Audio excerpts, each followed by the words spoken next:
Hello and welcome to day 6 of the 2025 World Championships Swiss stage. I'm Box Kimchi. This is the kimchicast. We got two more advancement matches here on the table as the first pits the LCP champions, the only team to make all three internationals, CFO, up against the last ride for the legendary jungler in Peanut and HLE. This hopefully will be good. I'm really hoping CFO pull this one out because let's go, boys.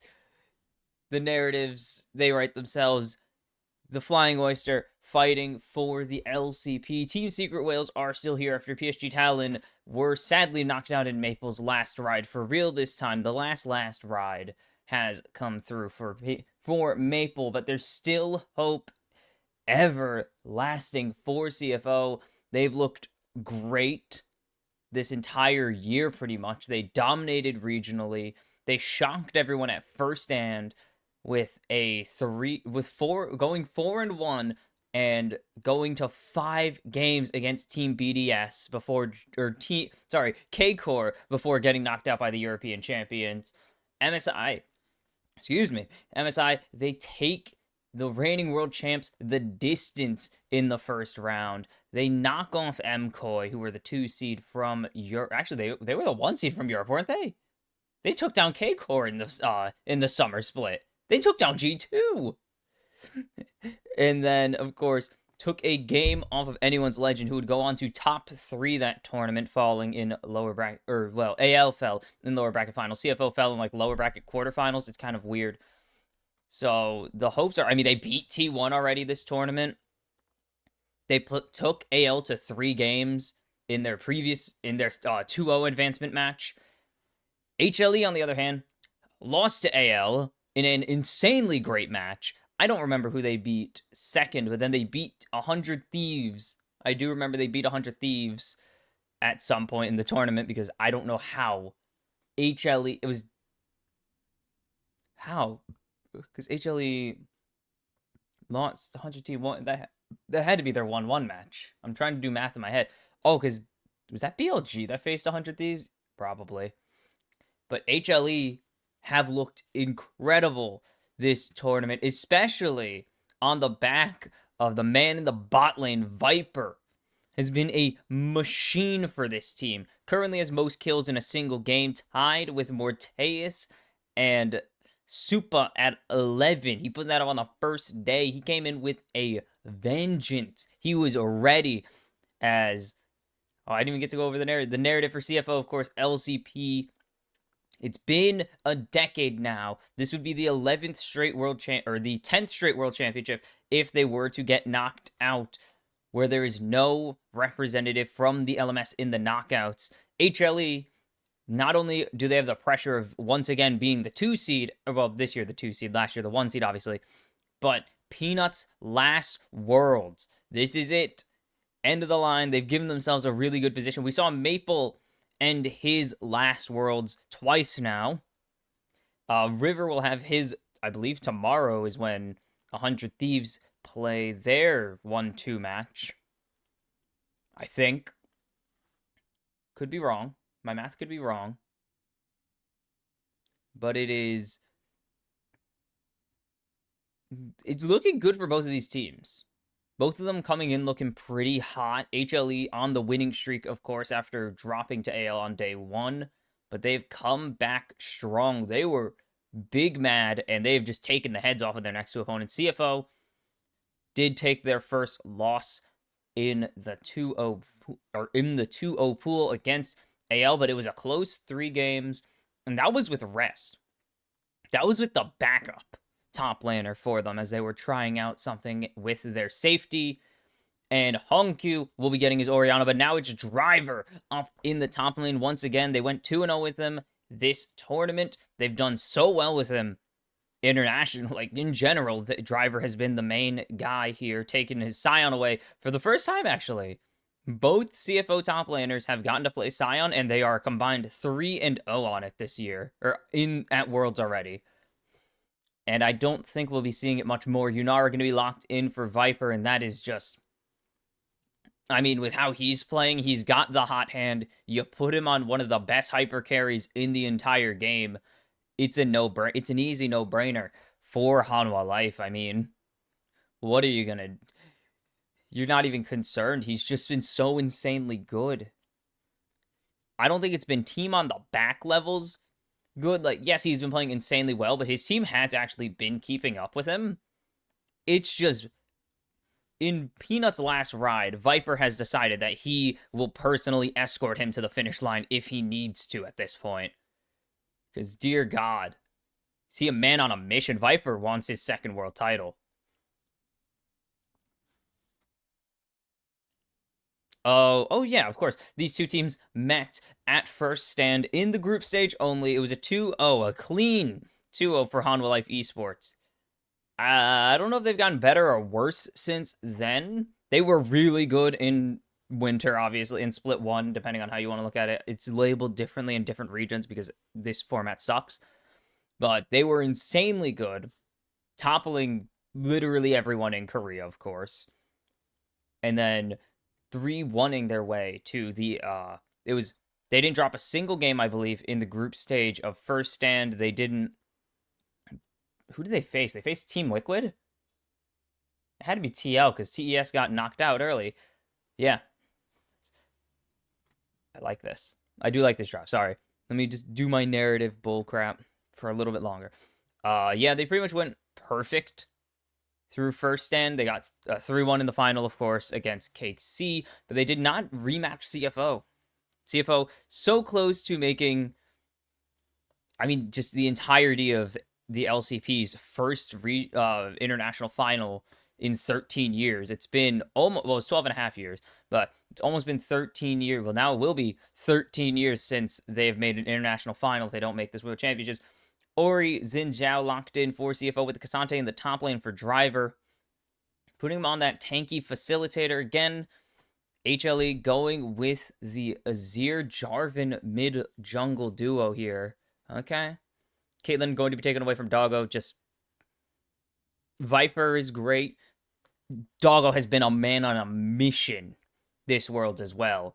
The Draven game is instant iconic. Like, if you are an LCP fan, if you are an APAC fan, that Draven game is an iconic match for you already, and it just happened last week. Like, it's only been a couple days, and it's an iconic match already. No denying it. Solo killing Doran was crazy. He only picked up 7 kills. Didn't really contend the kills lead, but doesn't matter. Nico taken away from Kaiwing. As it is full bot lane focus for HLE, obviously, with that being the only thing left here. They don't have to worry about the Caitlyn. That is a huge, huge benefit or huge boon to them, as Yunara doesn't really like facing the Caitlyn because it's really hard to chase her down with the range disadvantage. Alistar taken away. Are they going to get rid of another support here? They're going to get rid of the Braum. Yunara able to proc it proc concussive blows very quickly. And with this team comp, HLE have already shown you don't want a Glacial Fissure to be a follow-up, especially, or you don't want it to be a follow-up.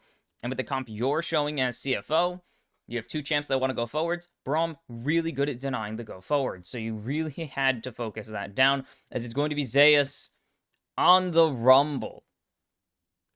We saw Jarvan pick up his first win. I believe it was FlyQuest getting his first win, thanks to this combo here. No, it couldn't have. There's no way Blippo played this. Is he going to go back to it? Doggo, is he going to go back to it? I don't remember. Jarvan Rumble, though, it did pick up Jarvan's first win of the tournament, and then and Kai'Sa's second win of the tournament. That was very funny. But it was very much on the back of that combo because it's just so hard to get rid of. It's so easy to execute. You just burn him alive. No, he's going to go for the Ezreal here. Safe pick. I was wondering when he's going to pick with the Lucian. I'm like, we're going to see a Lucian Nami into I mean, it's good into Yunara. I do love Lucian Yunara as a matchup. I think if you don't get the Braum, it's a lot worse because Lucian really does need that because he does have short trades. Kaiwing doing a little trolling. But it's... Lucian's good into Yunara. It's just you have to convince her to take really, really short trades. as it will be the Tide caller herself, Nami, locked in for Kai Wing, just having a little fun, hovering the Yumi. The Dokla special, pissing off the entire crowd before the match even begins. And Delight, I mean, this is the champ I think of when I hear Delight. And you see the comp that CFO have, and you say, this is really good. You have good engage. I mean, everyone remembers Faker Shockwave, which everyone immediately points out is not Faker Shockwave. It's Wolf's insane engage. But it's like, who cares? But then you also can see it as an anti-engage tool, of course. As if Junja or Driver try to jump onto you, you just hit the quickness, run into their backline as well, and see what you can get with the hotbox combo. For CFO, this is kind of lane focused. I mean, they're going to lose top lane unless Driver can get... It depends. That Rumble matchup gets a little funky. Ori Azir is a handshake, but generally Ori wins it early just because Azir needs to... Or at least I've seen that Ori's winning it early because Azir needs to spend more. He doesn't have as much soldier. He doesn't have as much soldier uptime yet until he hits level... Honestly, level 3. Riot have really been trying to make you max W. That's all you need to know. But soldier uptime compared to ball uptime is not equal. Especially because Ori does get a little bit more advantage. The shield is nice, but who really cares about that, actually? It's just the poke damage is really good from the Orianna because she can so quickly leave. But this is a dangerous comp in the hands of HLE. Like, hotbox combo plus Yunara for Viper. Like, this is deadly. Zeka on Azir. This could be devastating, but CFO have taken down one Korean already. They're undefeated against Koreans at this tournament. If you ignore the fact that it's one game, but undefeated against Koreans in this tournament. As you can see, 5th best team in the world. I don't love the power rankings. I think the power rankings are pretty jank. I love CFO with all of my heart. I love this region so much. I've been a fan since I've started watching League Esports.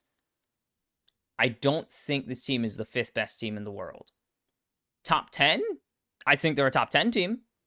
I don't think this team is better than, like... Yeah, they might... I guess they aren't better than KT because KT advanced over them, but I'm like... I don't think they're better than a Billy. Well, Billy are 3rd, technically. There's a little poke coming out. Hongq greater than Zeka. I want to believe so bad that Hongq is better than Zeka. I do. I want to believe. I think this kid is insane. 18 years old, already a menace on the international stage, already a menace in the LCP, already a 3-time champion of the region. Like, what is their... I have to say, I mean, technically, I guess they are a top 5 team if you just look at their results. Like, 3rd, they finished basically 3rd at the tournament, depending on how you want to look at it. And then they finished 5th or 6th. I don't remember. I think they had more games than the team in the other side of the bracket. And you can see Hongq, yep, just easy to get the push, easy to get the harass down onto this Azir. But I guess technically you could say they are a top 5 or 6 team in the world. I'm not 100% sold. I think a lot of that comes from lack of international competition. Is Delight going to get chunked down? But it's a lack of international competition as in not enough teams qualify where I'm confident to say that the best teams go to every tournament. Like, HLE didn't go to MSI. Yes, they slumped in summer or in spring, but I still think they were like one of the 4 best teams in the world at that point. It's nice chunking. Yeah. Cassante Rumble. One of Cassante's more even matchups. Because, oh boy, are there some bad Cassante matchups. Is Zeka going to get this shield here, get aggressive, and they're going to be pretty even in these trades, and that's what's going to really push this mid lane. Besides who gets ganked first, because that also is going to do it, but should spot out. Yep, Peanut right there. Pretty easy. That's the advantage of getting push on your bot lane. You can just get that really easy and decide, or determine whether jungle started topside. They already knew he started topside, obviously. They saw him on the Raptors. Whereas Peanut is just going to reverse course. He has no push. He's lost his bot push. He has no mid push. There's no reason for him to force this to force bot scuttle. He'll just cut his losses, go topside. So CFO know he's topside now because he is not showing on Scuttle Crab. As yeah, you could see it did not go well for CFO against the LCK champions.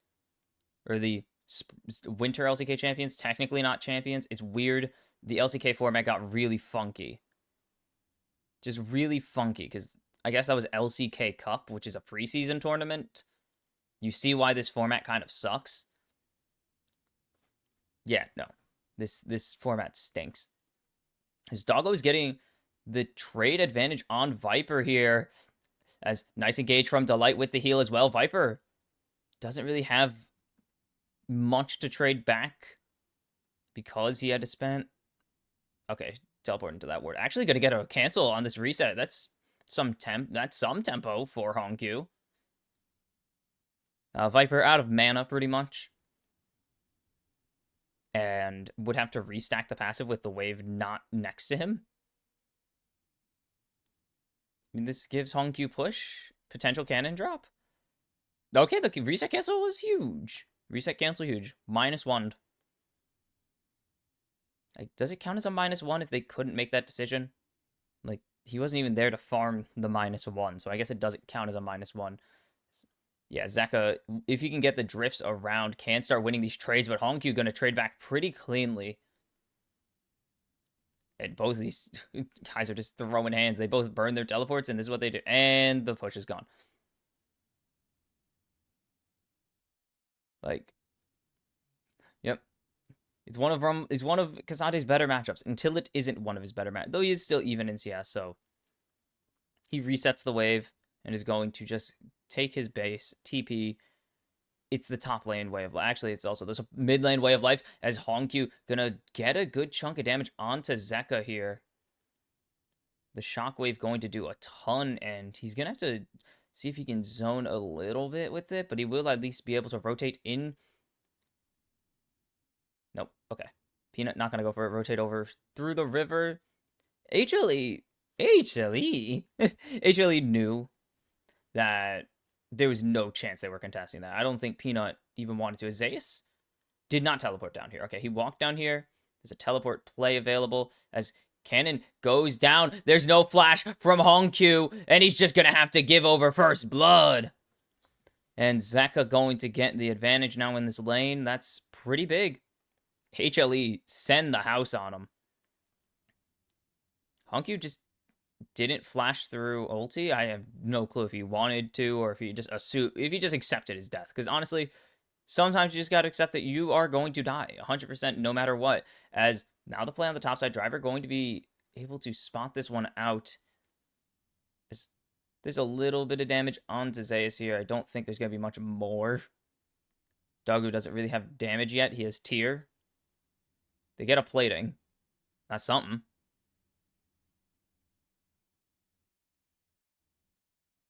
Pretty chill here. Driver should be able to, not sustain himself, but to survive this lane, tank the pressure pretty easily. Kasante Gaming. As Jinja is also on the top side. I believe they spawned him on a control ward. If I'm not mistaken, they did get a, what do you call it? Delight did get a deep ward, potentially.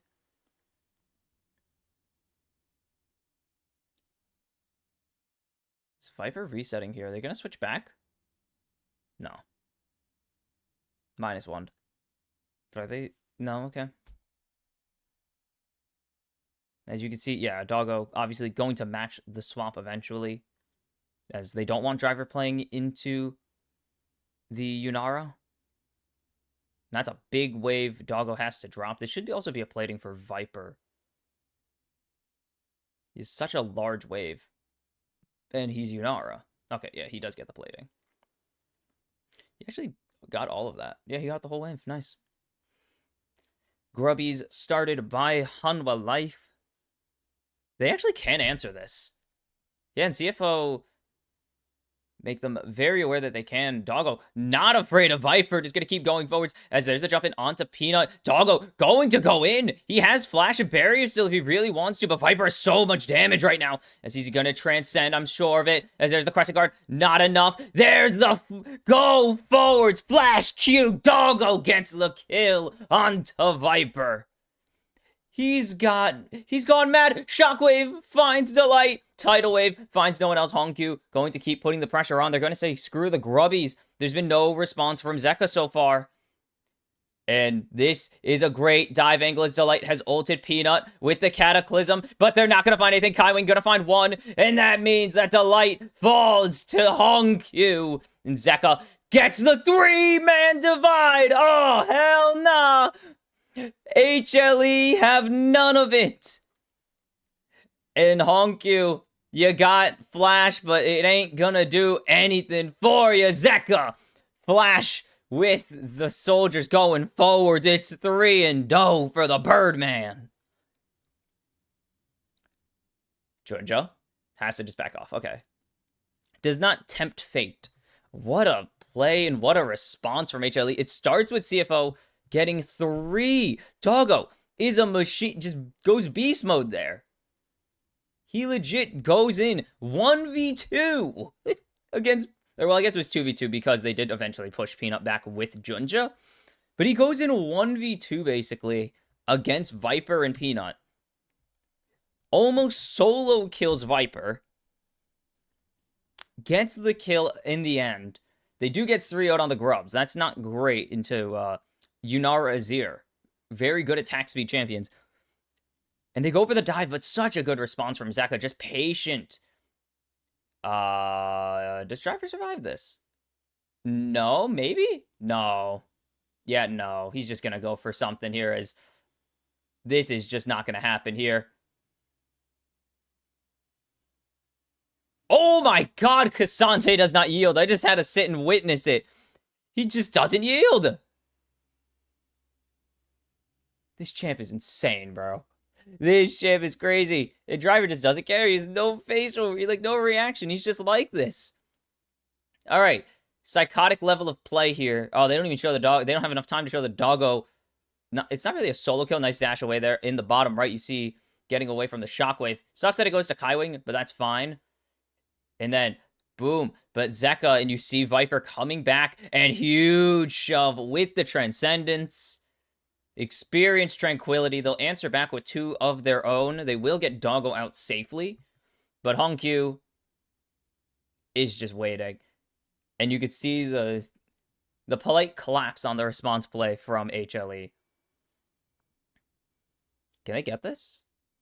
They know there's a play here. The question is, do they want to commit to it? They don't have a shockwave as Junja over the wall. They have Tidal Wave as Zeka going to get a nice shove. The Tidal Wave is huge, but is it going to matter in the end as Junja going to steal the dragon, but HLE going to steal the fight away from CFO. And they'll have to just give that one over as they have Drake stacking at least on their side, but that was a huge engage from Zeka. He is killing it today with these divides. 3 for 3. All of his divides have led to kills. He is giga fed, 1,000 gold ahead. That's not going well. Only 2, excuse you, 3. I guess 2 shuffles, 1. Yeah, 3 great divides though. As CFO don't have shockwave here, so I'm impressed they stepped up this aggressively, knowing they don't have engage tools. Doggo getting absolutely obliterated here. They do get the dragon at least, but that's about all they're getting out of this. As huge Cataclysm, I guess. Doesn't really do anything. It was after they got the Drake, so it was kind of just there. As we're not seeing first items completed. I mean, obviously, yeah, Zeka has his first item completed. I think he has a couple, just a few thousand gold. Oh, Honkyu's dead. As Zeka has the dive option here with Delight. Honkyu knows this, and there's just no chance he survives. As they're actually going to shockwave, clears the wave as well. So, able to clear this wave out as Kaiwing is saucy right now. For lack of a better word. Yeah, lack of a better word, saucy. We'll go with that one. So they do spot him out on this. I don't think Delight can really do anything. He's Rakan. So his best play would be to ignore that, but also his other play was suicide, as there's the all-out. Does Zeus find the 1v1 here? No, but it's going to be the 2v1 as Peanut on the Rift, and Peanut's going to find that one with the smite. As, oh, not going to get that one. As they should actually be able to get this turret. They have the grubs available. Oh, it only spawned one grub. I don't know. I know. Zeka is unspotted here, but Hongq has no flash.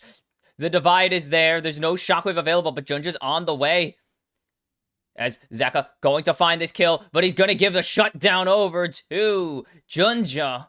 First turret does fall in the top lane in response. 2,500 gold ahead, coming up on 3,000 gold ahead for Hanwha Life here.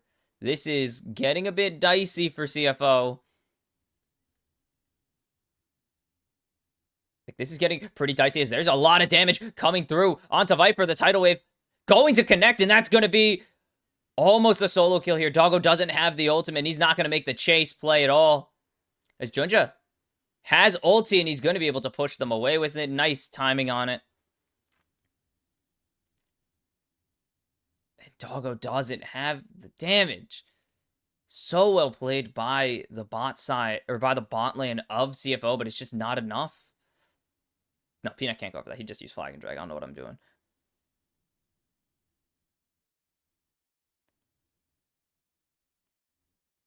So pretty much even everywhere, except for mid, which is a huge problem because that's only one of the best carries in the entire game on one of the best players in the entire world. Oops. This is going to come down to third Drake, isn't it? It always comes down to third Dragon. Dread it, run from it. Monster slaying feed on 3. Drakes. Good damage. As they stole it? Are you kidding me? But are they going to be able to survive this? That is the better question. As they're just going to have to give that one over. Junja dies for the cause. They steal the objective, though, with a W smite. As Doggo is gutsy right now. He's feeling it. He has driver here. He's like, I'm safe. I don't know if that's the exact reaction you should have, but he's saying he's safe as Peanut is getting just shredded. Doggo has so much damage. Zeka finally going to be able to go over the wall, and HLE will get out with their life. No way. There's no way, right? No. Okay. I know these guys well enough. I fully believe that he was going to go for it. I fully believe Doggo was going to go for that because I know this guy. He's a psychotic player. He plays League like he's on fire. He didn't, but he could have, and that's why it's oh my god. Perfect. As Hongq, they think they've caught him out, but it's actually Zeus who's been caught out, and flash away will get out, shockwaved, and he's dead. And there's Hongq picking up a kill. Nice shutdown for himself. It didn't come down to the third Drake. I lied. But that is big there.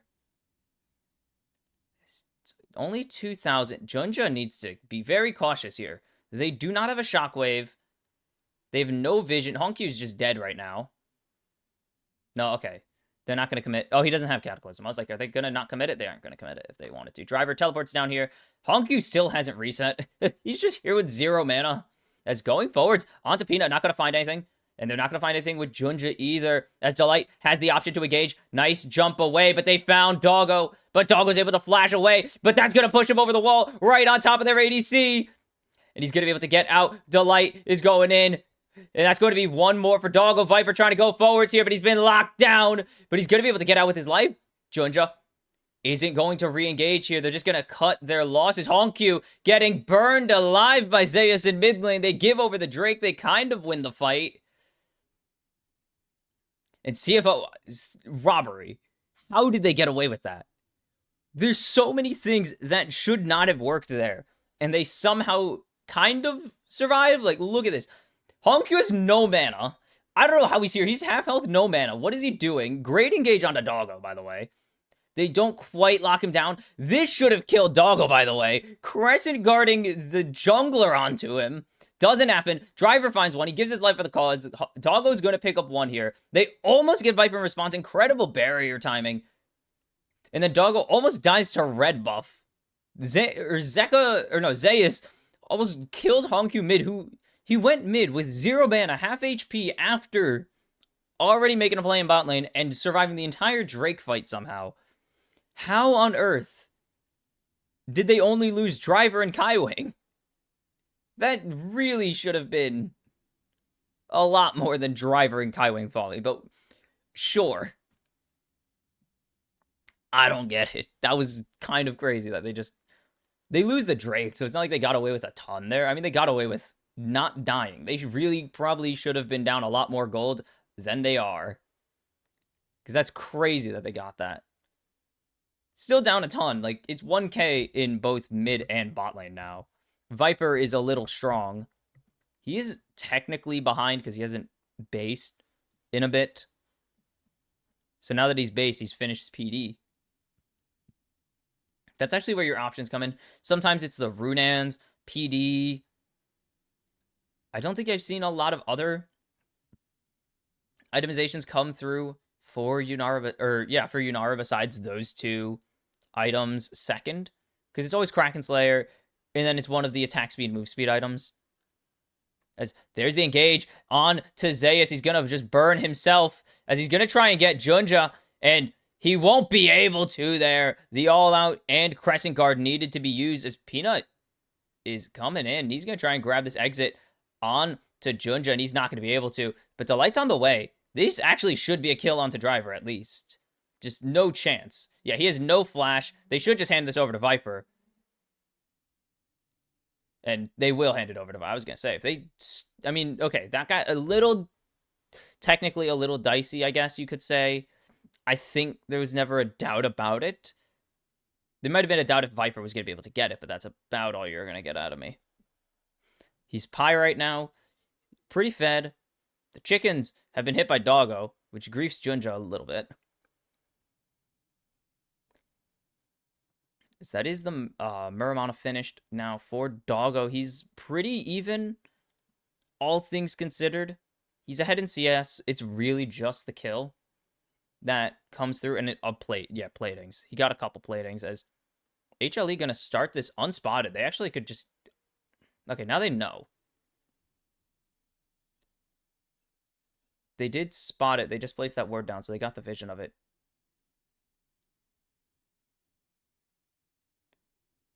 Do they even have an angle, though? They kind of have no one here.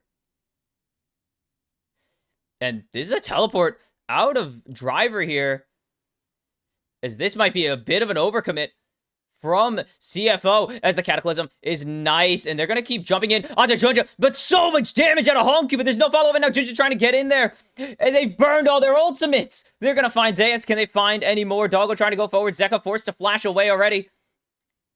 And HLE trying to survive, but there's damage coming out from Doggo. The divide is there, but he's going to go forwards. Zeka just able to drift out to safety, but he's hunting. Doggo is a man possessed. You don't understand. Good teleport there as well from Delight to get him out. They only lose Zeus, but they get the Atacon, and that is such a win. Holy cow, what an escape there from HLE. What a find from CFO that they even had a chance in that one, as Doggo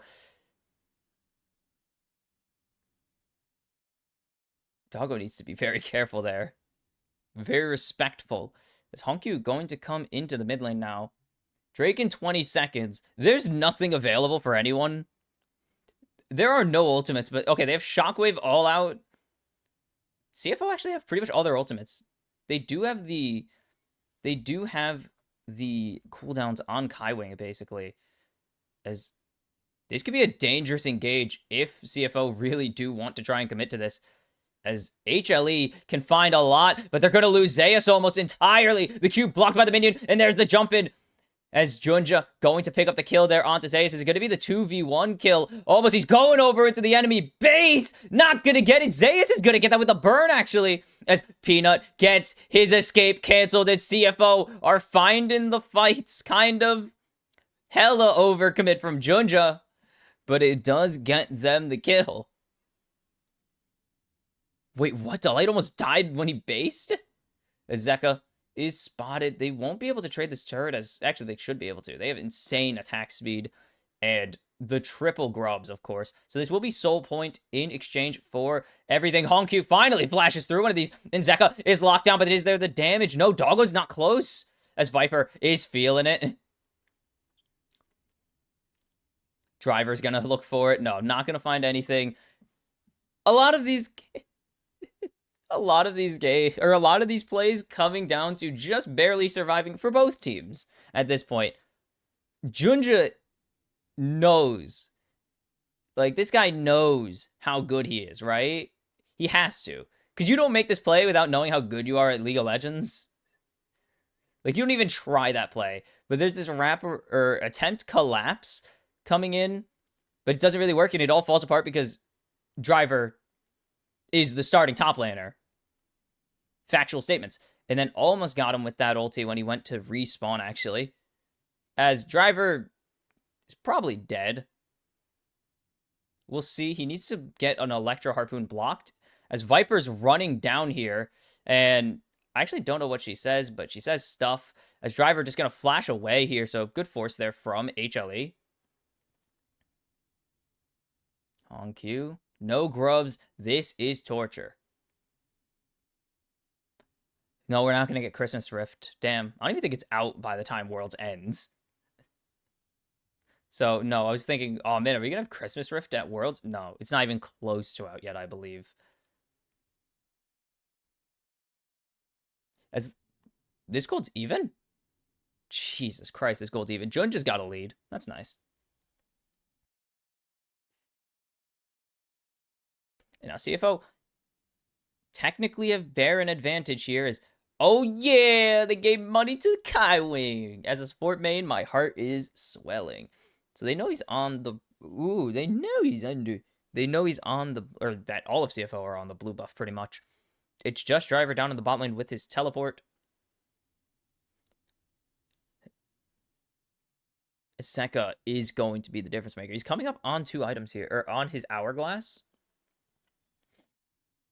As he's a full item ahead of Honkyu right now, pretty much. Delight gets jumped on there. Does actually... No, he dodged away from it. Any of his abilities mark you. It's just one of them marks you and is way better to mark with than every other ability. Peanut is unspotted. There's no tier 1, of course. As teleport. Delight forcing out the flash here is finally going to get the engage, and they've jumped onto Doggo. There's the hotbox, but he's still able to escape, but finally falls. Zeka comes in, drive by, but is he going to be able to survive this? Honkyu doesn't really have anything at the moment, as there's the Zanyas coming in. Viper on a rampage. It's 2 for Junja, though. But Driver is 100% going down here, surely, right? No, he will be able to escape, and another great escape. It's 3 for 3. What is going on in this game? How are these trades still even? Great engage here. Incredible collapse by HLE. Like, genuinely. They don't get this, and that means Doggo actually survives a little bit longer, and he's putting in so much damage. Great drift from Zeka, though. But then Junja just full sends it. I don't think... No, Honkyu uses Shockwave already, so he got a ton of damage out onto Delight, actually. And then just full send. Kills with the Crescent Guard. Great knock up there onto Delight as well. I don't think if Driver hits that Q3 onto Zeus, it really matters. But that was phenomenal re-engage from CFO there. Junja finds the angle with Driver. Finds Zeka isolated with Honkyu. So big to pick that one up. And this is why CFO wanted to pick up Junja from PSG at the end of the last season. Like, that's why they wanted to sign him in the offseason, because he is such a big difference maker. He is objectively the best jungler in all of the LCP. Like, objectively the best jungler in LCP, and there's not even a question. Zeka with the full Zanyas. So it's a lot of armor coming into an AD heavy comp, and... Oh, that's LDR as well finished for Viper. He finished that a little bit ago, though. As I think that's Spear? Is that spear in Doggo's pocket? They spotted out, so they're going to try and keep Doggo's reset going. And they will actually get it, as there's the jump in for Delight. And are they going to find the damage? They will get Hongq, but will they survive this? Delight will be able to escape for the time being. And they're going to try and find Peanut here, or Junja, and they're not going to get him. True Shot Barrage not going to connect. It is Spear, the ultimate Spear even, for Doggo. But that is a 1 for nothing. But the health bars, again, just everything CFO need there to survive. Not going to happen, as they're going to look for Zeus, but that is not what you really want. But there's no ultimates on the side of HLE, but there's no health on the side of Driver right now. Doggo gets a lot of healing right there. This is pretty... So Zeka's the only one with an ulti here. Junja unspotted. He's going to steal this buff away from Delight, as it will be Drake given over pretty much in agreement. True Shot Barrage going to connect. He hasn't hit one of the big ones yet. One of the major True Shot Barrages. He just hasn't been able to, it seems. Kind of close. He's almost sniped Delight with it. It's just really hard to hit when the enemy team's expecting it. It's mostly a poke. It's kind of like Caitlyn ulti. It's a poke tool. As it is just... Oh no, Junja pretty much completely balances out the gold diff by himself. And they actually lead in bot lane now. Like, Doggo is... What? Yeah, that's 40... That's 51 CS ahead for Doggo right now. Is CFO have no vision of this play. Like, they are face checking hard here. And they're going to find Zeka. I don't think they can see the jungle pet, because he's in a bush that's unwarded. They can't see Peanut's driver. Peanut's jungle pet. Jeez. Words are so hard. HLE just going to start this Baron unspotted, but they kind of already know they're on it, because that's damage connecting. They can't really get into the pit in time, as they're going to actually drive Peanut out, but they're going to lose the Baron here. They need to find a fight. His Driver is getting absolutely shredded. Zeya's going to find absolutely no one with his ultimate, though. Junja looking to go forward. Zeka with 1-2 on the divide, but is it going to be enough? The redemption coming in, as the damage is not coming through for CFO, and they're going to lose Doggo. They're going to lose Driver. Junja sure to follow, as Driver somehow survives the longest out of all of them. Junja was in revive and he died faster. And HLE wiped the floor with the Baron fight. Such a quick Baron. That's the power of Azir Yunara. You just delete objectives. And now it is just Kaiwing forced to try and save this one. And I don't think he can. It's 10 seconds. It's 15 seconds to Hongq respawning. He doesn't even have ulti. Kaiwing doesn't have ulti. HLE just deny the comeback with no issue. And CFO on the verge of going 2-2. As HLE just pretty dominant in this game, all things considered. It was close for a little bit. CFO kept it pretty close, but HLE just, when the fights mattered most, found the better escapes, found the better objectives, sneaks, and that was just too much. CFO didn't really have control of the map for very long, and it meant that they didn't know Atacon was going down until it was way too late. They couldn't really do anything about the Baron being started because they all had a reset. Oof, that was a really good. Yes, we're getting more fans. Sorry. Shox is gushing about CFO because people have been, they've been buying in. I'm so happy people have been buying into CFO stock because they're super fun. I love them.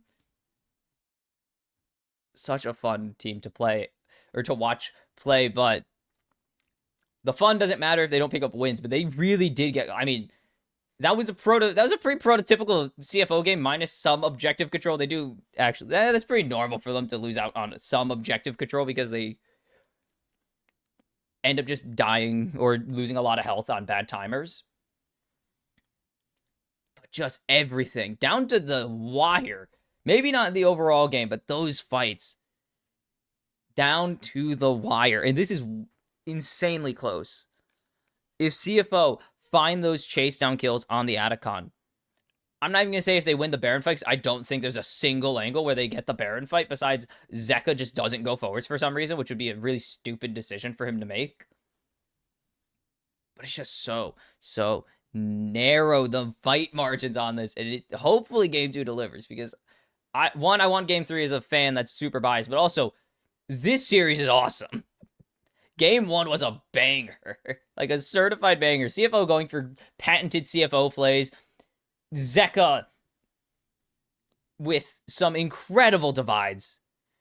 Zeka had that response on the top dive. He had the Drake fight one where he caught out Hongq and Kai Wing. He had the one that wasn't at Atacon. He had the one, I think it was a random shuffle in. He had the shuffle in bot lane. Like, dude, this guy has been so damn good.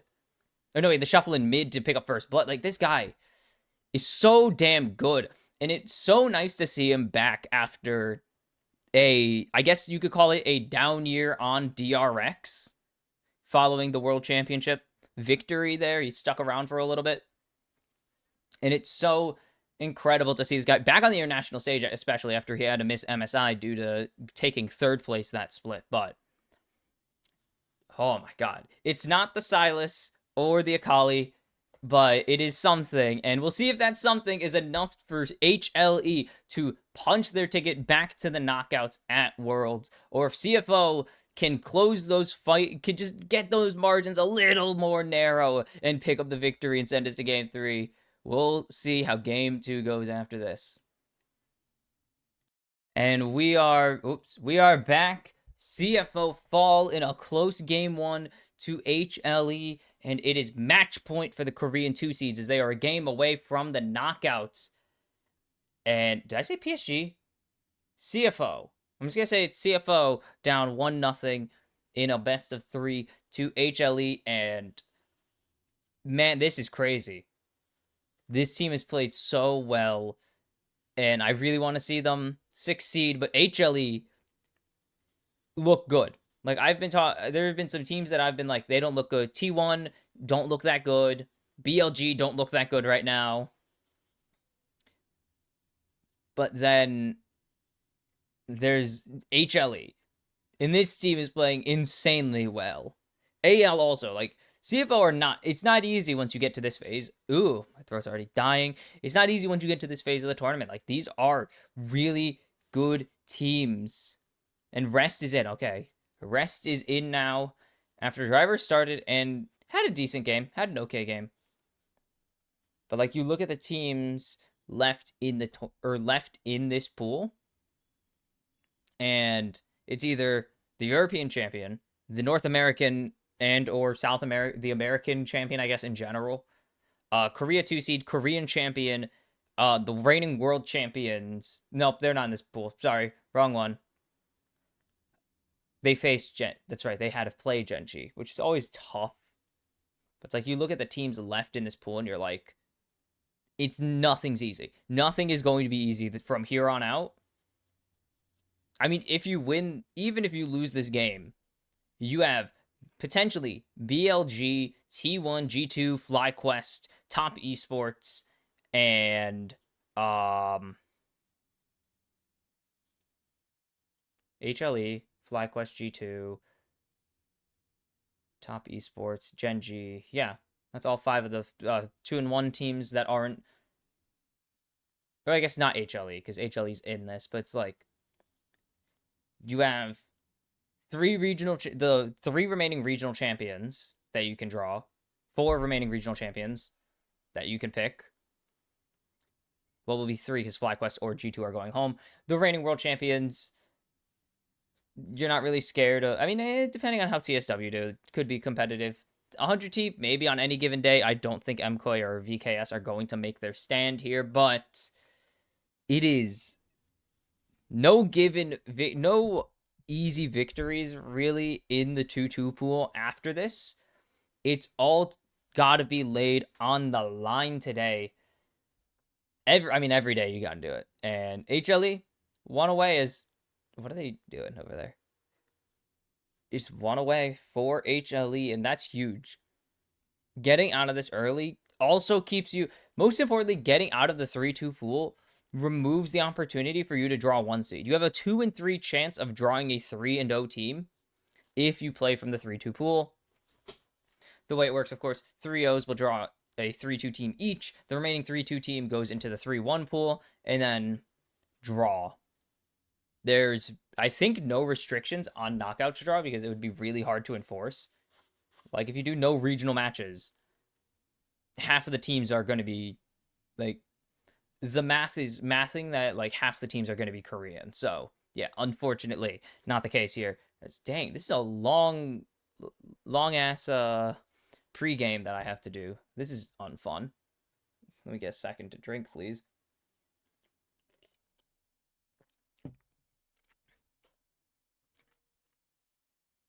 But I mean, that is more incentive to go 3-0 or 3-1.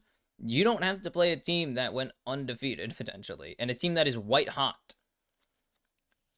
Though you kind of want to draw KT, I think KT are going to cool off unless BDD, again, BDD and Cuz, are they going to pop off? If yes, KT can actually do some damage, but the issue is they have like 2 weeks off until their next, like this will be a full week off after their previous game, like a week and a half, so it's going to be really tough actually for them to pick this up, but that is a matter for a different day. And not me. AL, I think, are fine. They've actually been in form for like the last half of the season. But not quite the draw that AL will be. Honestly, I think the 3-1 pool might be a bit more dangerous to draw from, in all honesty. Like, that might be a bit more.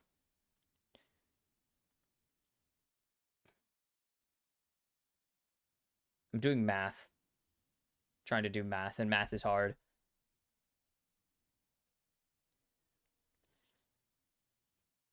Is that an Uzi sign?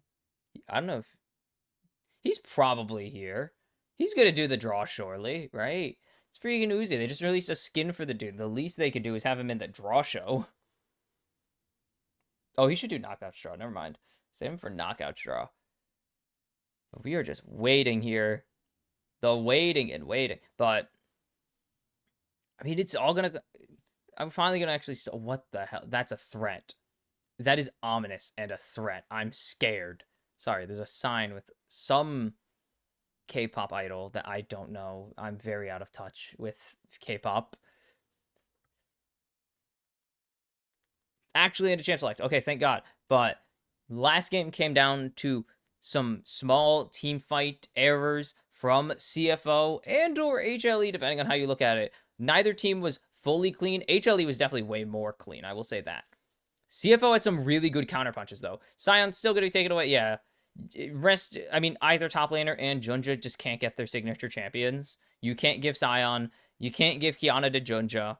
Even though I say his signature champion probably is Xin Zhao. Right now it's Kiana because he is so damn good at the Kiana, and you can just see that he is one of those, I think one of the 3 players you have to get rid of Kiana against.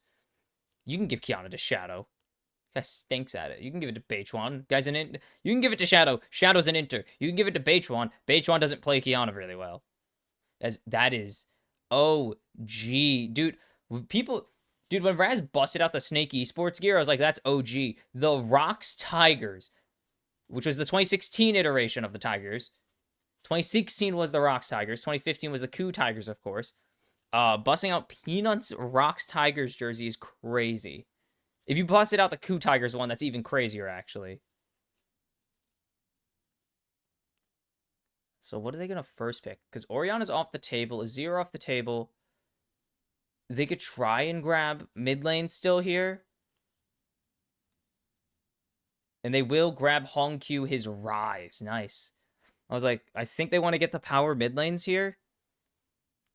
With Aurora banned away, you really should just be grabbing, yeah, Rise and trading it for the Talia. Hongq has shown he's so good against people's Talia. Actually, it's not even fair. He showed he can actually hang with like Shanks and Faker's Talias.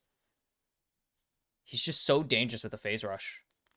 I mean, all Rises are dangerous with the phase rush, but he's so good at piloting it, and I think a lot of other players are too. But Hongkyu in particular, because I have memories of him juking the hell out of Faker last week, so I'm pretty happy. As Peanut, that is a dangerous jungle mid. As Vi Talia is one of the core mid jungle combos, or I guess Talia Vi is one of the core mid jungle combos. When people think of those combos entirely, they think Ari Vi, Ari Ori, Talia Vi, Zin Ori, Nocturne Oriana. Like, those are the quintessential combos. As Junja is going to say, Peanut, you can do whatever you want. I'm just going to steal your AD and your health eventually. And locks in the Troll King as the trolls are going to war, baby. Yes, I've loved the resurgence of Trundle in pro play. I do think support Trundle was kind of lame. Not because I dislike people playing weird things or champions that aren't really supposed to be in those roles. I just think I just think it was a little too strong. It was really broken, I think, is my main issue. It was just too broken. Like, that was what, 80% slow? It was crazy. It was just way too strong, and it got nerfed, obviously. So Trundle caught strays for a role that was his off role. But it's fun to watch him because he's like the OG Ooga Booga. Like, he's one of the OG Ooga Booga champions of run at you, hit a spell. Ah, God. I mean, it is Zeus, so it's going to be better. It's going to be better, surely. I said, yeah, as they just said, Flandre's the only one allowed to play it because no one's looked good on it. No one has looked good on this champion. Except for Flandre. But it's Zeus, right? He has to be good at it. Two-time world champion. Was he finals MVP? Like, freaking finals MVP in 2023, because that was the Oriana years, 2023. Like, surely he can play Rek'Sai at a competitive level, right? Because no one else can. Who's busted out? The Shy's busted it out. Who played on day one? Flandre and I can't remember who else played. Like, it's like 5 or 6 games or something, and it's not looked good besides once, and it's so bad. Corki taken away. Obviously, Nico going to be taken away from Kai Wing. No surprises here. As actually both bot lanes have to be locked in this time. At least last time they had the Yunara already locked. Are they going to leave Caitlyn up? Because I think they could get away with the Caitlyn here. Like, that is the thing. I think they're going to get rid of his. They don't even want to take a chance. No chances. He hovered it last game. No chances. I think HLE can get away with the Caitlyn. It's just... I think CFO have to take away... Unless they want to get rid of the Kai'Sa. Or, like, the Alistar. CFO 2-1. Believe. Yeah, okay, it is Kai'Sa. I was like, it's Kai'Sa. I think you can handle the Caitlyn. Unless you want to get rid of, like, Alistar or Braum.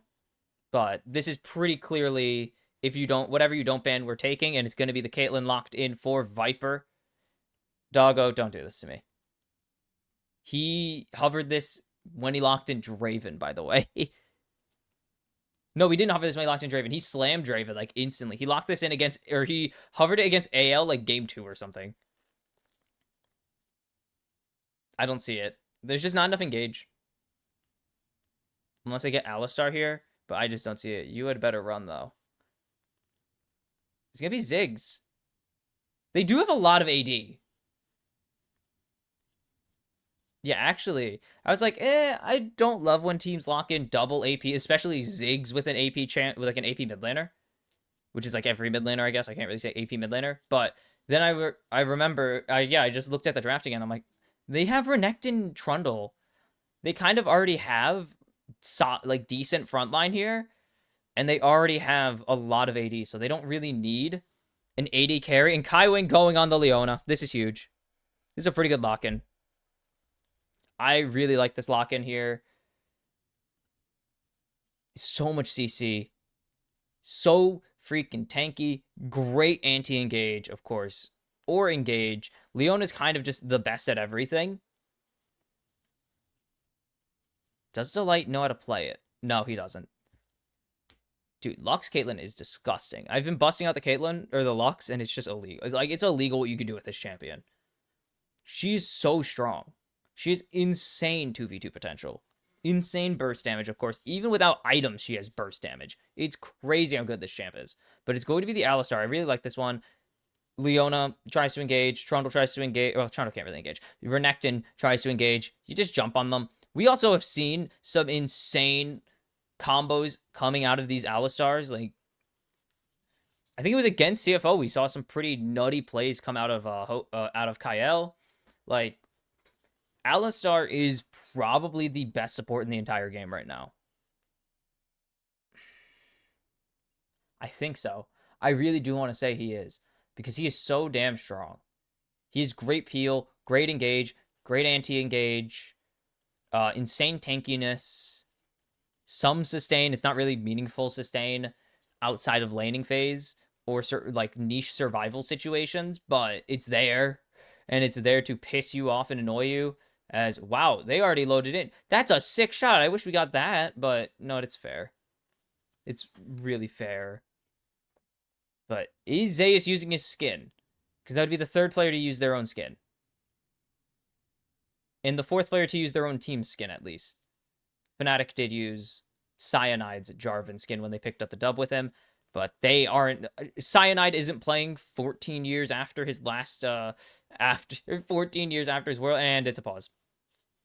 Welcome to the game.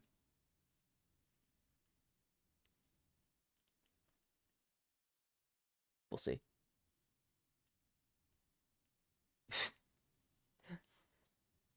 Anything? No, there's no special runes here, really. I guess you could argue Junja taking the lethal tempo or the PTA over the lethal tempo, but I don't think that's really a big deal. I don't really care for that difference. Hello, guy.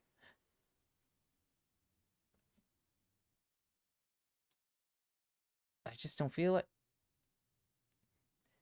I don't know. It doesn't really make a difference. I think both are good. Into this comp, I think it's really valuable, actually, to have that PTA to just pierce, just get that extra damage coming through.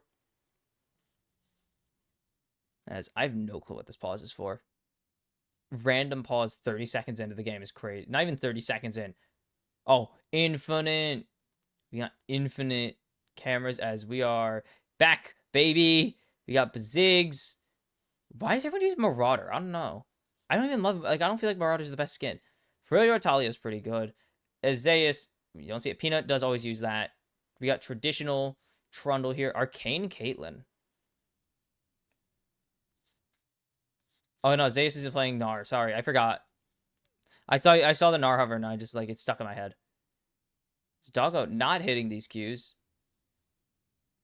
I don't know if I love the Ziggs pick with Doggo. I love it normally, but I don't know if I love it because it's Doggo. Like, he is the last guy, I think, of playing this champion. Zeus and Rest are doing some dancing.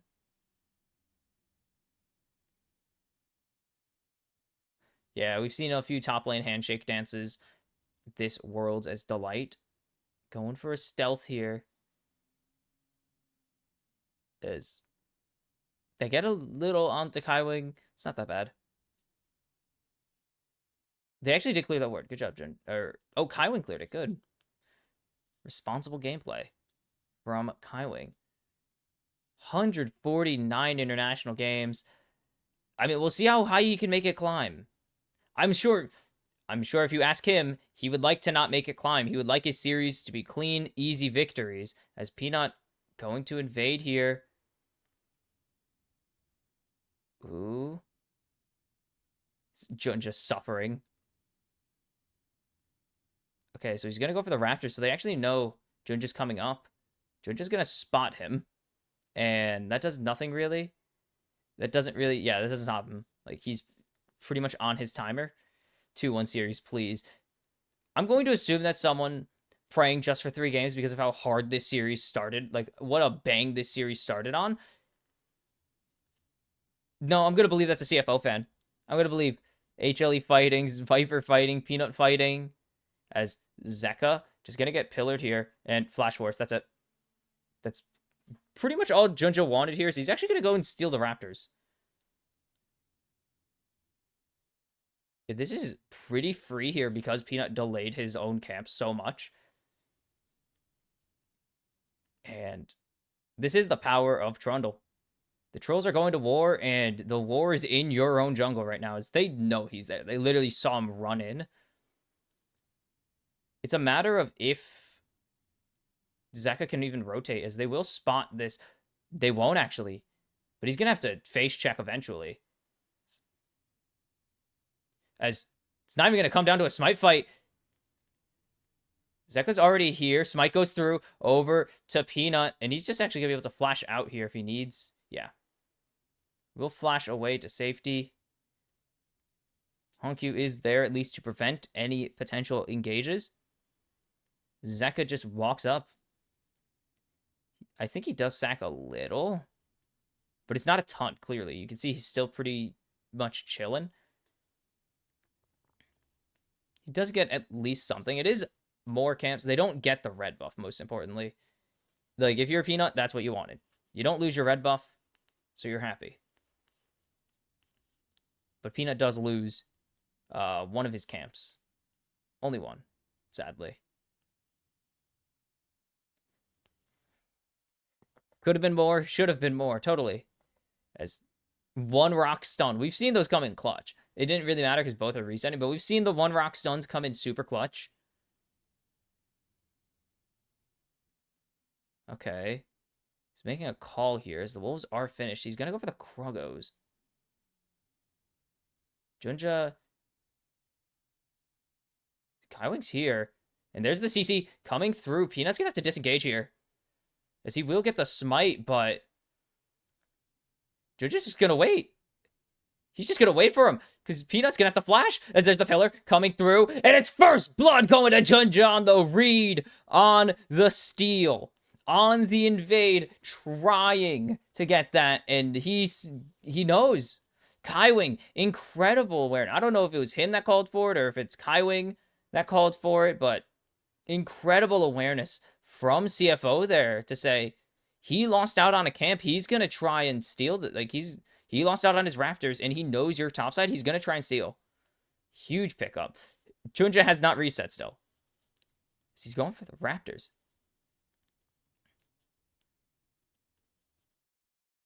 So big. So big there for Peanut. Huge pillar. And just waiting. Just patiently waiting. Not pathing into him. Big pickups.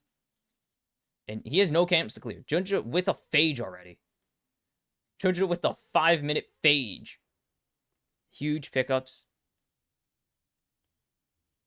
I mean, this is insane that Peanut, I haven't seen someone diff Peanut this hard outside of like Gen G pretty much, and Zay. Like, the only guys I've seen, yeah, are Owner and Canyon.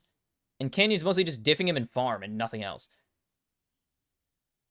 But like, Junja is diffing Peanut right now. It's early, so it doesn't really matter. It won't matter as much as it will later.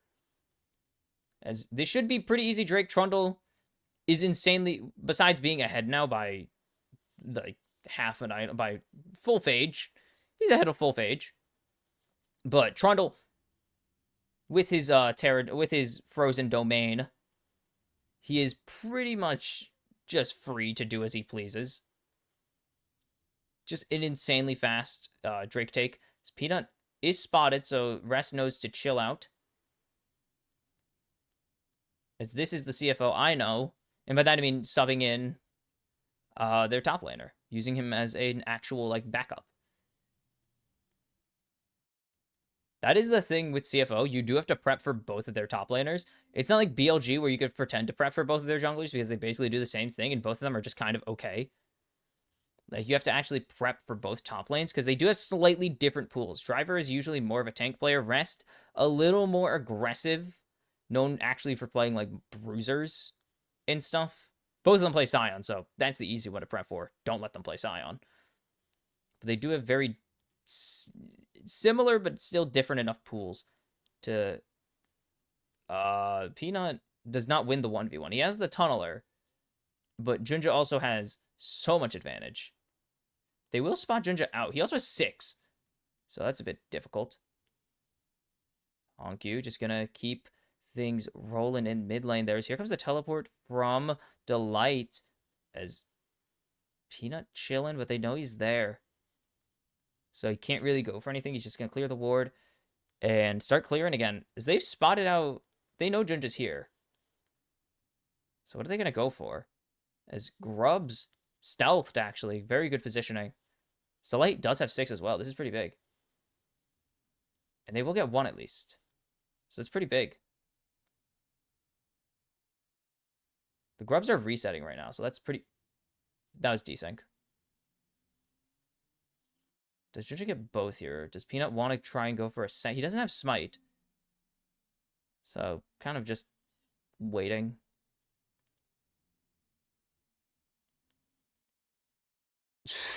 They still haven't based. What the hell? As Rest going in onto Zeus here. He's tanked 2 turret shots. Doggo with the ulti. Doggo way out of position here, though. He's gonna get Void Rush, but it doesn't even matter. Doggo falling. And there's no rotation from Zeka here. As Kaiwing and Honkyu cut him off. And that's going to be another kill going over. Number 3. As Kaiwing jumping in onto Delight with the Realm Warp. Now Zeka forced to disengage. And a huge pickup for CFO. How do they find 3? And that is the advantage Rest has. He has better base stats. He has Eclipse at 9 minutes. He's Eclipse at 9. Such a good engage there from Rez. He just knows. He just knows, oh, Zeus is going to try and trade me. I'm going to win this. Yeah, both of them almost finished their first item instantly. These guys were in lane. They didn't even teleport once. And it starts because Zeus just kind of lets this wave get pushed in. Especially because he knows Doggo's calling for this play. I know it's Doggo calling for this play. That's Doggo for you. How does he live? Huge.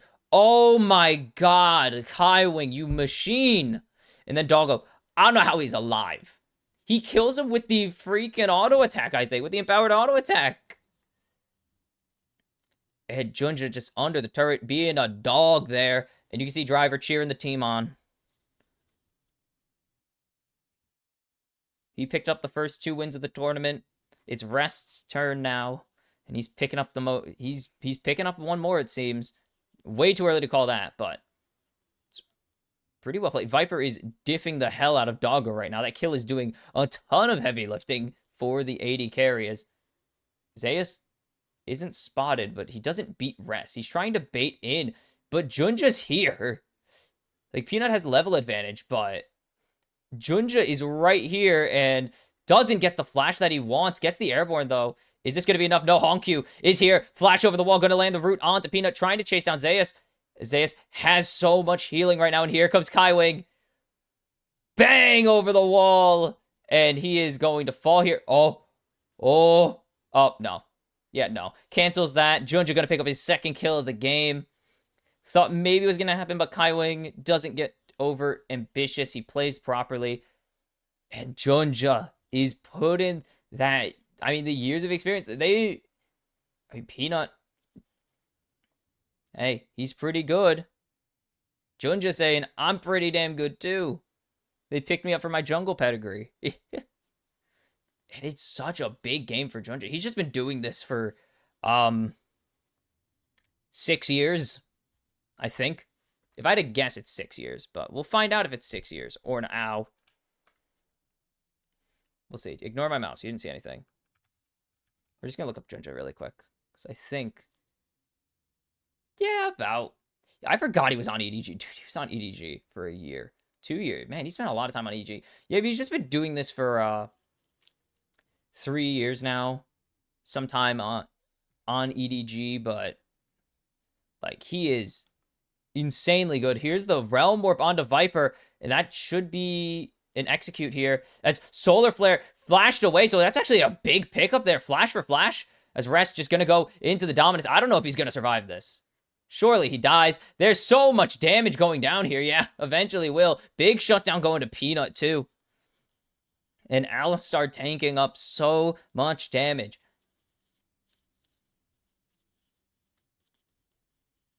I mean, they lose Flash, but because they don't actually pick up a kill there, that is such a big pickup. They only lose a Drake, as they should win this turret rush as well as... Ooh, good ulti, actually. Nope. Good ulti.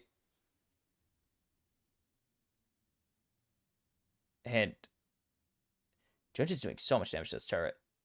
And he's just tanking it as well. He doesn't really give a damn. He's tanking it for his laner to leave, obviously. Nope, Zeus going to be smarter and actually reset in a proper position. There it is, yeah. Reset in a proper position to reset. Skywing has his redemption finished. I wish he hit delay with that. It wouldn't have changed anything. It just would have been really funny. So Hongkyu coming up on first item. This is a pretty slow Roa, as it's been a slow game for the side of for these mid laners. It's been a pretty slow-paced game. You could see this because, yeah, just look at these items. Everyone else is pretty much ahead of, or pretty on tempo for what we would expect. And then the mid laners are just nowhere to be seen. There's decent damage still coming out from Hongkyu onto Zeus here, as they pick up the first turret, very well tanked by Hongkyu. And so they will get this gold lead. They will get the feats of strength. Rest should be pretty... Nope, never mind. He's going to have to wait a little bit, but there's a lot of damage that they just can't do, as Viper has no flash. Insta-cleanse comes through, but there's so much coming through from CFO, but it's not going to be enough there. Junja is chasing. Nice ulti from Doggo, but there's no way. No, okay.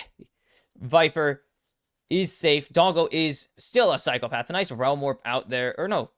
What? He just walked out? Zeus let him walk? The chase down, not quite there, even with the flash down. Good cleanse there from Viper. I mean, picture perfect cleanse. If he was playing ranked, that would be a Captain Jack stack, no matter, like, no doubt about it. Zeus is looking to be a nuisance. Don't think he can see him, though. He would have to get pretty close to the turret, and he'd rather just get this wave and then reset cancel. So we're coming up on Horizon Focus here for Doggo. Another one of those funny builds, like double tunneler. You just have to build two of the same item, and it looks kind of like you're inting. Does Zeus finish this turret off? Let's see. No. Unless he really overcommits? No. Yeah, Hongkyu just gonna be able to insta-clear this wave. Power of Rise. Delight spots out Junja. And he's actually gonna pillar him off of the Blast Cone.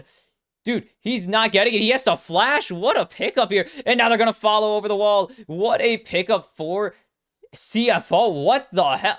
What a masterclass in ruining someone's day. Like, that is the definition of cyberbullying right there, is stopping someone from getting on the Blast Cone. That was evil. That was evil from Junja and Kaiwei. Disgusting. But they'll hand over this Rift Herald. They kind of have to. I don't know why. I can see why Delight was positioned there. You see the logic, like, pretty clearly. Like, I was going to say, why is he positioned there? And then I'm like, he's Alistar. He has a Blast Cone available. Like, you're staring down a Trundle that you can disengage from, generally. So you're pretty... It's not a stupid play. As like, there's no way he doesn't get away with that. And then they send the house, because he didn't burn the Blast Cone, actually. Because he had a flash, they just have the Blast Cone to follow. So that was a bit of an oopsies. Yeah, that one was a bit of a misplay from Delight. It's 2 items now for Doggo here. Is finally Hongkyu stacking. 25-minute Roa completion is going to be crazy. It's going to go hard when it happens. Probably. The good thing is, as long as you have tier, you are making progress towards your Seraphs. It's like the opposite of Roa. That's an item you could finish kind of whenever. Junja not going to take the big Blast Cone to his doom, probably. They will answer back with another turret here as well. So HLE continue to kind of have their macro game on lock.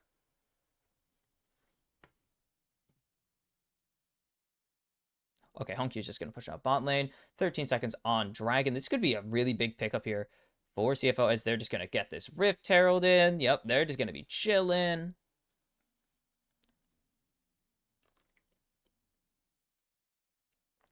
He's stalling.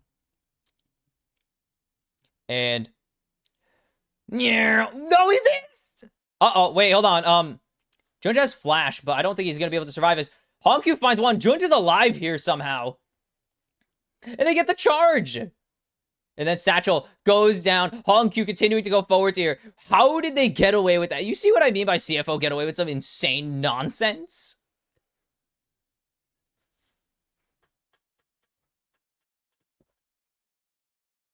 It worked. The play worked. As Zayas jumping in onto Doggo. Do they have the damage to finish him off? As Peanut gets the Q flash, but can they survive the fight? Junja has no health left, so surely there's a pickup here as it's one for Viper. Is it going to continue to be more as Delight will fall? They need to find these kills, but I think Zayas is just going to have to drop here. Yep. They're going to force an execute here. They will stall a little bit. But it is Rest going to pick up his third of the game. It's CFO. They do get that, but they don't actually get the dragon. Oh, wait, there's actually an angle here. Hold on. Is there?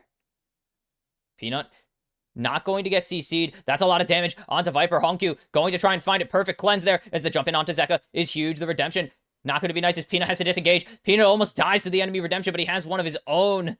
Thanks to Delight and HLE get bodied off of the dragon. Thanks for Leash. That's its sole point for CFO, and they are walking through him right now. The trolls are going to war. Junja absolutely... This starts with Junja with some good, great response here from HLE, obviously. Doesn't get all of the wall, so he's able to do this, but this is a really good stall. And it's great. He tries to go for Zeka. He greeds. It looks like Kai Wing's in the Herald now because he's just walking with it. Wow. Just missed it. They put in Satchel Rage. He had the Satchel down and everything. They do get the kill. Junja somehow lives. Almost gets the cancel on the... Oh my goodness. On the Vault Breaker. Don't get it though. But the Herald... It actually stalled. They stalled for so long. Shelly got her charge back. Because she couldn't move. She actually got her charge back. And then the jump in onto Doggo here. Great flash. Buys so much time. The pillar doesn't get the airborne, but this does burn 2 flashes as Junja will hand his shutdown over to Viper, actually. But there's so much damage coming out from Rest and Hongkyu that it's kind of nuts. Like, this is through 55% damage reduction. And I don't know if you could show the whole crowd reaction to that because it was that was a long-ass play. That started with a crazy play from Junja. Task failed successfully. Yes, sir. Easy play. They meant to do that. What is there not to understand? They meant to do that. It was all a part of the plan. Get the airborne onto Zeka. Miss the crash on the Herald. Get Junja to burn his flash by having him tank every single form of CC known to man. Shelly stalls long enough that she gets her charge back. Doggo destroys the turret. We kill Zeka. We somehow kill Zeka in the middle of all of that. And then they win the fight. Hongkyu. Jump in. Zanya's, but he has no turret to get out to safety right now. But he's going to just try and shred Zeka or Viper. Has so much damage coming out. He can't go forwards, though. And they're going to find the shutdown. But is there the follow-up here from CFO? There is not.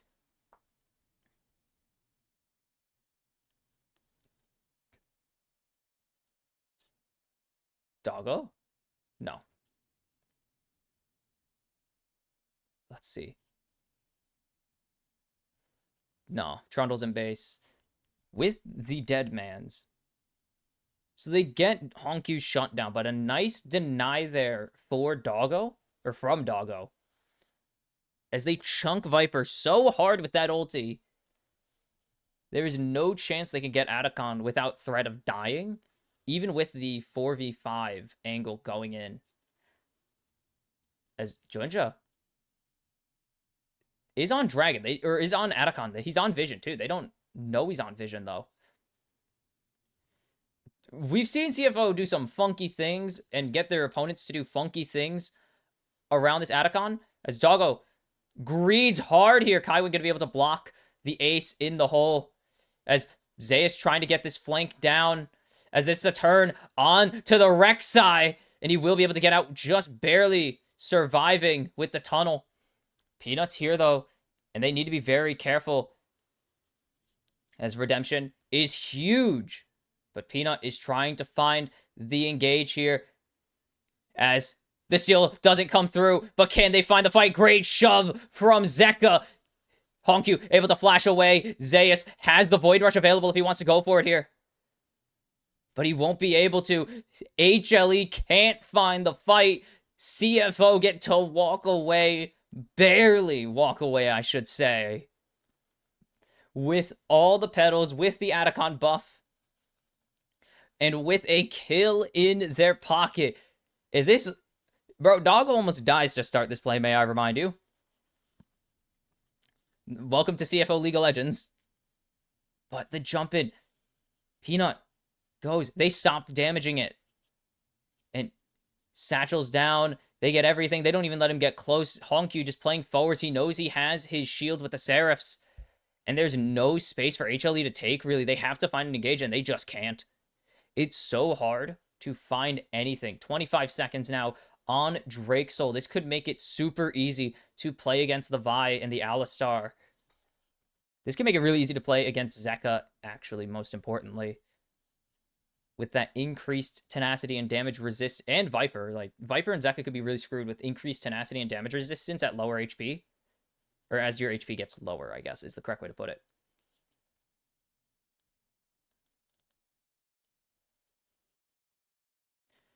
As it started by Viper and Kaiwin going to tank a Dragon Shot.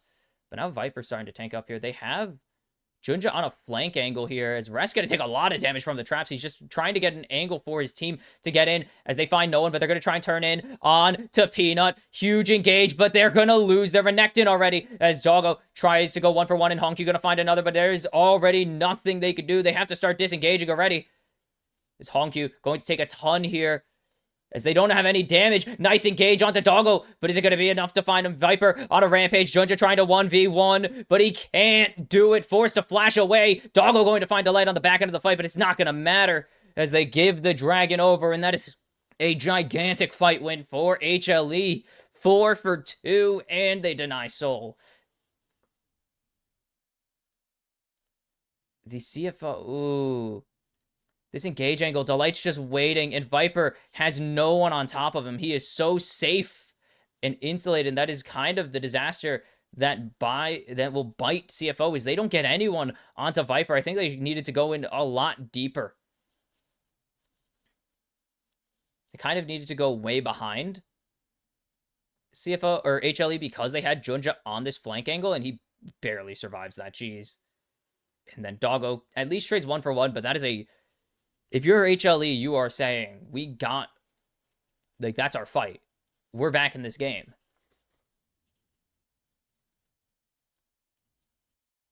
It's 3 items on Honkyu now. He does a lot of damage. He survives for a long time. Kind of an issue now.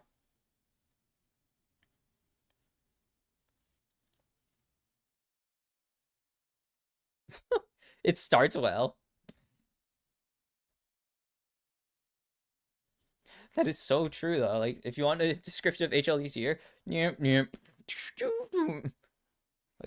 you hear the bouncy castle, the spring noises. Zeus going to take a lot of damage, gets stunned. He's still tunneling in the stun animation. It look kind of goofy.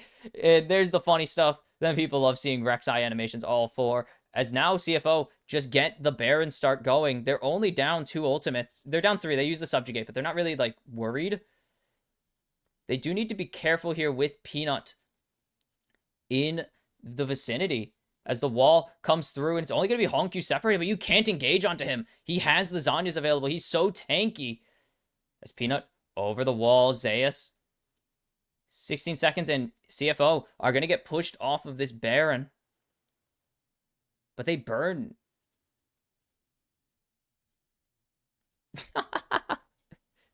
Evil behavior from the casters today. Evil behavior. As there's the jump in onto Honkyu. Do they get the Seraphs? And there's no response play at the moment. Guywing feeling it. He's gonna get shoved back here as Junja not on vision, but Peanut is very much on vision there. So they don't burn anything. They do lose the Seraphs on Honkyu, which kind of sucks. But you can see the total gold is so close.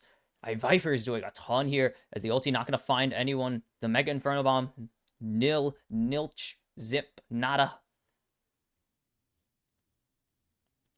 Zeus, it's not as funny as the hashtag that we had from, that wasn't the shot. God damn it, it wasn't Flandre either. It's the second game of Rek'Sai at the tournament. Junja, gonna try and body block this, but Peanut will be able to get out. Forces the flash out there immediately, and with the Mega Cone, should be able to get out to safety. Big pickup. As Kaiwing, delay, bricks the combo. The full spectrum of Peanut and Delight, almost inting, borking stuff up. Yeah, sounds like Peanut and Delight, and especially modern Peanut. It's just really tough. He's old, man. He's old by league standards. He's ancient by league standards. Dude's been playing since 2015. They're not getting Rest there. There's no chance. Rest does not have his Sterax yet, and that's kind of the most important thing in the world, is that he's not as tanky as he can be. Or he's not as good at surviving yet as he will be. As HLE going to take this time to reset. They have full control of Baron Pit. They have all the vision. They know exactly if CFO will go for anything. As, yep, blindly just has to throw the ulti in. Let's see.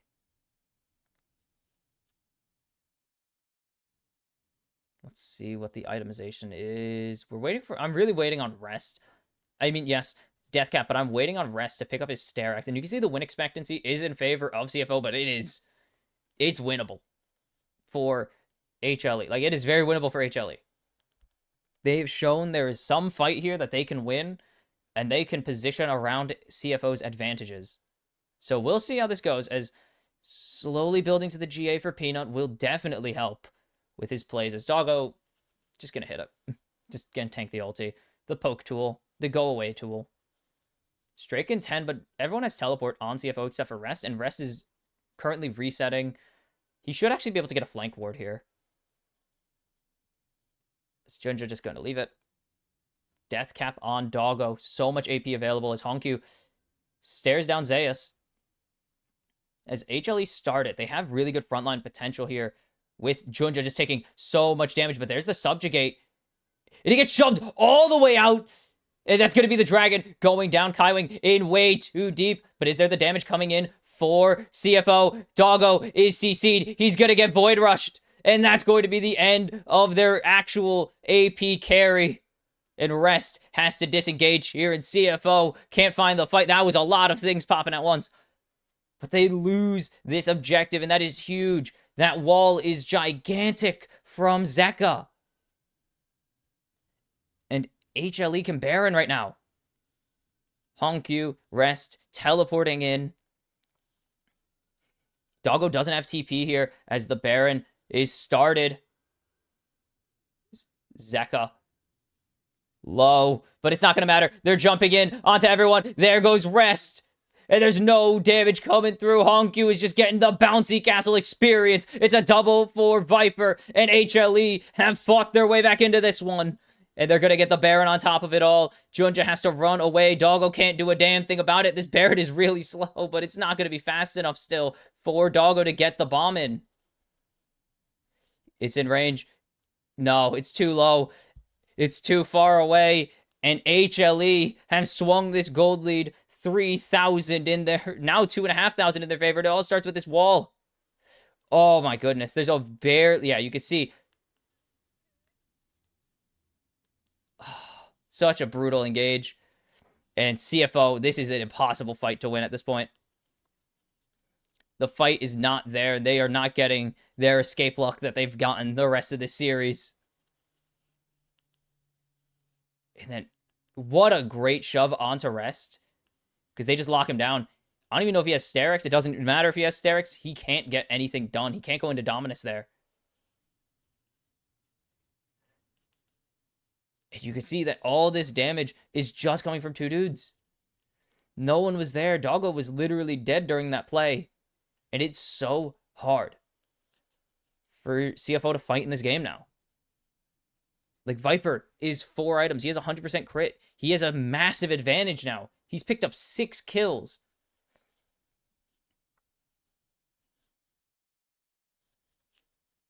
This is just going to be really hard for them to play. Like, what's the angle here for CFO? Besides get a giant team fight win, obviously. HLE going to take down these tier 2s. That's a lot of standing gold on their side here. The good news is this won't end. Like, this won't end the game yet. This Baron, very likely, unless they absolutely go and run it down, and Rest might have run it down, but unless they absolutely run it down, this is not the end of the game yet. But it's going to be really hard to not be the end of the game because CFO love getting in there and they love being busy, and Rest already forced to pop the Dominus. He's going to get Seismic shoved, and that's what I'm talking about. Viper 7-1 now after a pretty silent early game from him. And that's kind of what's going to end the game if CFO can't stop doing that. Inhib not down quite yet. CFO have time, but it is going to be a near insurmountable lead as there's the jump in onto Doggo. The ulti finds absolutely no one, and the Void Rush takes down Ziggs. Hongq has nothing left. CFO are wiped. HLE are going to take this one clean. Well, not a clean 2-0, but it will be a 2-0. As HLE finish the job, and Zeus picks up his 100th win already. He's only been playing for 4 years. They're not even going to take down Zeka. CFO go 2-2. HLE 2-1. Now 3-1. As they've solved it. And CFO will not be going to the knockouts quite yet. HLE joined KT Rolster as the second Korean team in top 8. And what such a good effort. It was really good effort, but it's just kind of not enough. As there's the 2-0 clean, easy peasy. Not even easy peasy. They made it difficult, but it just was not meant to be. Which makes me sad. It was there. There's an angle as there's how it is now. 3-1 for HLE, 2-2 for CFO. As it's narrow. It's so close, but CFO just cannot close it out there, and HLE punish them hard for their disjointed two disjointed fights in a row. They got to pay the price. And it's going to be hard. The hope is still there. They've looked really good, but they got to step it up if they want to take down these top tier teams, which they're going to have to if they want to make the knockouts. Again, BLG, G2, FlyQuest, T1, Gen G, Top Esports. One of these 5 teams are going to be awaiting you in the 2-2 pool. You can't afford to play like this with this level of competition left in your path to make it to the knockouts. Especially if you make it to the knockouts, you definitely can't be playing like this. But for HLE, didn't look clean. That was more of an Anyone's Legend game than a 100 Thieves game for them, but they looked really good in those team fights. Like, they looked insanely good. In their late game is pretty damn good. Like, I think their late game is only second to... Oh, sorry. I think their late game is only second to, like, Gen G and AL. I think that's it. I don't think there's many teams with better late game than HLE. The key issue for HLE is getting to that late game with enough of an advantage or enough gold in your pocket to be able to execute your late game. We saw it against AL. They got out late gamed. We won't see it against Gen G because they aren't going to the 2-2. We could see it if Gen G win tomorrow. If Gen G win tomorrow, yes. They could draw HLE, but that is a future us problem to solve. And speaking of future us problems to solve, it's now a present problem for us to solve. The war of NA versus EU. FlyQuest, the LTA champions, up against G2, the LEC champions. The rivalry never dies. The last time this happened, the two champions facing off, it was NRG versus G2 in 2023, 2-1 phase, and they knocked down G2 in a clean 2-0 as they would meet their mortal enemies, Billy Gaming, as they were knocked out at 2-3 once again. And NRG punched their ticket to get 3-0'd in the quarterfinals. Will G2 get their revenge, or will not NRG, sorry, will FlyQuest make another knockout stage? We'll have to see, as the longest standing rivalry in League of Legends is after this. And we're back after CFO get 2-0'd in slightly unconvincing, but somehow still convincing fashion from HLE.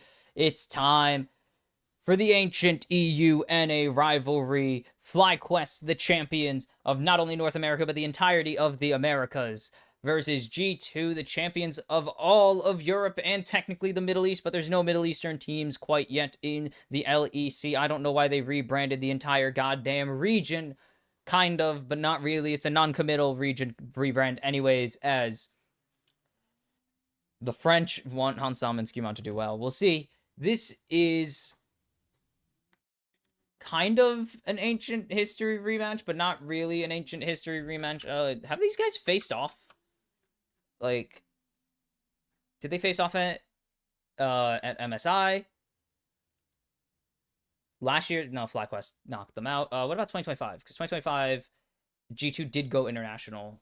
Or MSI, sorry. They did face off. It was a 3-0 for FlyQuest. I think it's the only time they've met. Maybe they met at 2023 Worlds. I think it's the only other event FlyQuest qualified for in their entire history. Actually, I think they qualified for, like, Worlds 20... They qualified for Worlds 2020. Did they face off? In MSI 2024, that didn't happen, of course. Or didn't have... 2025 didn't have G2, sorry. Or did have G2. 2024 didn't have FlyQuest in the main stage. There we go. That's what I meant to say. Let's see.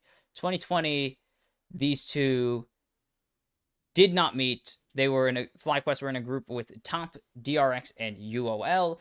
G2 were with TL, Machi, rest in peace, Machi Esports, and Suning. So this is the second time ever these two teams are meeting. They did duck each other at last year's World Championships as well in the everything pool. Actually, I don't know if they were ever in the same pool. They were in the 1-0 pool together, and the 1-1 pool together, and the 2-1 pool together, and the 2-2 pool together. They didn't pull each other a single time.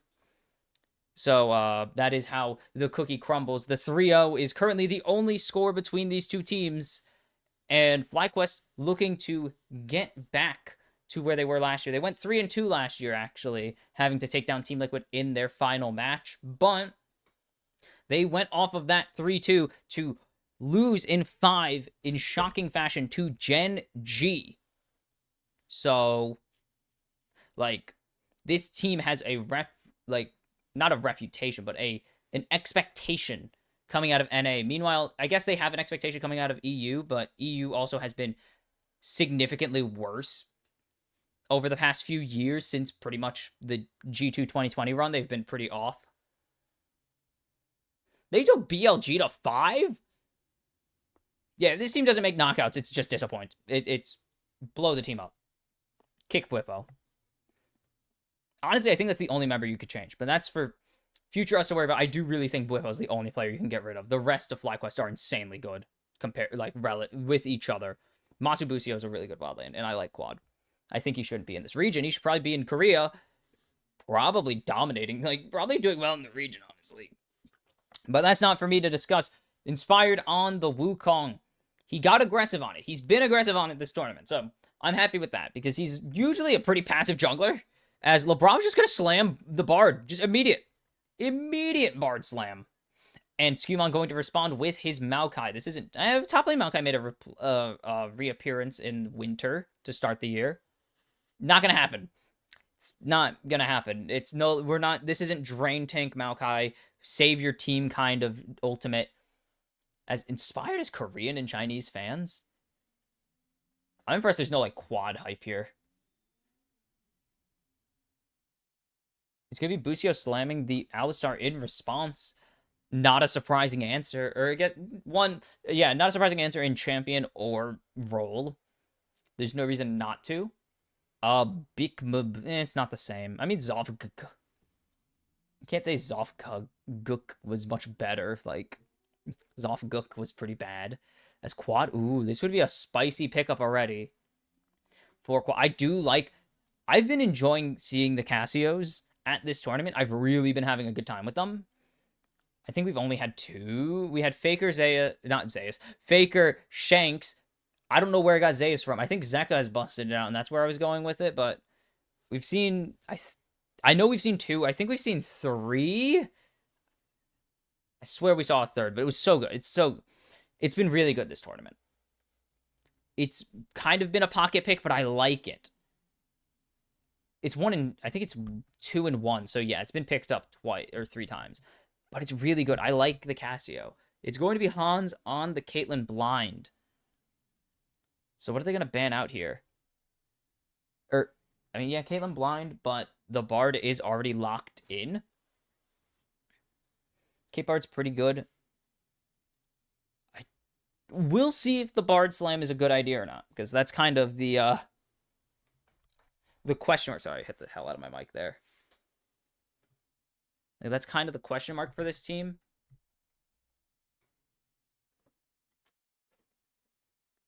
Is how this is going to go. The Varus in response is gone. Masu has played a surprising amount of Varus, especially give it quarterfinals plays. It's been 5 years?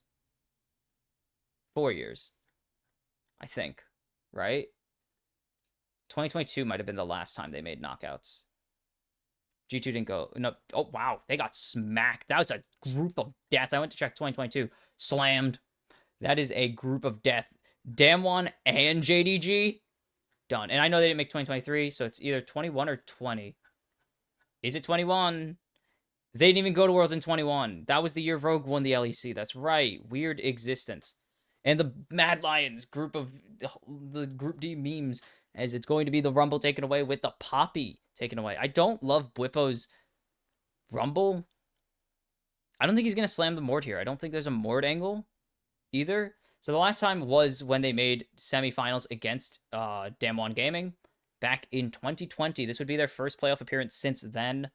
For FlyQuest, this would be their second knockouts appearance in a row of 3 World Championships total as well, all since 2020. Renekton is going to be taken away from Broken Blade. He hasn't busted out Riven a single time. Actually, he's probably played Riven in his career. It would not be really saying much to assume that as... This is pre-buff. This is 25-20. He's getting buffed on 21 for those referencing it. This is... Okay. There is a grace period, so I know that teams can usually get... You can what do you call it? You can hang out on 0 seconds for around like 7 to 10 seconds in that range, depending on some factor, probably. I think there's a 10-minute grace or 10-second grace period. Let's get to the league wiki.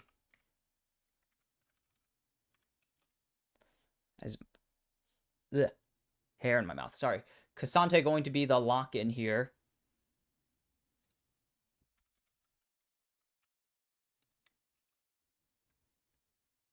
Picks bans.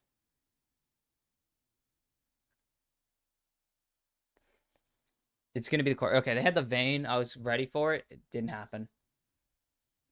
We did have a Vayne. Oh, was that? That was crazy. That was KT busting it out, which is pretty rad. As it will be the Rek'Sai again. It did pick up a win last game. it did pick up a win. Yeah, as I was saying, it's Zeus, so surely he could play. He did really well, actually. Survived the early deficit he got from Rest clapping his stuff in that really weird dive, but that's pretty good. Sorry, I'm trying to see. We'll figure it out. So we should be seeing push actually for Bwipo in this because there's really no way for Rek'Sai to guarantee push. This bot lane should be pushing pretty aggressively for G2 as well. They have pretty good advantage. GOG 2. Sorry.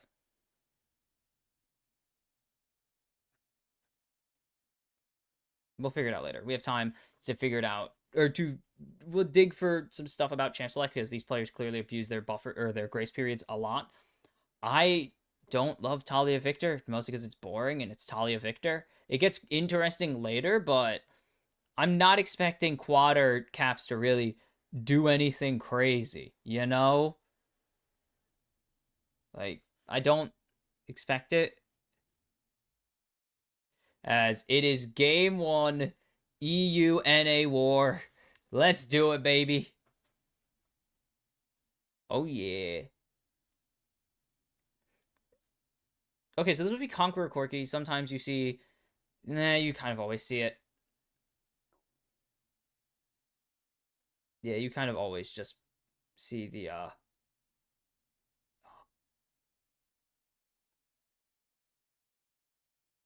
Sorry, my foot itches. Yeah, nothing special, sadly. This is pretty... whatever.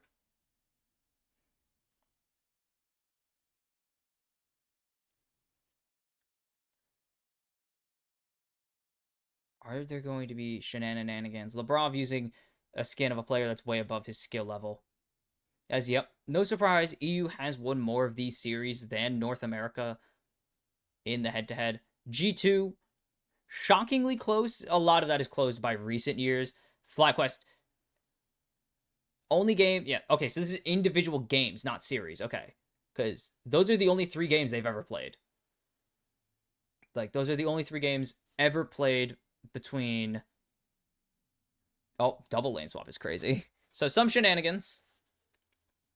So full on just lane swap, lock in EU. This has been a rough Worlds for EU. You can't go to airport. Like, also you should have just left it as go to without the second 2. But engage. Yep, just punching each other in the mouth. As Labrov should be actually really happy to be in this lane. Like, look at the... Oh, ignore that, but just look at the fun he's having. He's playing range into triple melee. He's thrilled. He's having a blast right now.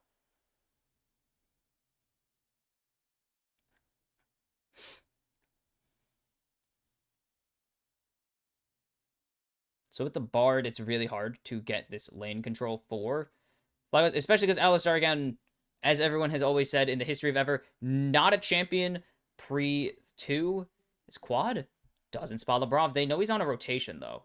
So doesn't land the stun, but does land some pressure. And some auto attacks. But he has some pressure here. Onto quad.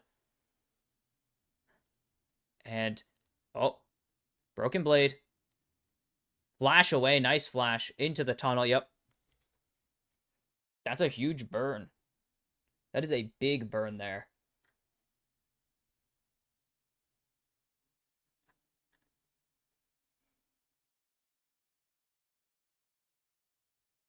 Anyways.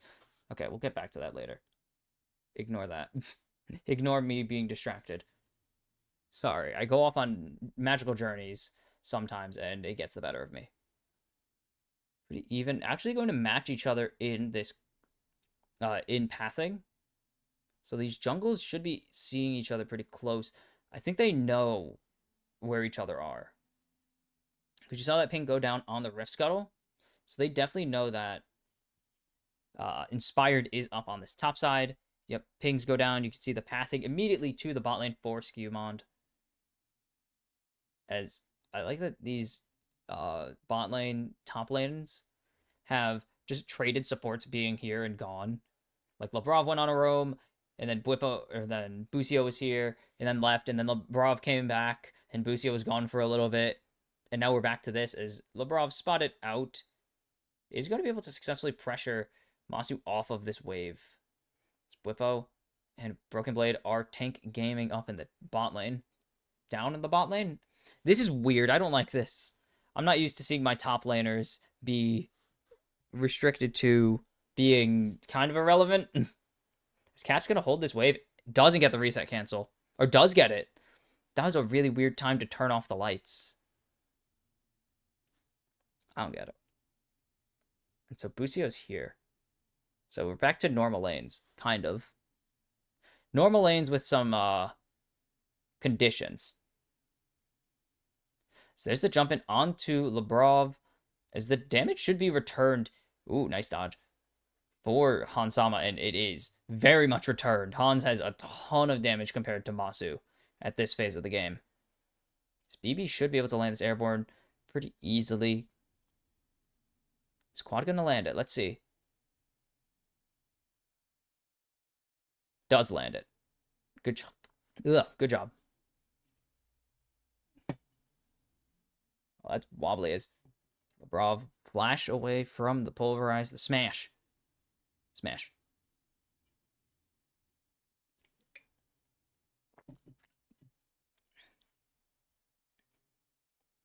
It's already a 5k gold lead, which is impressive because it's just CS. There's literally nothing else to get a gold advantage off. There are no kills. Masu's 20 CS down. That's kind of a problem. As Quad, oof, getting chunked by Caps here, but he's just going to take his reset as Bwipo. Oh, Q3 would have been nice there, but not going to get it.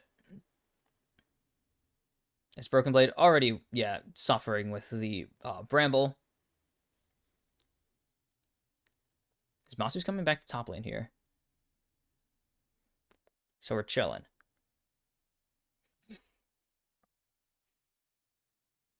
That's so bad. That one was pretty ass. Kobe, I hate you forever.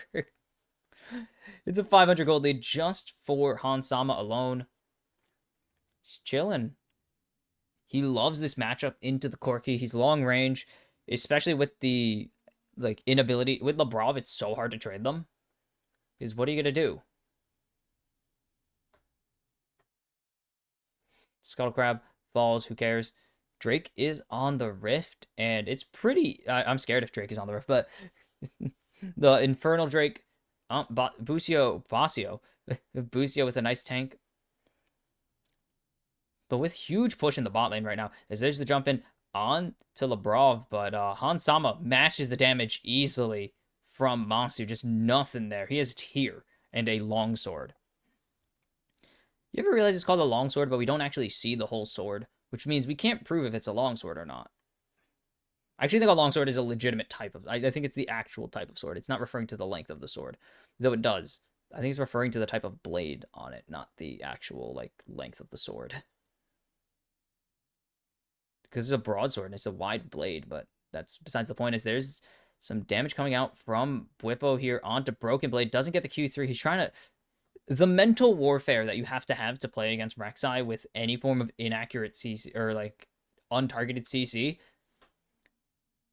Because you just have to wait. Because the animation's long enough that Broken Blade can react to it. I believe Rek'Sai's dash is... Oh, nice two-man shove actually coming through as Cap's going to go down. There's the gravity field in response to try and keep himself alive. Quad putting in some damage, but it's not going to really do much here. Actually, it will be the grubs falling. Okay. We're going to do some Rek'Sai research while we wait as they're trying to answer this play here. As the grubs are started, Inspired does have 6 as well. Skewmon has 6, but his is a little worse.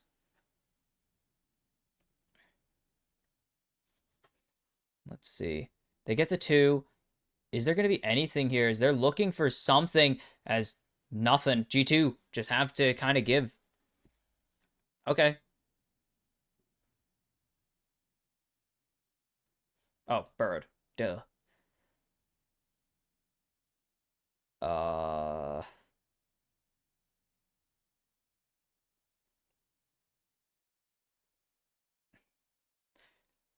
See. I'm just going to do some research. Tunnel cooldown. Only if she's close enough, blah, blah, blah. Creating a tunnel.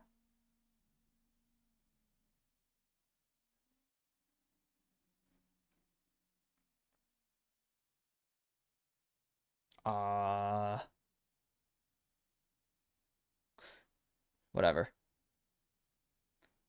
It's double AD here for, or double armor for Bwippo. I think he's going to Sunfire. Is he going for Sunfire here? Probably. That would make sense.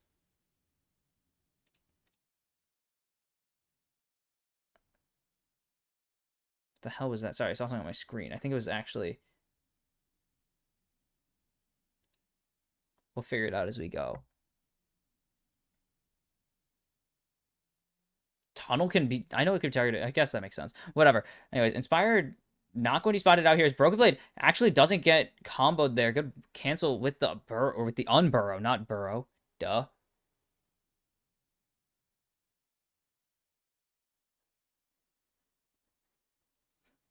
As they're going to steal away the Raptors here, as Labrov doing God's work. And by God's work, I mean the jungler's work. I don't know. I think it is unstoppable once you get it, unless it's like silence or grounded, which obviously stops it. As Dragon actually will be taken here, is Inspired just going to go to his top, or going to take his reset. So G2 getting something. Like, they get something. We'll figure it out. Let's see. Where are we? What the hell is happening here? Is Caps not going to get shoved? Didn't even have the phase rush. Just move speed from his Q or E. No, Q. Q is the thing. I think it gives move speed. Now we got to go do more research really quickly.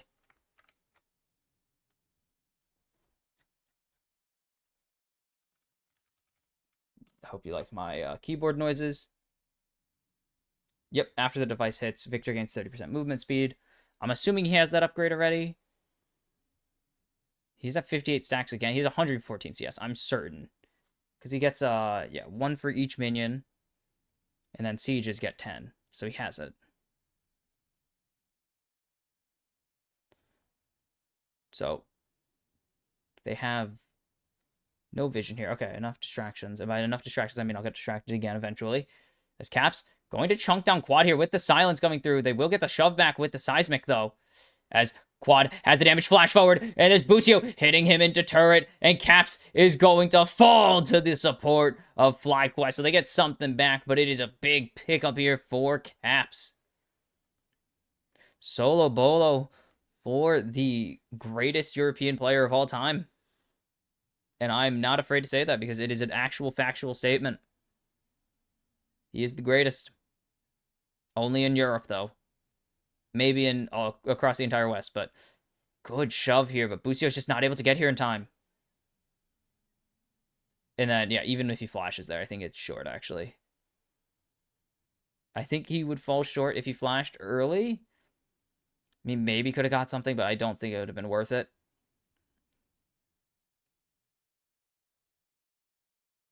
As Hans gets some damage, and Bwippo blocks the entire shot with his shield. His Collector is finished here. Meanwhile, the Triforce not there for Masu yet. Busio is way deep in the enemy jungle as he's going to headbutt his way onto the enemy team. He's going to use his own ulti here. As nice double seismic shove there as Caps is getting 1v1'd by Inspired right now. He has no flash. He burned it in the mid-fight. And now flying in with the Weaver's Wall is Quad, but it's not going to find anything. And G2 stunk under their tier 1. And FlyQuest make a play on the map. Like a good play across the entire river. They get Skumon's flash. They get Labrov's flash. In exchange for a solo kill. And I mean, Busio sums, if you really care about Busio sums at all. And Weaver's Wall, which isn't going to get a ton of value quite yet. Broken Blade will spot this if he goes for it. Oh. They didn't move. Oh, nah. Broken Blade. Void Rush is going to not be enough. He'll be able to tunnel out to safety. I don't know if Masu has flash. Nope.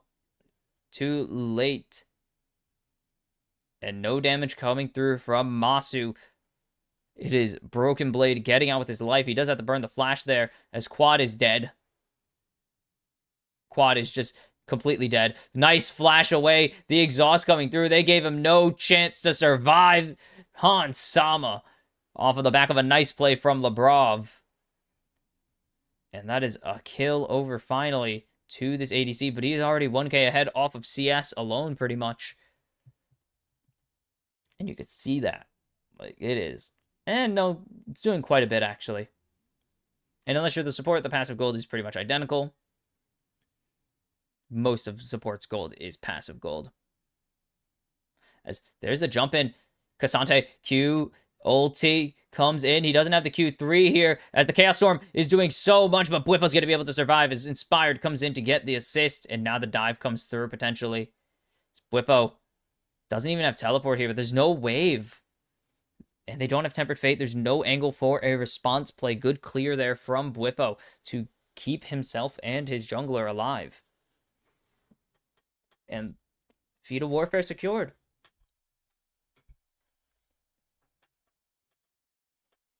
Ugh, stretching.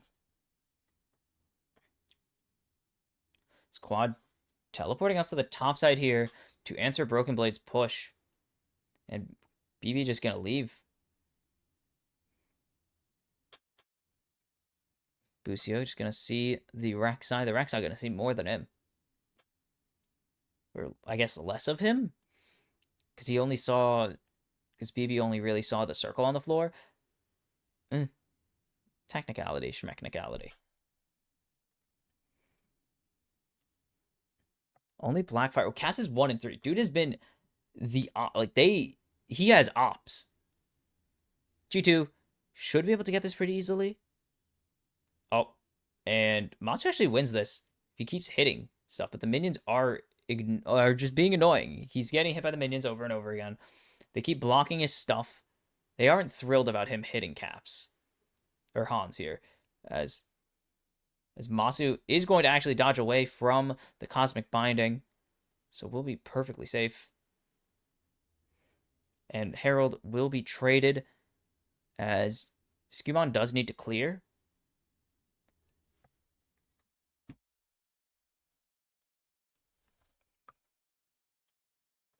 Oh, third Drake. Everyone's favorite thing in the world, the third Drake fight. As FlyQuest even out the feat of Monster Slaying at 2. And if first turret goes down for FlyQuest, actually, it will not matter. As it's pretty close to down here for... Or in this top lane. Like, it's pretty... All their turrets are pretty low, actually. G2 has to be very careful. As... That ward's actually not going to get spotted there. And Inspired can't sweep her at the moment. It's a quad. Was gravity fielded. As nice seismic shove onto Caps here. Has to worry about Labrov still being around with Skumond. But I believe he's unspotted at the moment. So Labrov going to go for his chimes. And potentially to find something here. Hold on. Not going to find the Cosmic Binding. But is Skumond going to be able to steal this? No. No. Caps could grab this turret here and actually really help his team. As here comes a dive angle. As Herald goes down. As Caps is getting jumped by Busio right now. Quad has to disengage. But they will survive. They only burn his Seraphs, really. Like, what do? They burn Seraphs. And that's it. As this will be the feats of strength. Oh. These minions are evil. And then there it is. For real this time. It is the feats of strength. So better boots over to FlyQuest. They have about a 1,500 gold lead right now. Give or take 100. As it will just fluctuate naturally. Coming up on 2 items for quad here. Nope, he went for Frozen Fist first. Okay. That makes a lot of sense, actually. Cassante gaming. It's Cassante stuff. His Caps is actually coming up on 2 items.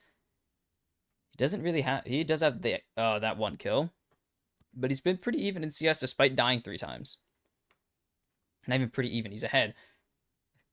I don't know what pretty even means in this case, apparently. Hans is 1k ahead. The kill plus almost 30 CS is doing so much heavy lifting for his economy right now. So he should be... This is probably IE second item, which would make a lot of sense, obviously.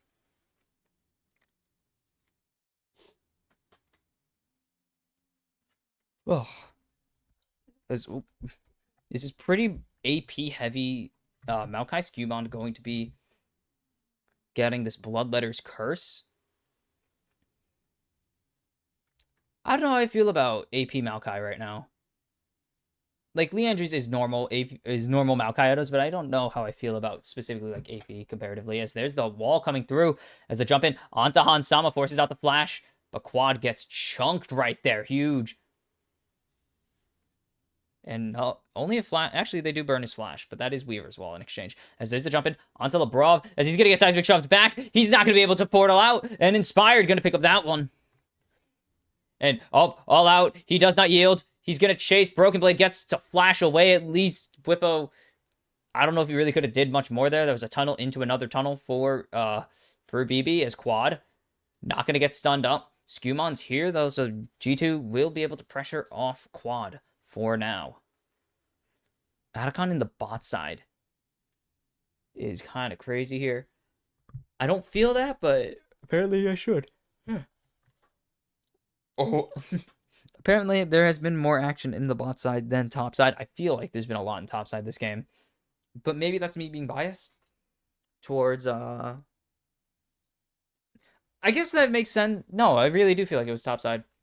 Like, we had the bot lanes trading up here pretty aggressively for a while. I guess Broken Blade and Whippo have been going pretty hard in the bot lane for quite a while, but I don't think so.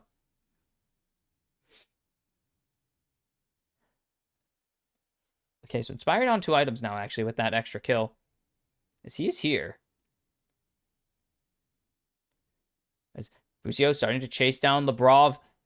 As Inspired's here, and he's going to get 2 on the Cyclone. As here comes Whippo on top of it all. He will not yield the Tempered Fate. Maybe buys enough time for Hansama. But there's the 2-man stun with the Gravity Field, but it's still not enough. Inspired gets the Drake as G2 are sent packing.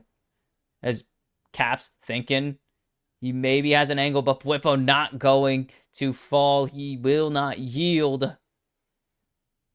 And G2 lose out again. 3k behind now. Whippo with a nice engage here. He sees the traps being laid down. So he actually survives for so long. Great ulti as well. And then this Tempered Fate does mean that everyone gets gravity fielded. Or gets cosmic binded or bound. But Hans is already dropped here. They get Busio in response. And then Whippo thinking he can go forwards, but he cannot. Instead, Inspired 3-0-2 here. As this is a dominant start for FlyQuest in this series. They've given G2 minimal anything.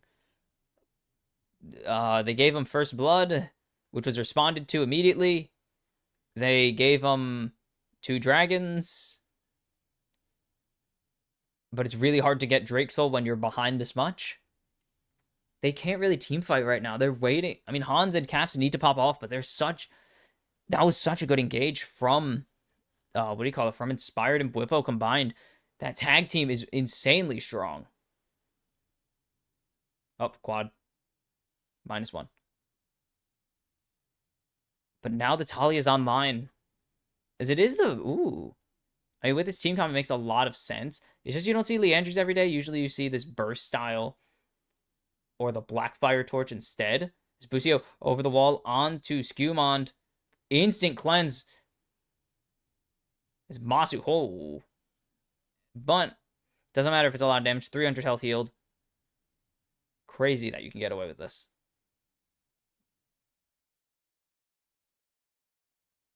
As mid-tier 1 falls, and that is all the tier 1's gone for G2 now in this first game. Words are so hard. In this first game, as they are on vision of this Atacon start. So G2 will start coming down here. So Whippo is the furthermost forward player. As he gets in onto Labrov, forcing out the barrier. He needs to get... out of there as the Weaver's Wall is nice and Broken Blade is locked down as the Nature's Grasp comes in. But it's only going to connect onto the clone. They've successfully pushed FlyQuest out, but FlyQuest have teleports, so Bwipo's just going to reset here as Masu has the fruits available, the empowered honey fruits, as there's the jump in for Busio, but he's not going to find anything. He's forced to use his ulti immediately. Skewmon doesn't get the Atacon, and that's a huge, technically a steal, as, oh, Caps, does he find Masu? He does not. Masu finally gets on the board as Inspired, jumping in, can't find Broken Blade here. We'll just have to steal the blue buff away, but they get the Atacon. They get a kill as well in exchange for Busio dying. FlyQuest will gladly take that. As it's Bwipo with the blue buff. I think they wanted onto quad, but Bwipo also couldn't really position any differently. As that is a masterfully executed stall from Bwipo. And then just nothing. Look at this Maokai ult. Nature's Grasp finds absolutely no one. Gets over the wall as well, so Hans has to leave him alone. Broken Blade uses tunnel, so he has to wait. And then Busio tries to get an engage. Doesn't get a huge trap there, actually. But then Skewmon went for his smite combo, but Inspired connects first with his. And then Caps. I mean, Masu. Fearless on that one, clearly. It's Bwipo. Can they lock down BB? Will force the flash out. At least they get something. Lebrov low, but they know better than to chase a Bard through his own tunnel, because there's always a Cosmic Binding waiting at the end. I want to check something for HLE really quickly. I just want to check. Yeah, they only have... Oh, well, they have last year's Worlds as well, but they only had that 2021 run where they were playing this team. Wow. Crazy. I really didn't think that. I thought they might have made another, but nope. Crazy. But back to FlyQuest G2. This would be crazy if FlyQuest remain undefeated against G2. Like, imagine this team goes 5-0 in a single year against G2. It just kind of proves that the top of NA will be better, or is better than the top of EU. Ignore that their two best players. Well, actually, not two best players, but ignore that their top jungle are European. If you ignore that, then it's probably okay. As this will be second Drake for, or a second Drake for FlyQuest, as they will even this one out and stall Drake Soul. It's 36 seconds for it, or 36 minutes, sorry. 37 basically for the minimum. Inspired still 3-0-2. Masu finally getting involved. Quad's been involved in quite a bit as well. 5 of 7 this game. As Busio is going to ghost. Just keep using these summoner spells. No, they don't get anything really. If Lebrov disrespects, then they will, but they do not get Lebrov to disrespect. As they are, I mean, 3,500 gold in just the mid jungle alone, like ahead. As it is almost 5,000 in the lead for FlyQuest right now. They are so damn strong. Shojin will be finished. The ultimate spear finished for Broken Blade. I don't know why it's called that still. Why is its weapon category ultimate spear? That doesn't make sense. Double burn for Caps, though, as it is 65% crit for the Caitlyn as well. That's kind of cool. Kind of cool. Or is it? It's not 20, it's 15, right? It might be 20. If it's 20, then it's 60%. Or not 60%, 70%. Jesus Christ, counting's hard. It is now actually 5k gold ahead, roughly, for FlyQuest. Instead of just kind of 5k, as Bwipo just keeps walking. Literally just keeps walking. He does not care. And what are G2 supposed to do here? They kind of are just waiting for Hans to pick up level 16, to pick up his third item, to pick up R... Actually, that's LDR. Why am I saying RFC? RFC doesn't give any damage. It's just a matter of time in their... I mean, in their case, that is true. It is a matter of time before they are the scaling team that can win it, but it is also...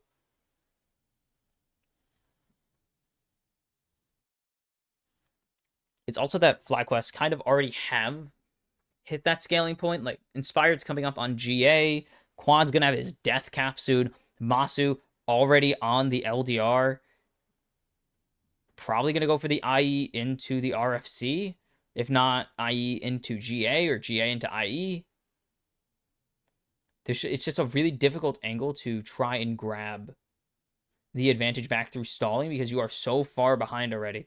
Jock shows on Blippo. He's going to have Thornmail eventually, like an actual item with that instead of just Bramble Vest. But he could kind of just stall it until he literally has to build it. As G2 are buying, just buying time, and that's not really the angle you can go for. As Blippo is getting kind of destroyed here. Does not get the read on the tunnel. Is the Q3 tunnel not going to come through? As Broken Blade actually is trading back, but he's going to eventually fail to trade back. But that time does not come. He's still winning with these Fury procs coming in clutch.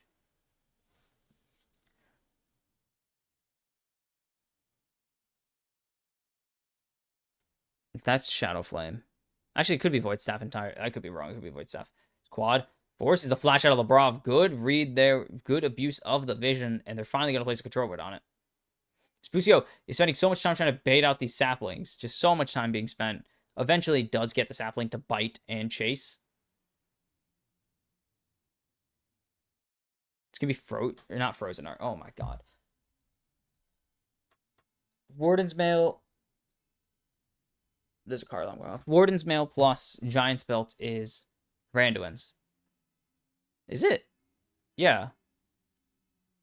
No. Hold on. Randuin's Omen. It is. I'm a genius. I can remember easy item component combo or recipes. I guess they're called recipes, which is, I guess, yeah. I don't know what else I would call them. I guess recipe is correct. There are so many tiebreakers at Worlds 2021. Sorry, I just have it up still because I was looking for HLE, or not even looking for HLE. I was looking at the G2 stuff earlier, obviously.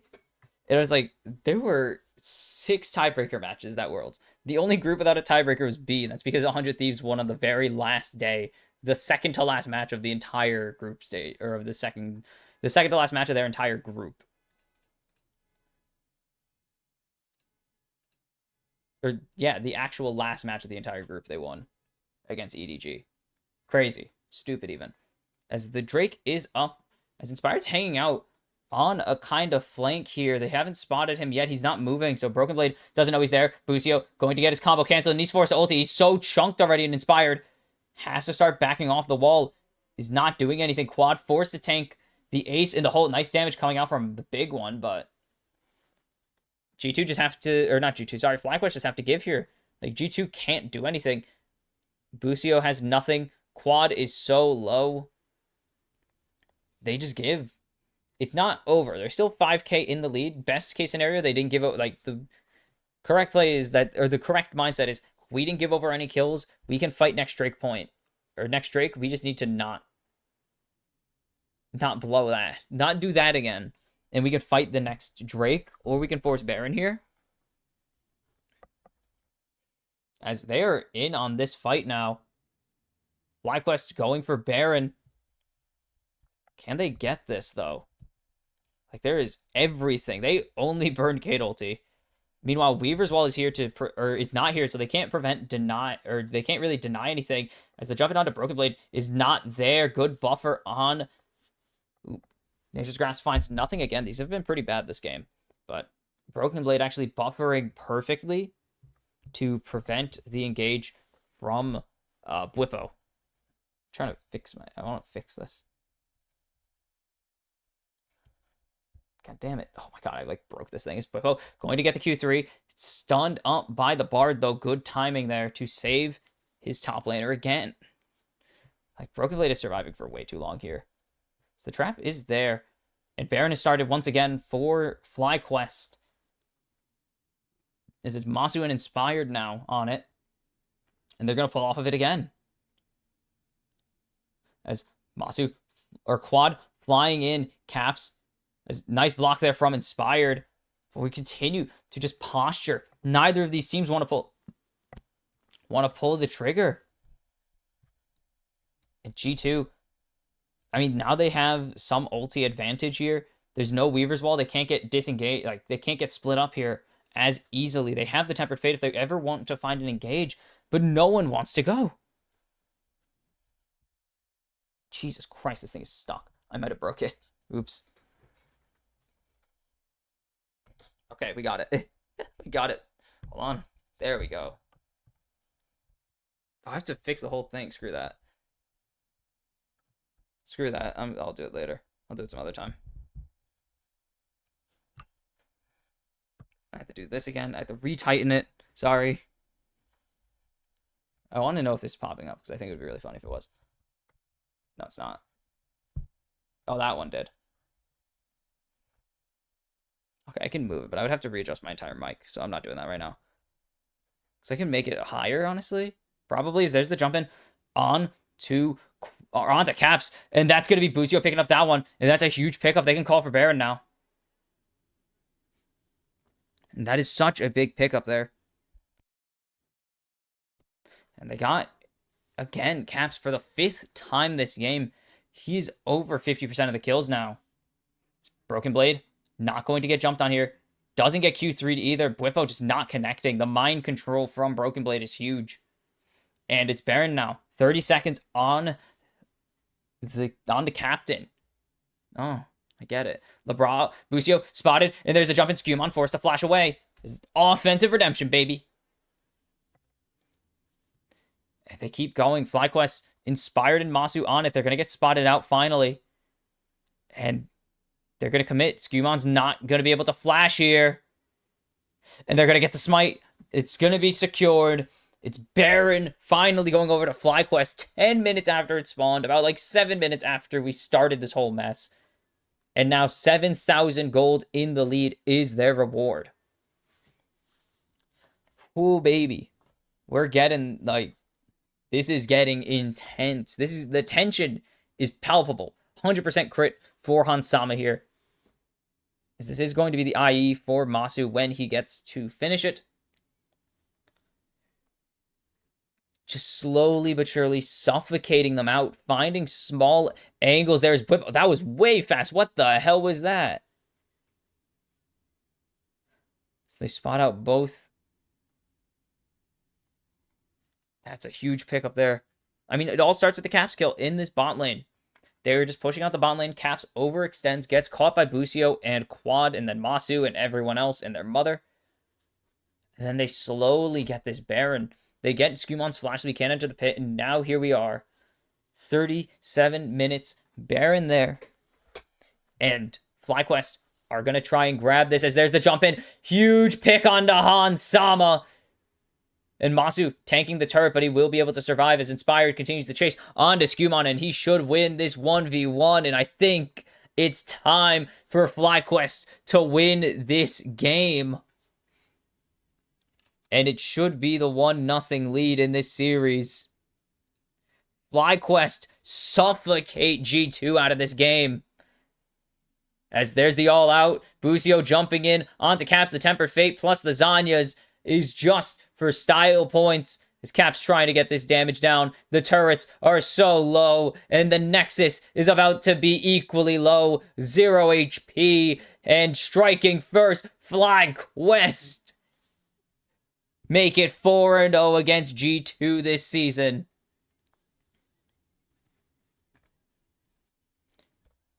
So clean. Like, that was just so... I think there are moments that they could have probably pulled the trigger earlier, but that was such a clean execution in the end.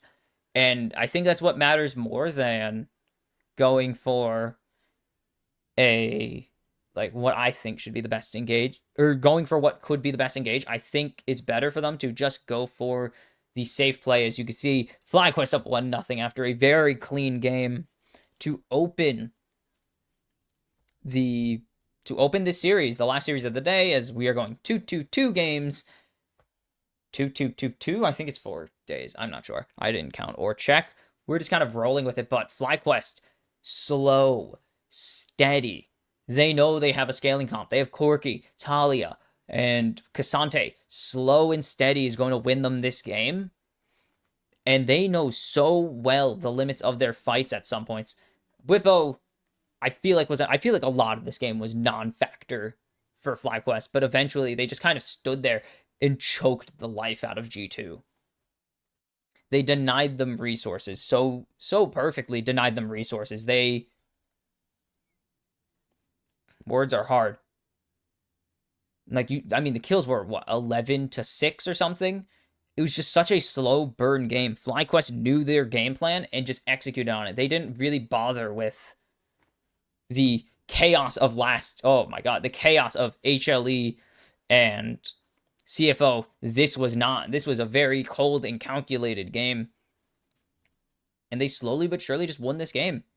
Like, G2 really, they got this early lead, or FlyQuest got this early lead. Sorry, I said G2 and then they got this early. No, FlyQuest got this early lead after I believe it was a top lane kill onto Broken Blade.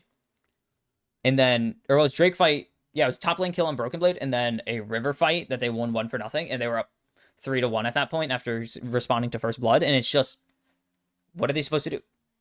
Like, they had the early advantage on a Corki Talia lane, or on a Corki Talia duo carry, and they just knew their game plan. Minimize the action. It was like 2017 Korea, baby. Slow the game down to a crawl. And just build the gold lead up. Only fight when you need to. Disengage. If you even have a chance of losing a fight, disengage.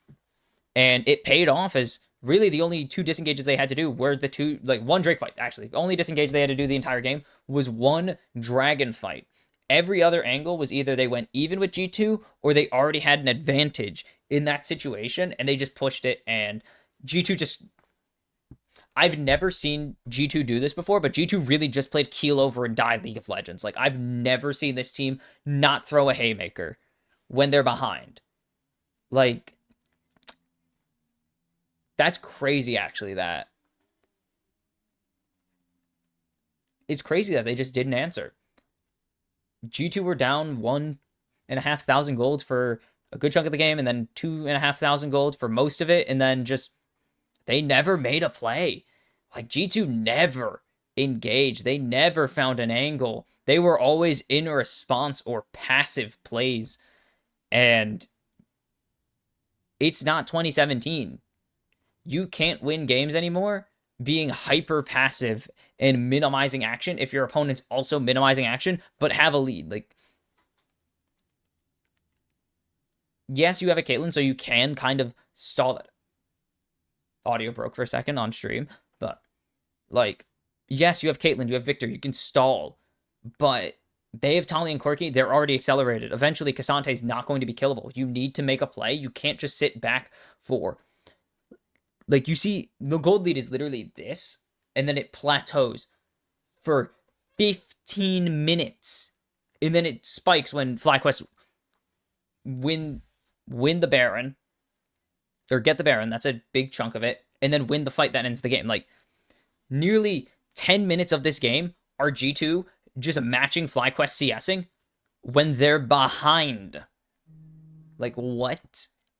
Why are G2 sitting there farming when they are behind 2,500 gold against a scaling comp? Like, I don't understand why they did that, but that's the choice that they made, and they're going to have to make some better choices as they are now down 1-0. It's match point. If they want to make their first qualification to not... Like, they want to make their first quarterfinals in not even 3 years. 5 years. Jeez. 5 years. They got to actually play the game. But we will see if FlyQuest make it 5-0, or... If it will be 5-0 for FlyQuest against G2 this year, and all-time technically, or if G2 will finally take a win off of the NA 1 seeds. And we are back with potentially the last game of the day. FlyQuest lead G2 1-0 in the LCS LEC rivalry as FlyQuest look to go 5-5-0 against G2 as they look up to pick up the GO2 in this series and punch their ticket to their second straight knockouts appearance. G2 trying to break the streak. They are 0 for 2 in the Swiss stage, going 2-3 both years now, and they are trying to break the streak of currently 3 consecutive years without making the knockouts, including a Worlds miss back in 2021. Weird times. Bizarro World was still in effect from 2020 COVID year, of course, but missed in 21, failed to make it out in 22. 23 you went 2-3, 24 you went 2-3. What did they went 1-5 in 2022 if I'm not mistaken. Yeah, 1-5. JDG and that was JDG and Damwon. Brutal group to draw, and they traded a win with EG, but who cares? As G2 opts to the red side again. So that's a concerning sentence. That's a cute sign. That's pretty up there with all the signs. As do G2 have the top selling emote? No, the Burger Flipper is the 10th best selling emote. The best selling emote is, of course, it's the Faker one. But know who's second? Isurus, baby. Isurus second with the FF. Leviathan, I think, are 6 with the Mastery Flash. So I'm hype. Wow, there are a ton of fans here. A ton of Chinese fans. Holy cow, threatening to kill G2. But there are a ton of Chinese fans rooting for either of these sides. What the hell? Sion taken away from Bwipo. He's also one of those players that just will run you over eventually. With it, he's shown that he's pretty capable on this champion. As the Skewmon loses his Volibear, that is very targeted. What else could we do? It's going to be the Nico taken away from Busio. Okay. So, it should just be a mid-slam here for quad. Or they're going to just lock in Kaisa for Masu. I hope both teams have fun. It doesn't seem like they will. That's a really good sign. But it doesn't seem like they will barbecue Fly. The Olivers are no longer in League of Legends, man. The Olivers died a long-ass time ago.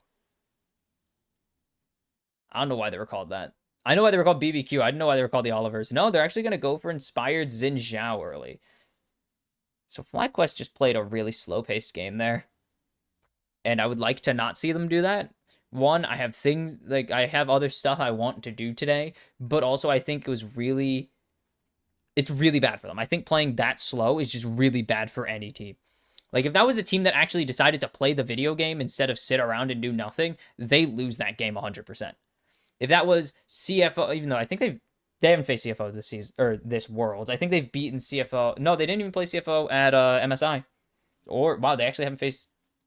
No, they haven't faced CFO at all because they lost split one. That's right. It's gonna be Skewmon on the Trundle, but if that's CFO, if that's AL, T1, Gen G, HLE, they are smashing FlyQuest in that game for doing nothing. Like, their positioning was good, but the inaction from FlyQuest would have gotten them steamrolled. You can't afford to just not play the game. Again, it isn't 2015 to 17 where low action, high accuracy plays are the correct move anymore all the time. That requires a team to just never do anything. That requires a team to be okay with you just farming up a storm as you're already ahead. And most teams aren't like that anymore. Like, I need to see something from FlyQuest that is actually playing the game. They're going to lock in Bwipo's Rumble. I'm not thrilled by Bwipo's Rumble, honestly. I'm not concerned by it. Like, I don't think it's a bad pick. I just don't think it's a pick I like seeing Bwipo on. I'm a firm believer Bwipo probably should stay to his bruiser champions for the most part.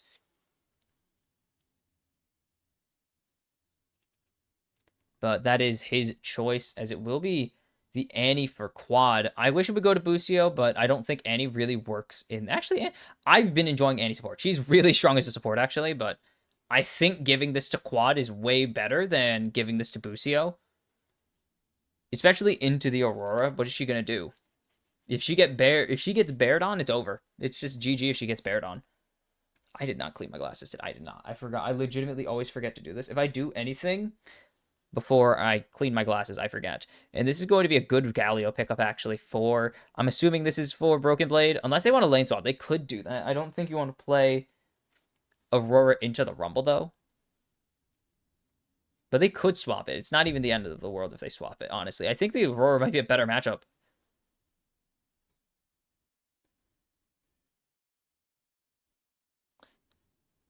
There we go. Oh, there we go. But I do think this is a better... I mean, it's a great matchup either way. Caps or Broken Blade will be more than happy to have this in their hands. It's more of what do they think Broken Blade can play? Because Broken Blade can play both of these. So it's not that big of an issue. Where do they take these pictures? Like, they are in the middle of nowhere. Sorry. I just have to ask because it looks kind of funky to me. Carmen taken away from Busio. Yeah, they could just get the long-range comp with Ezreal and just abuse that. And G2 want none of that. Nautilus going to be taken away here. Kai'Sa's still on the table, so that's a good ban. Like, Kai'Sa on the table. Yunara is not, actually. That's a big deal. Xayah on the table as well, so you want to get rid of these champions. I don't know if you can get rid of the Rakan here. NA EU greater than LTA. Or greater than EU, LTA fly. That looks weird. But Braum going to be taken away as well. I think this could... No, I don't know if they want to ban the Kai'Sa. I think they have the matchup they want for the Kai'Sa. This might be another support ban. Because if they take Kai'Sa, you take the Xayah. If they take the Xayah, you could take something like the Ezreal. Or the Zeri if you really want to. We're not going to worry about that sign. Just ignore that sign. It's going to be the Draven taken away from Hansama, actually. His pocket pick ADC. Okay. I will say, like, as I just said, you're pretty okay with any ADC matchup because you have ADC counter. But, yeah, now you could just take the Xayah. They take the Ezreal, but that's fine. Or you can go with... You take the Ziggs. The answer is the Ziggs. Triple AP, baby. Into the Galio. It's never failed. No, you could just take the Kai'Sa. If you're really fine with taking on the Kai'Sa Xayah matchup, it's not that big of a deal. You don't have Ezreal or Alistar anymore. You don't have Alistar. You don't have Nautilus. That's kind of a big problem here. What do you pick for your support? Is this going to be Lucian Nami? They're just going to trade Lucian Nami here. It could be Milio. Lucian Milio is also an option. It's really good, actually, especially into the Rakan. Milio is incredible if you have some reaction speed, which Busio probably does. They're on a zero ping client, so they should have reaction speed. I think the Milio is the better... I think the Milio is the better lock in here, actually, if you are FlyQuest. But Renata. Okay. Soraka. I don't like it. It can work with the Rakan. It works really well, actually, into Rakan and the Galio because you just cancel their spells. Like, even if the Rakan jumps on you, if you time your spells right, you could just prevent him from disengaging. And Galio, you could prevent him from disengaging as well. I don't love the Lucian, though, with it. I think it probably would have worked better with something like the Ez in this case, or the Kai'Sa even. I think you kind of need to long range them with the Soraka. Yeah.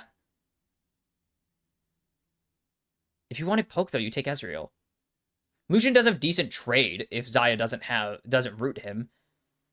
Like, if you don't need to burn... If you don't need to burn your dash to engage as the Lucian, then you are pretty fine in this matchup, but I just don't see the angle. I'm pretty confident in saying that this is not the angle that I think FlyQuest should have taken with this draft, but if they execute it, it doesn't matter. That's quite literally the case.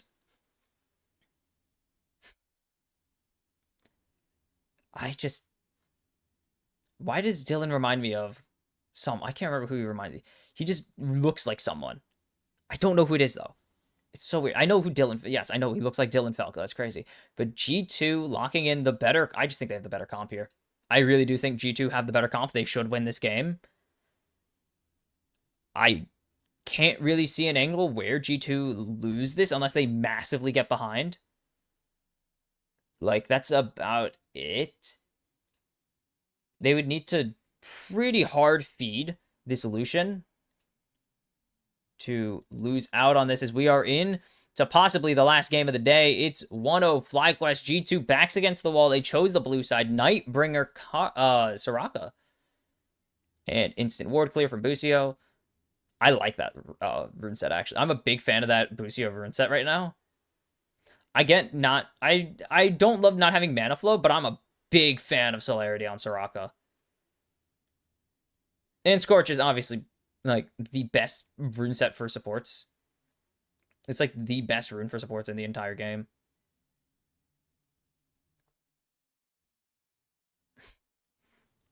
Sidler, ew. That sounds disgusting. That actually sounds like a disease.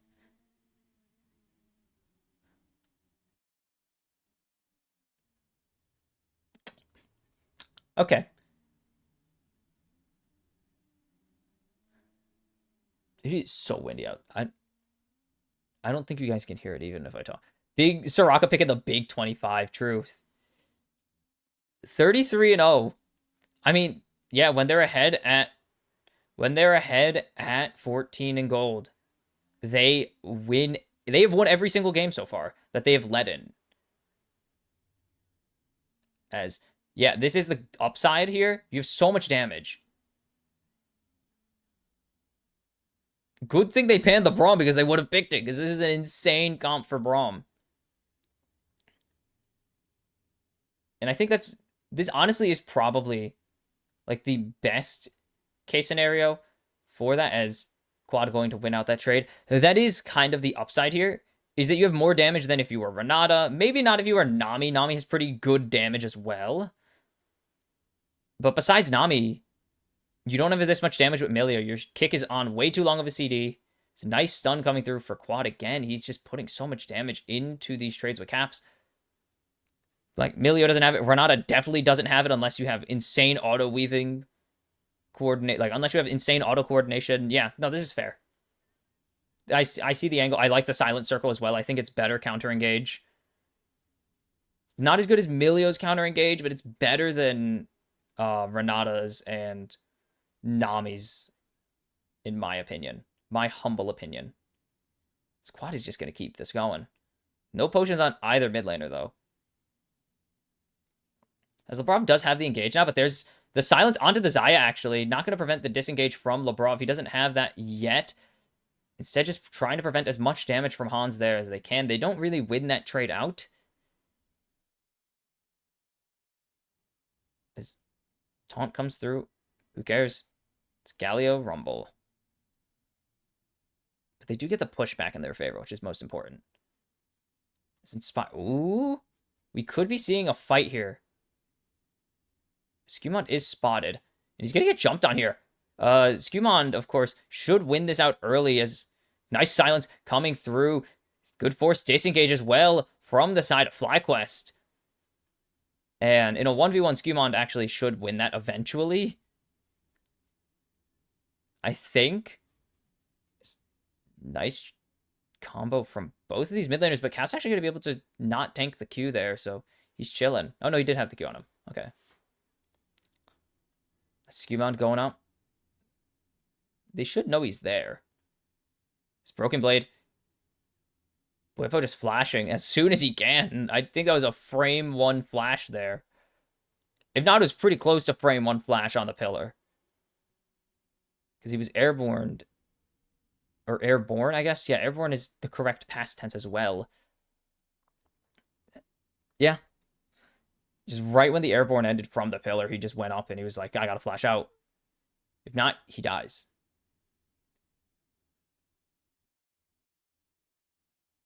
Cool. Wave cleared. Cole in favor. Han Sama down 17. So yeah, this will be cleared up a little bit. I don't think it's going to be cleared up that much. Are they going to drop a plating here? Yeah, they're going to drop a plate.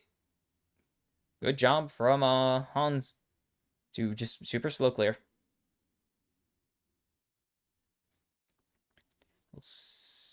I don't think it's going to matter that much. They still have a pretty sizable lead, even without that plating.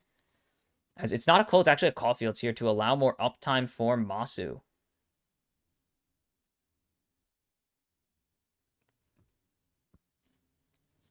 All right. Bwipo just getting zoned right now.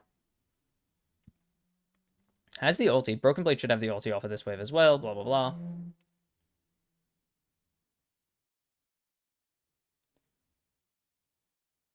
Let's see. There's not really anything to do right now for these two lanes, as Drake is available, but that's about it. Neither side is really pushing any crazy advantage. Inspired going to go with quad. I don't think they can get a dive here. This wave is way too small. They should probably either just go for Drake or let it be. They're not going to go for the dragon, actually. As nice dodge away from Masu, and that's kind of the... Yeah, that's the hard part. But I do like these kinds of lanes. Oop, quad -1. I love playing these kinds of supports where you're outranging your opponent constantly. It's really fun to be able to just constantly trade. I'm just a big fan of that. Like, I've been doing it with the Annie, as there's a nice trade with the Annie. Annie, Senna, Nico is pretty decent at it too, because she just takes your range usually. So I'm just a big fan of that. There's nice stun coming through from Quad again, continuing to just harass Caps here in lane. Inspired eventually going to come back down to do the dragon, as there's no grubbies for another minute here. He's going to get invaded though. So Skewmon going to steal this blue buff. They know that he's been down there for a while. He's left his camps to the wolves, or well, to the Troll King. Not really the wolves. Bwipo is here. He could just blind ulti, honestly, and it would be kind of clutch. No, he doesn't. Skewmon does have smite, so it wouldn't have happened, but... Oh, they get the lockdown onto Masu, but no follow-up there. Labrov can't do it. The silence is so big there from Busio to keep his ADC alive.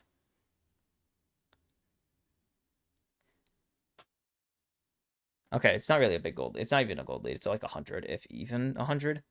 So Boots finished 4 Hans here. As it's just continuing the Essence Reaver for Masu. Bwipo going up towards that. Broken Blade spotted. Bwipo going towards probably Leandries. I can't imagine a world where Bloodletters is your first item. Or Riftmaker, for that matter. And the No Magic Mantle is just for Boots, eventually. Unless he wants to go for Pen Boots, but he really shouldn't go for Pen Boots. Fly spotted on Drake as Caps is getting chunked down. And Caps is, okay, going to survive. I didn't know if he was contemplating an engage angle there, because I really was hoping he wasn't. A Skewmon going to get Busio here. As Inspired is here to help. As teleport coming in from Caps. He has the ulti available, and this is the upside here. Grub's resetting.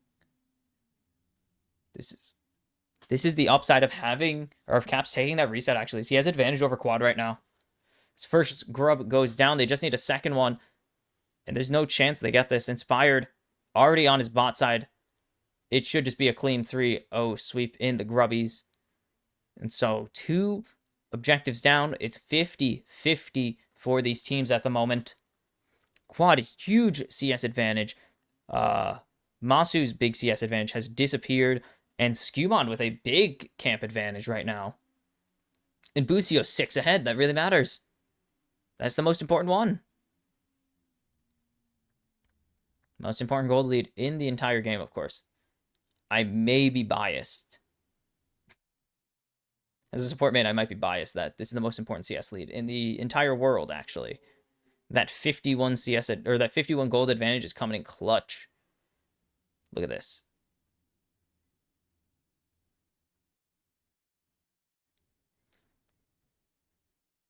Nothing still. Masu has not reset again. Yeah, no reason he needs to reset yet. There actually hasn't been a lot of resets in general at the moment. Just continuing to chunk there is Gideon. Nice half health onto Labrov there, and Hans takes a little bit of the culling as well. Good damage at least to threaten. His Inspired is coming up, but he could be spotted here if he doesn't play careful. We'll see. If he doesn't path through... Nope, he goes for the wrap so they know. As Quad gets the CC again. And there's the jump in as they're trying to get as much damage down as they can. Hans is so low, and so is Masu, but it's not going to be enough. Great quickness there to buy time for Hans to walk away. Inspired can't get involved. Hans plays way too far back there for him to actually engage, and that's perfect for G2 as drops. As Skewmont is up here. I don't think Skewmont's going to be able to make it here in time, though. And we'll see what the items are on reset here, as both bot lanes... Only one bot lane is going to be resetting. Never mind. They're going to go for the push out instead. It's going to be the start of the wild arrows here for Hans, obviously. And Redemption almost finished for Labrov.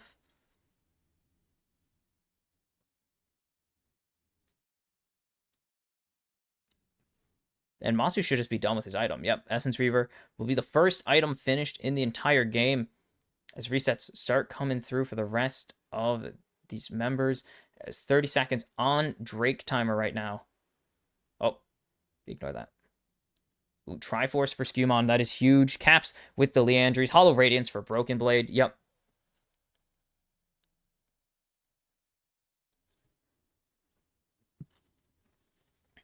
There should be more items coming through. As let's see.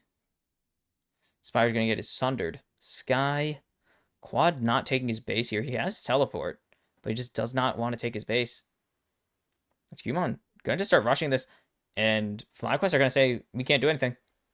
It's going to be 2 objectives over to the side of G2 now, as they are so close to getting this first foot of strength.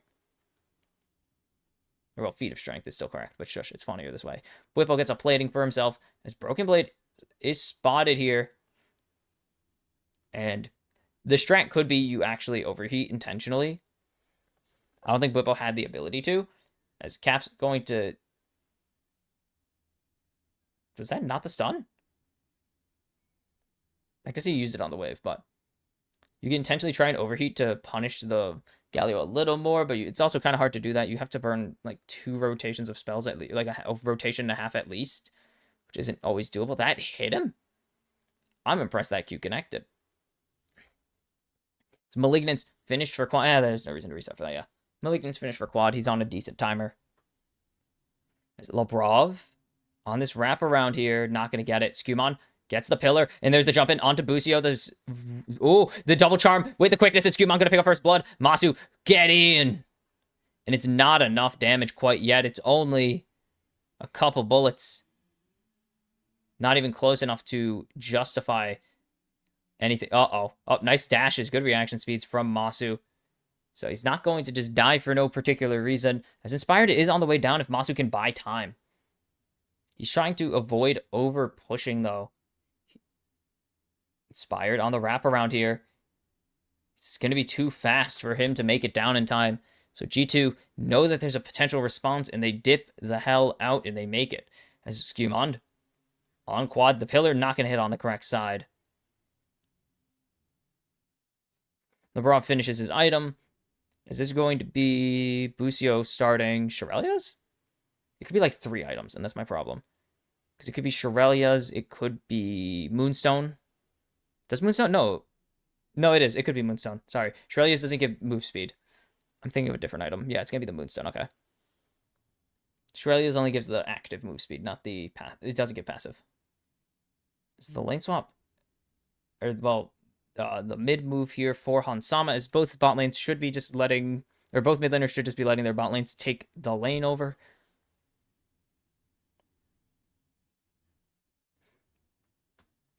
And it's a 400 gold lead in top and mid lane right now. As Labrov has not spotted Quad. 10 seconds on Rift. I don't think Quad wants to burn his ulti just yet unless he has a guaranteed play. As onto Bwipo. They should be able to kill. Going down on to the top laner, and Quad is here to potentially make a play. But he doesn't want to force engage here, as Masu needs to watch, but there's no chance now for him to dodge away from anything. And he tells his teammate, get in. Or he tells his enemy, get in. And also, as Quad making a jump in onto Broken Blade, but that's not really the target you want to be hitting, as there's the engage, the teleport coming out. The pillar is perfect, and that's the Feat of Warfare going over to G2. That is the pain. I don't know why Quad went in with only Malignant onto Galio. I'm not a big fan of that one, but he went for it. Respect the hustle, I guess. But that is suboptimal if you are FlyQuest, is they are really struggling in this game. As Skumon, again, coming back here, but this time Bwipo's ready for it. He doesn't have ulti, though. And so he has to disengage entirely as they move into the river. As Shelly is way out of her comfort zone. She is still angry and resetting.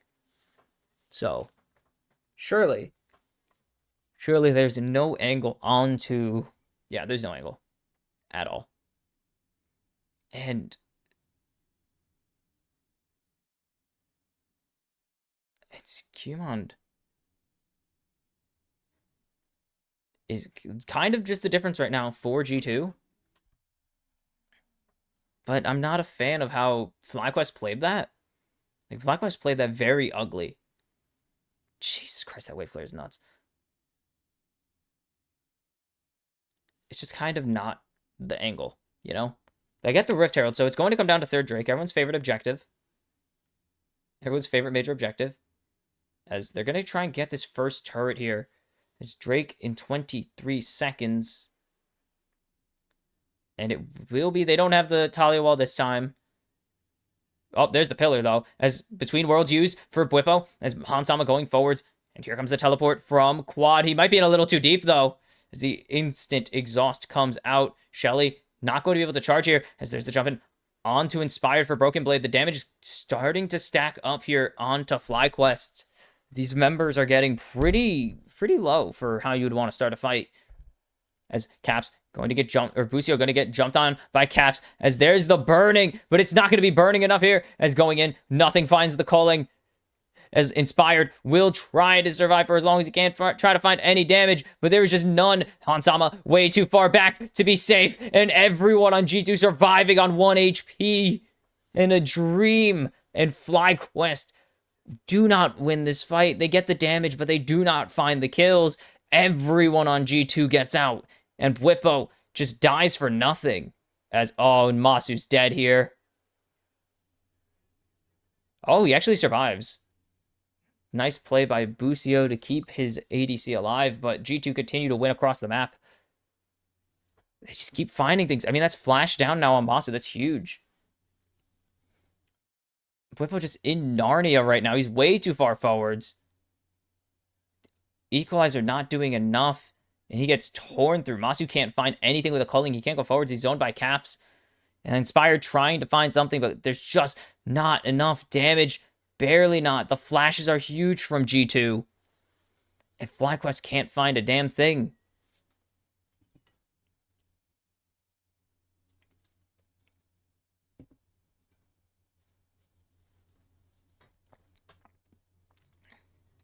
And you can see the faces. Papa Smithy, disappointed. Not having a good time.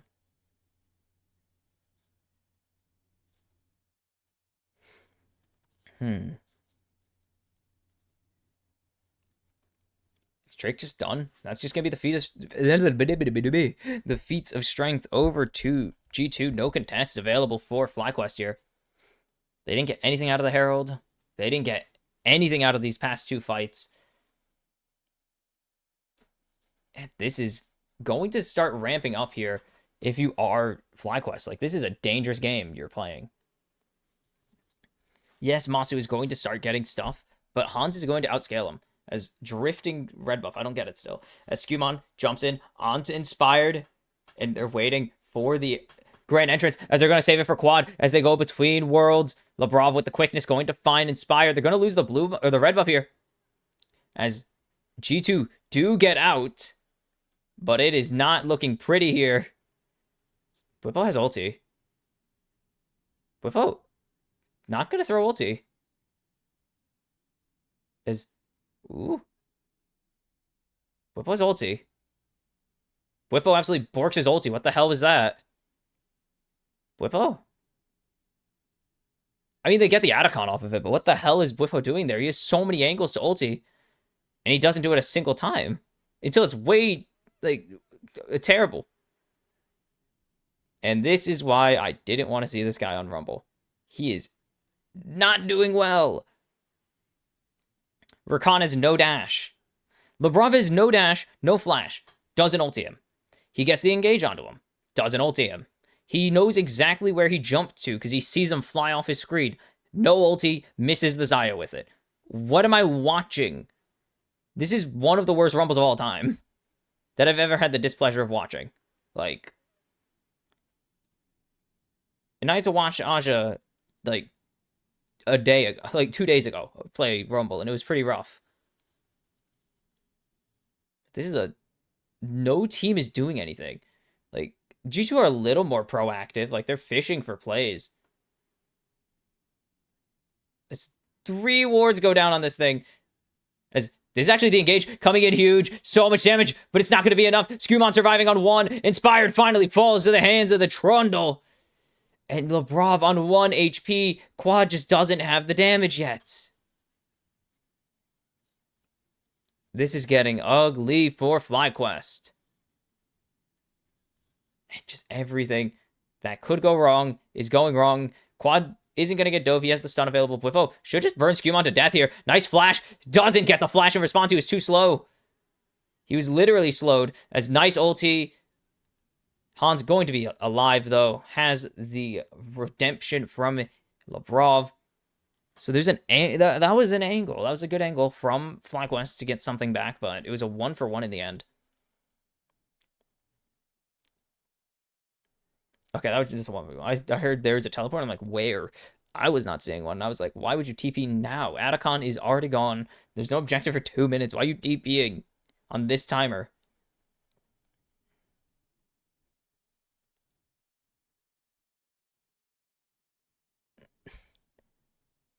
This is getting, yeah, out of hand. 2,500 gold behind.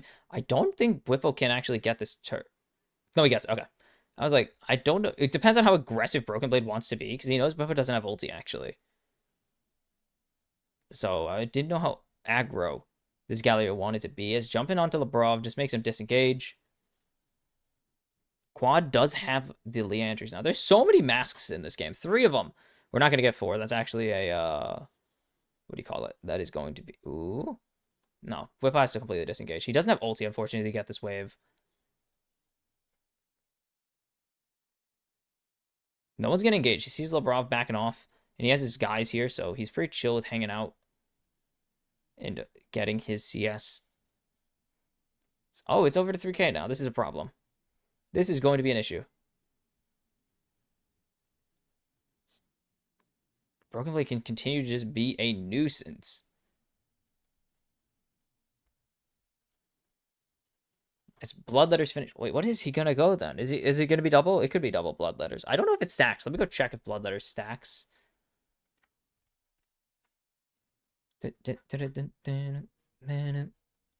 Old Branduins.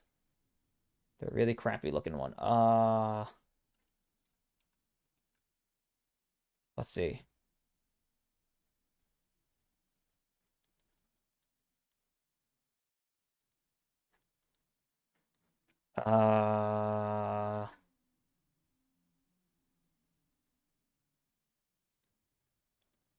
Okay.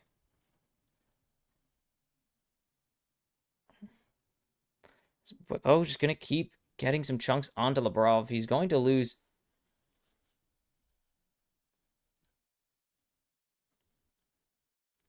But he has his heat back up immediately. As nice equalizer going down. There's no lockdown on it, but it's some damage going down. But Whippo just gets traded hard. And this should just be a free... Yeah, this should just be free. G2 will be on Soul Point with Infernal Soul 2. That's so much damage coming out from a comp that is burst heavy. Like, with the... I mean, Aurora just wants to be quick here. She wants to fight nice and fast. I'm assuming it stacks, right? Like, it should stack with itself.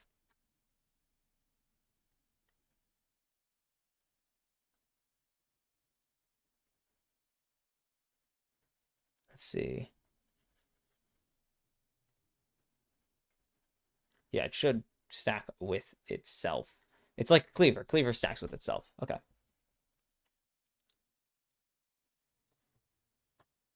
Anything in particular? We don't have the IE quite finished yet from Hansama. Black Cleaver for Masu here. As that is Riftmaker. Okay. Riftmaker is... No, I know it's Mask, but... Riftmaker's Fiendish? What? Wait, hold the hell up. What? That's news to me.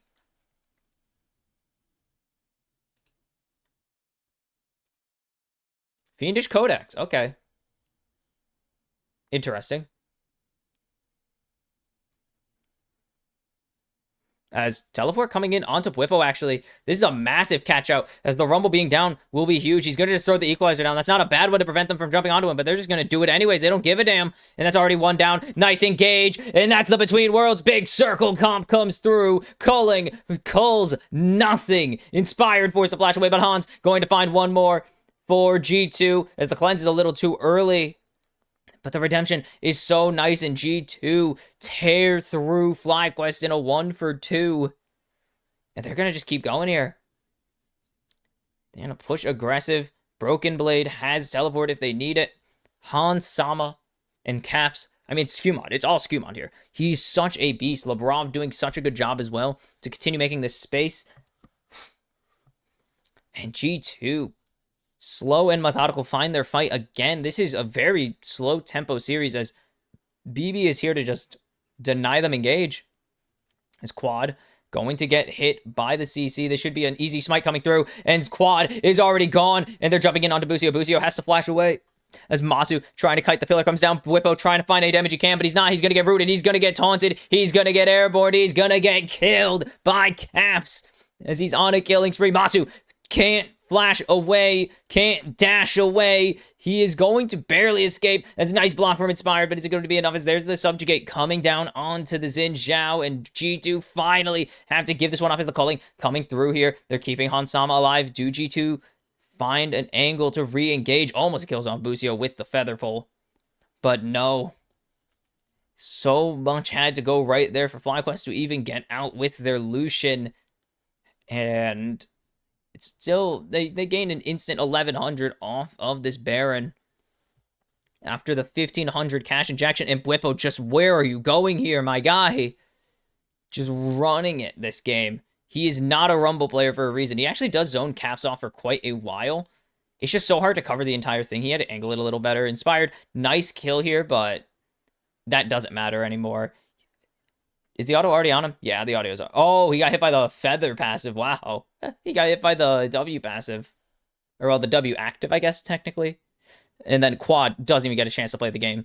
Such good lockdown. He lands the stun, but who gives a damn at this point? And then Busio forced to flash away.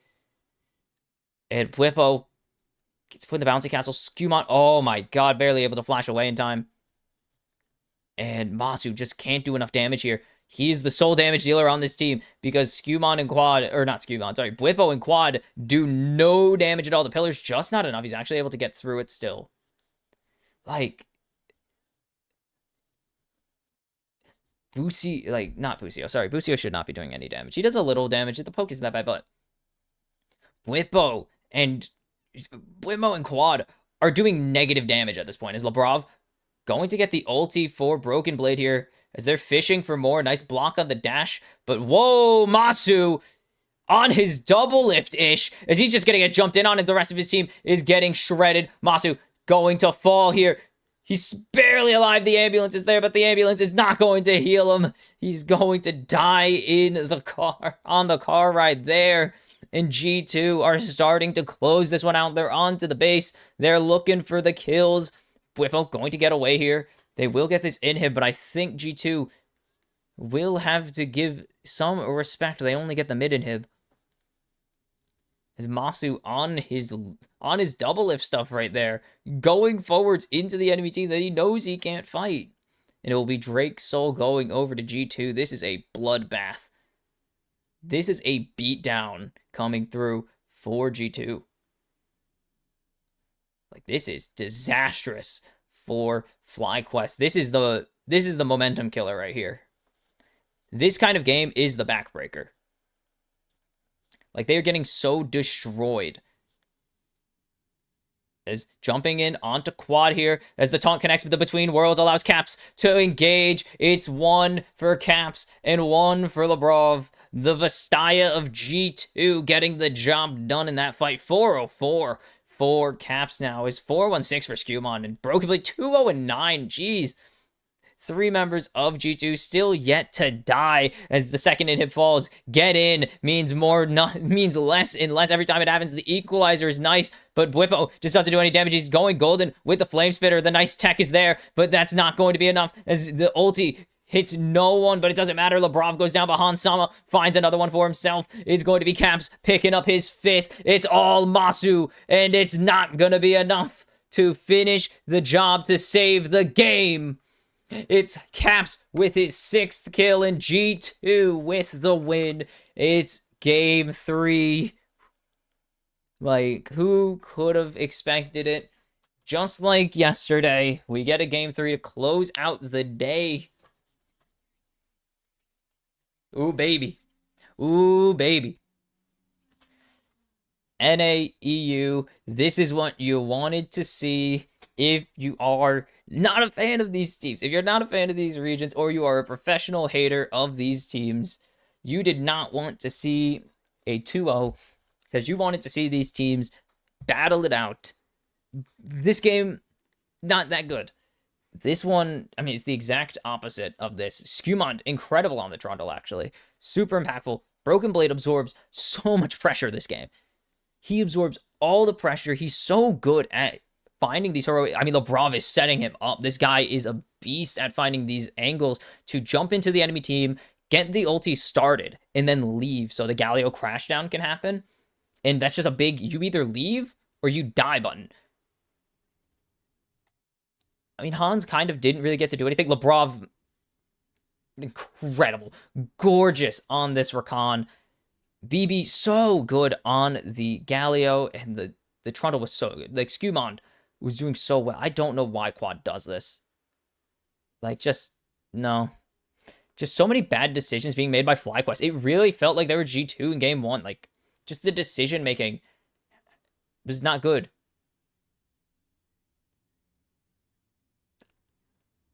That's backwards.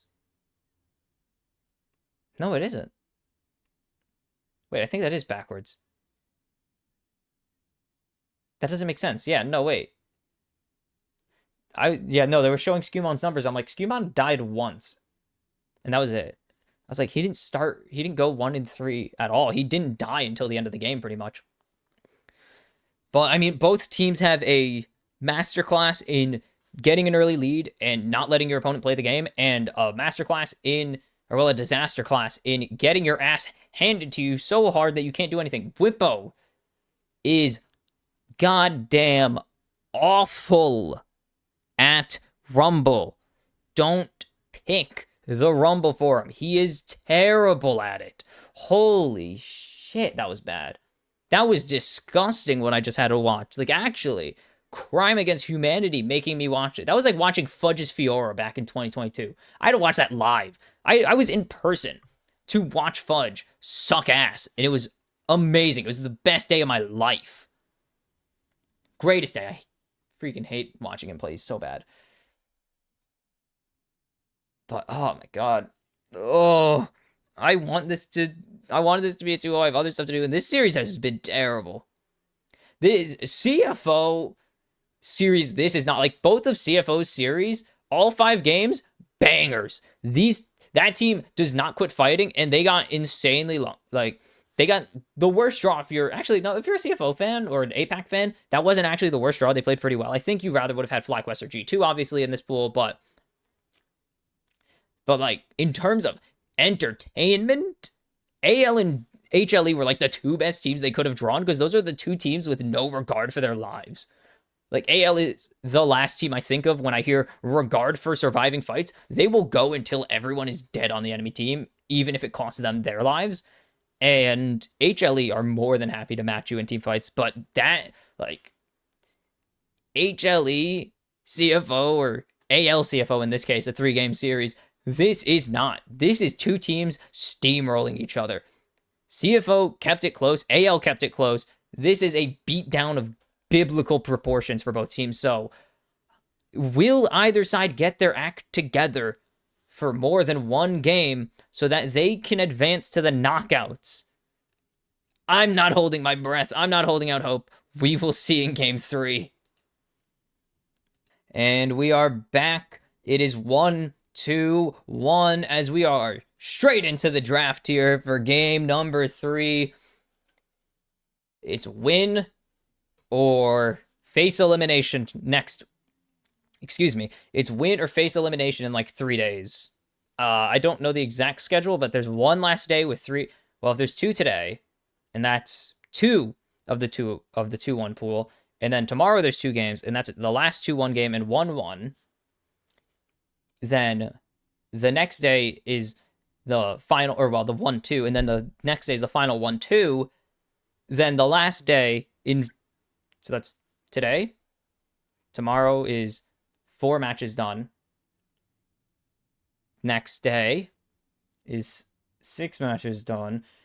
So in 4 days, or well, 3 days, in these 3 days, you will play for your life, for your season. So both of these teams clearly want to avoid that. There's a lot on the line. FlyQuest, kind of the expectation is that they make the knockouts.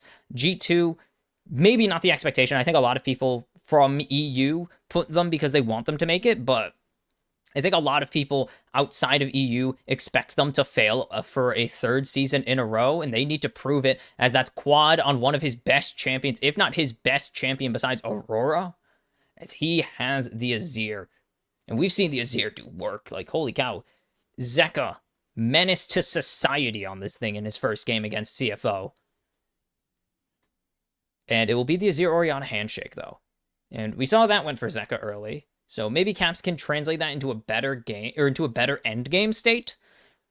To be determined. But it is, of course, 3 days of survival. Winner will make it to the knockouts alongside HLE, KT, and AL. I like that everyone... Ugh, sorry, I'm like so gross and phlegmy into the mic. I'm sorry, guys. But I do like that the 3 teams who have advanced so far, clean, like, their names are basically their abbreviations. And then FlyQuest is going to ruin that. Unless G2 make it, because G2, I mean, I guess their name is their abbreviation, but it's also their name. Their government name is Gamers2, though. Not Gamers Squared, Gamers2. Why? I don't know. I don't know why they named it that. I don't think we're actually going to see this. I don't even think we're going to see, like, an Ivern or anything. I'm pretty sure we're going to get... There's no Jarvan, actually. What are we going to get? Vi? Renekton here for Bwipo. That is more up his alley. I don't know why they thought he could play Rumble. He really can't play jungle, or Rumble. He can't jungle either. Actually, didn't he jungle for Fnatic? He did. He jungled for Fnatic when he was on that team, right? Now I need to check, because, like, dude, that was a long-ass time ago. That was, like, 2019 he filled jungle. He did. He filled... Oh, 2021. Yeah, he filled the jungle. I was right. Sedge going to be Inspired's pick. If you remember, Inspired... No, that wasn't Inspired. That was, Oh, that was Yankos. Sorry, wrong European jungler. Yankos famously said, please nerf Sejuani. She is so boring to play.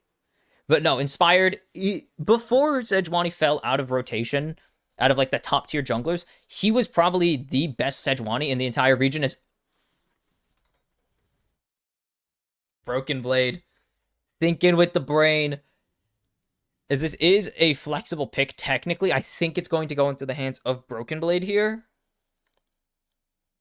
But BB, if you haven't been watching LEC, has been kind of the guy to play a bunch of stuff.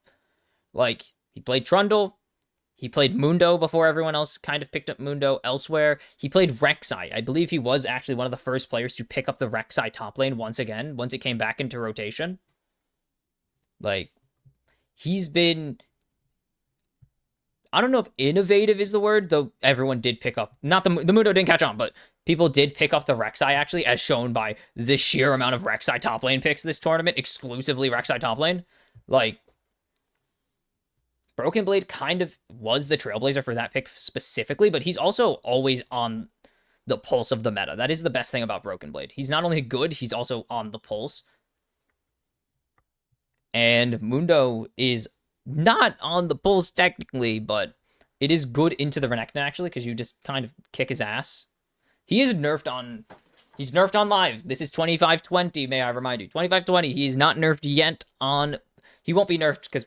Well, they're not changing patch during Worlds. Unfortunate, I know. They learned their lesson. Who could have guessed? They learned their lesson to not drastically change things before tournament. World Elite are ass. Like, World Elite are so ass, dude. Why would you ever be a WE fan outside of, like, 2014? 2012, not even 2014. Actually, no, 2015 I would be a WE fan. They had Mystic. Mystic was freaking on. Mystic was a beast. I love that guy. But, like, outside of 2012 to 2015... You should never be a WE fan. They suck. They are genuinely awful. It's not going to be Cat. It's probably going to be... Oh, it's going to be the Rel. I was going to say it's probably going to be like Ash or something if they're going really weird throwback. But no. It's going to be Labrov on another one of his most played. Probably all time, honestly.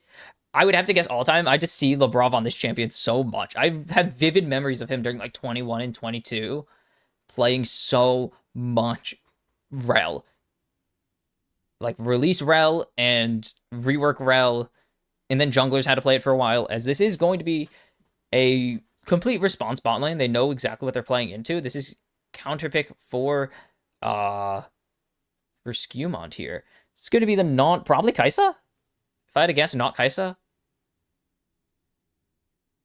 Caitlyn is off the table, unless they want to go... Ashe? It's kind of my only other guess, because they don't have Sivir, they don't have Yunara. So, my only guess is Kai'Sa Ashe.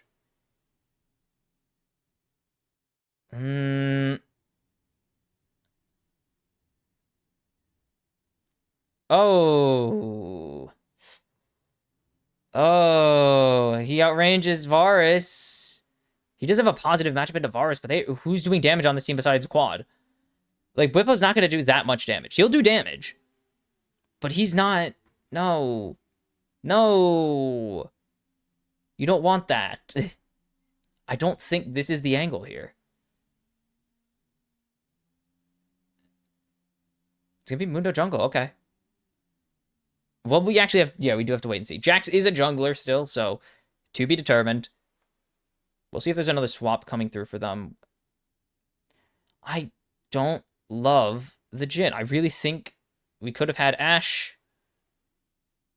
Hell, I would have took a Zarya, and I think that still would have been better than the Jhin. Okay, no, it is going to be the Mundo Jungle, it seems. Broken Blade does like the Jax as well. We still haven't seen... I think have we seen Bin on... I don't think we've seen Bin on the Jax, which is so funny, because that's like his champion. Like, if you think of the champions Bin made his name on, it's GP and Jax. Like, he cut his teeth on those champs during 2020. And then he became, like, the best Jax in the world several years running. And he just never plays it. He hasn't played it this year, or this tournament. Obviously, he hasn't played it for a while. Jax, not the best champion right now, but he also... Or the entire season, sorry, not the best champion. And then finally he's back, and he hasn't touched it. It's not even been banned against the guy. He just doesn't play it right now. I mean, I wouldn't put much confidence in Bin right now. He's been playing kind of booty cheeks, but... If you're going to win the World Championships, if your goal is to win a world title, you do eventually have to, you know, put him on his best champ, right? Surely. You can't just not do that. I don't like the Masu pick. I'm not a fan of the Jin here. It wins lane, but I think it's going to lose game possibly.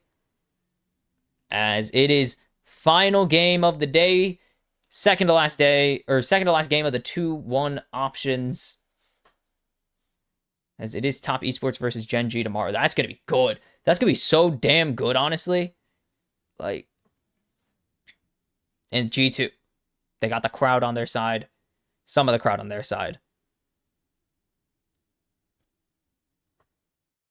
It's nothing special. This is going to be kind of hard. This is actually a really good pick into the Sejuani. I do like this pick, actually. It's hard for Sedge to lock him down. You have to commit. You do have to commit at least 2 spells. Obviously, that's how Mundo always works. But you have to commit a decent amount here to get this Mundo, to chunk him even, and then he can run like no one's business. So it is pretty hard.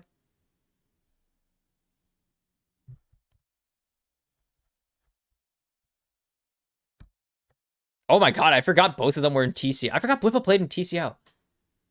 Why was he in TCO? I guess it was where he got his start, but why was he in TCO? What the hell? They met at Worlds? As Busio going to get this early engage onto Labrov.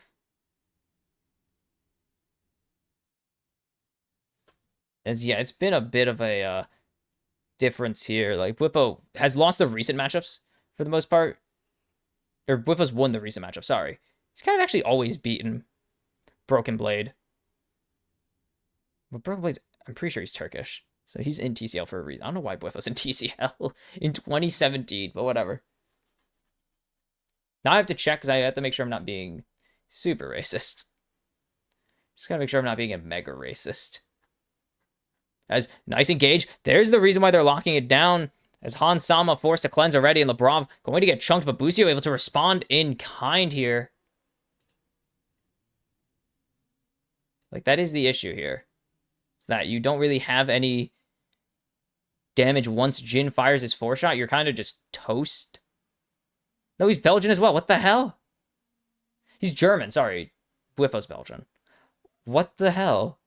I always forget it's the other way. Sorry. No, he's not Turkish. Why is he in TCL? Whatever. Masu gonna land some damage. Labrov gonna get the stun here, forcing out the cleanse, but it's still gonna be a nice lockdown onto Masu. And he just can't return the damage in kind.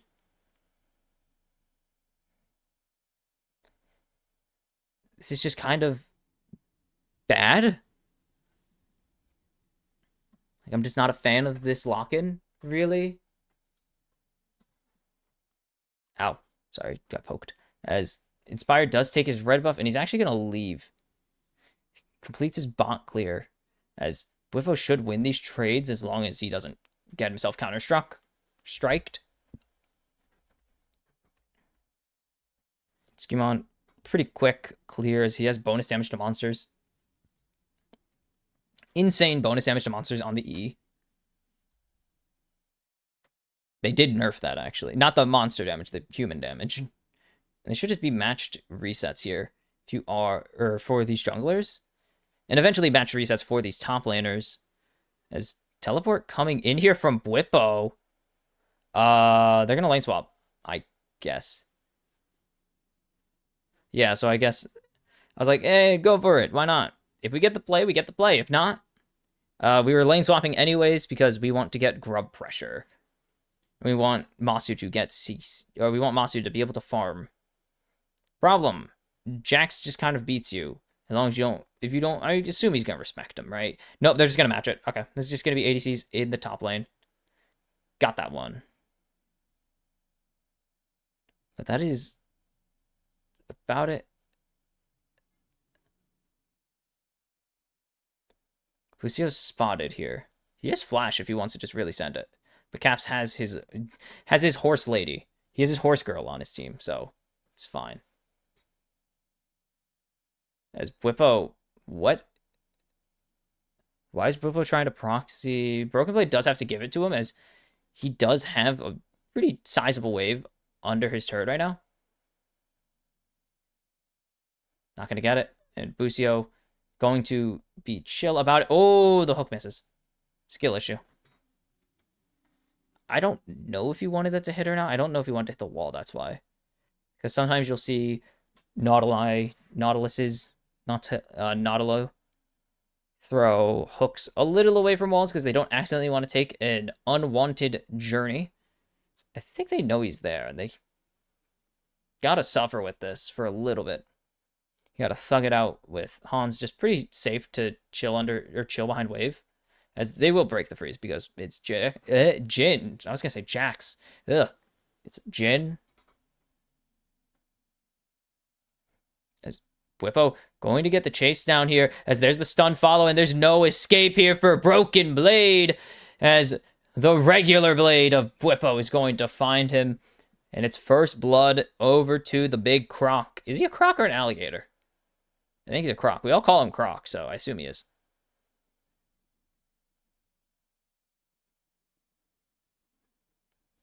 As nice cancel there on the airborne. They're still going to get a good amount of damage here onto the FlyQuest bot lane. Oops.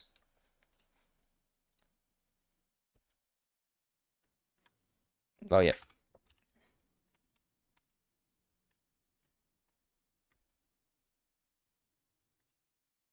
Drake does go over to FlyQuest, so they started out.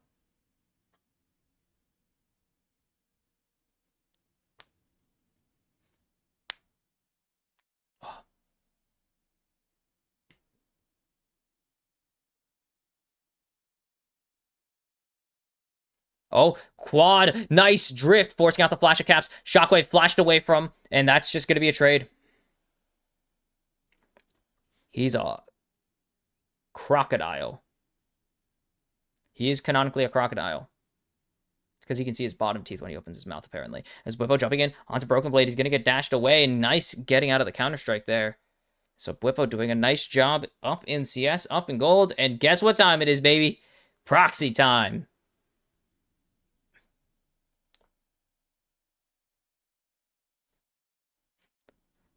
It's pretty big.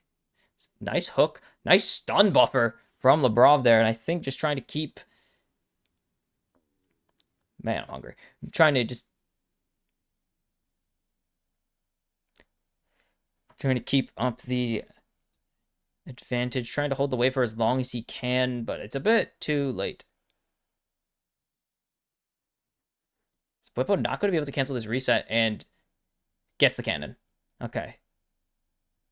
As onto Labrov they go, as grubs are started by FlyQuest here.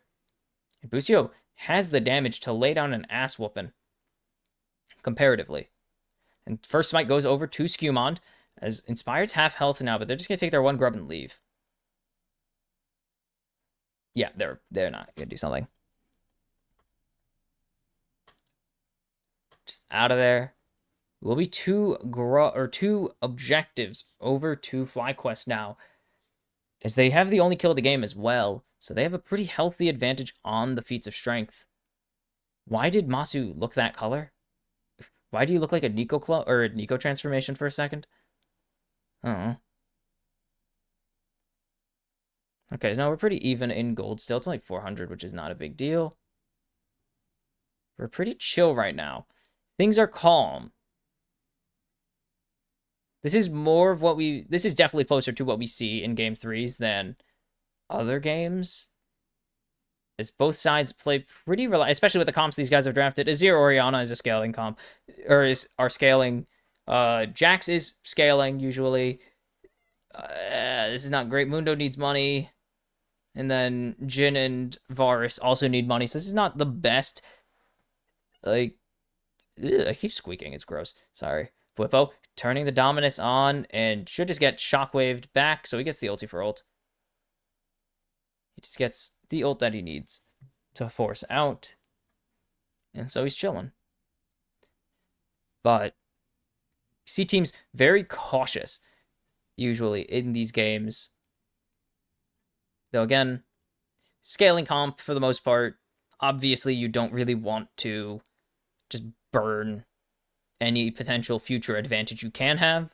I still feel like these teams are playing pretty scared, as there's the jump in. Nice denial there from Broken Blade. Forcing out the divide, though, is pretty big for... Or nice cancel on the jump in for quad. But Broken Blade going to kind of win the trade because he just wanted to burn the divide. His only goal. Small problem is he still can't contest Quad because Quad is really a range champ with extra range on it. Caps no ulti here, so he has to respect Busio a lot. Oh, sorry. Moving around. As the CS advantages are generally in favor of G2, there's only really the Whippo lead for FlyQuest. But they also have the kill advantage. Like, Whippo is very strong at the moment as the ball will spot out Inspired. Drake in 40 seconds. We'll see if FlyQuest can maintain this control because they are slowly getting shoved out as... Ooh, Magnustorm not going to find anything. Oh, that's a bit awkward. But they still get pushed out of the river here, so G2 pretty happy with what's going on, as not going to steal anything away. FlyQuest will be able to, or Inspired will be able to secure his Raptors as Broken Blade misses another stun coming through, and it's kind of hard just to do anything if Whippo has the option to double dash. Like if he just gets it, it's over. If he gets the slice, he gets the dice, and you can't hit him. It's just too much patience. Like, you have to have so much patience to get this, and yeah, you can see it's so hard because he can just read it. As there's the jump in, Hansama forced to flash away from Busio. And he's squishy now. Quad doesn't have the ulti. He probably flash follows if he has ult there, but he just doesn't. Actually, no, he wouldn't. It's Busio. It's just Busio. There's no damage. G2 start the dragon. They know they're on it. I don't think there's a reason for them to really fight this. There's no reason. It's only second dragon of the game, even though... Or no, you have the advantage. Never mind, I read that backwards. Yeah, you have the advantage in camps or in objectives already. There's no real reason for you to force. That's a lot of damage.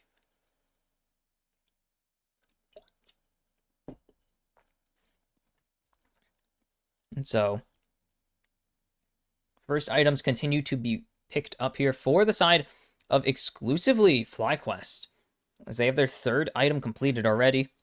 Han's going to be able to base to grab his Bork, as he's playing normal Varus. He's playing on-hit Varus, not the poke Varus that we've actually been seeing quite a bit of. We've been seeing a lot of poke Varus, obviously, with the and he's dead. Whippo is just very much not going to survive this play. He's going to flash out. He's going to at least get the flash follow from Broken Blade, but it's going to be the response kill in the top lane. And a bit of a punish. It's Masu just going to get hit by the blighted arrow. He doesn't have a choice. Ow. Yeah, there's no real angle there for him to get out of that. Piercing arrow, blighted quiver. I always mix those two, or I mix those together like they're a Reese's candy. Is Inspired should be able to actually... Nope, never mind. Doesn't connect with the Arctic Assault, is it? Now I gotta check. The Skewmond is here. I don't see an angle for him to really finish that, but... As there's the jump in onto Caps, as Depth Charge connects the hook, follows it up. The Shockwave is going to keep Busio under the tower, and it's going to be a 1-for-1. Good play there from Caps. And he will at least get his kill back onto Busio. So the gold lead won't grow. As LeBron, don't die here. As LeBron half health. He has the turret plating. He has some extra damage with that Nashers. And it's going to be Youmuu's first for Masu. Not a surprise. You want move speed. It gives you everything you want. Move speed, AD, lethality. You don't really need attack speed. You're Jhin. Like, let's be real. And Whippo going to go for the proxy. There's no reason for him to nuke this turret yet. He's actually just going to go for a little hide here. But he's spotted. Like, they know he's here. Dominus? Yeah, no. The Dominus does mean that they can't really engage him. And that wave's already gone, so. That is a lot of golden XP gone, and all he had to do was pop his Dominus. Literally, all he had to do was stand in a bush, pop Dominus, and they just had nothing. That is such a big pickup there or such a big deny from Whippo. I mean, it is into Caps, who is pretty fine in terms of gold. As sick nothing. The problem is, of course, Caps does not have his 11 yet, but that's about it. He'll be able to grab it. Quad has been free farming in this bot lane for a while. It's been a couple minutes now of him just chilling out as Bwipo. Getting chunked by Caps. He has no dominance, so that is kind of the downside. He burned his dominant. Nice shove. He did spend his... And he'll just be able to drift away. Broken Blade doesn't have flash here. Should be pretty safe still. Yeah, no, he's pretty fine. He does have to burn his flash. Doesn't have the second... what do you call it? Doesn't have the second E available. Or another E available, I should say. So he doesn't get the shield that he was probably fishing for. It's Rift Herald started. Dominus is back up for Bwipo, so they have timed it properly so that they can get their Renekton back in, as they're going to lose the Rift Herald, but if they could win the fight. But here comes the Jax, actually, as there's so much damage coming down, but it's going to be damage returned onto Bwipo and Busio, and it's going to be 2-for-1, and G2 win that one clean. Oh, Quad. Okay, that TP's going to take a long enough time that they get out. And Quad doesn't show up. I mean, why would he show up to that play, really? There's no reason to. They're just going to try and get first turret, and it doesn't go through.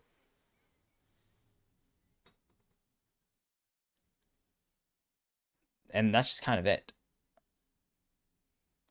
They get this, but they don't have such a good shockwave there from Caps as well. Perfectly played by G2. As Caps is dead. Curtains opened. Quad makes sure that, Quad makes sure that when those curtains open, they close just at the perfect time. And it shuts the lights off for Caps. Skewmond is here as the Sun Disc goes down. He can't run, though. The Divide finds nothing. The Drift is canceled by Labrov in such a nice play. And Hans Sama going to be gifted that one by his jungle support. And pretty good cleanup there. Good attempt at a response, honestly, from Quad. He almost gets out. Even flashless, he almost makes an escape. He does secure the feats of strength for FlyQuest, but does give his life for the cause. And Hans is going to get back in the lead in this bot lane. Bwipo will pick up another... more standing gold here. And just can't do anything, really. 1,000 gold ahead for just Bwipo alone. He has one dash. He gets out. And you could see that Skewmond already starting to really stack up this Heartsteel as the Sun comes through onto Labrov, but there's no real damage coming out. Like, it's Inspired and Busio down here. This is not the damage dealers you want, as Drake is started. Labrov is half health, but who gives a damn? Skewmond pulled off of the dragon just for this. Bwipo's getting chunked here. Shockwave comes out. And Caps. Dominus is enough to keep himself alive, as the engage here from FlyQuest is enough to push G2 off of the dragon. So Labrov forced to disengage here. And they will retake the dragon. As G2 have to back off eventually. They will Rift Herald at least, so Shelly will get involved. Nice flash. Nice CC chain. Forcing out the flash of Bwipo there is pretty nice. Shelly gets the charge. Hans Sama going to get rooted. After the depth charge, the ulti not going to connect for Inspired, but Skewmon on the wrong side. He's going to be able to pick up that one with the briefcase, but the curtains are open, and they're not connecting with anything. Caps under the turret. Quad trying to finish the job. He's not going to be able to. Caps on one. There's the deadly flourish doing what it needs to, and Masu picks up a kill. It's 6-6. They win the Drake. They win the fight that follows. It is so good for FlyQuest right there.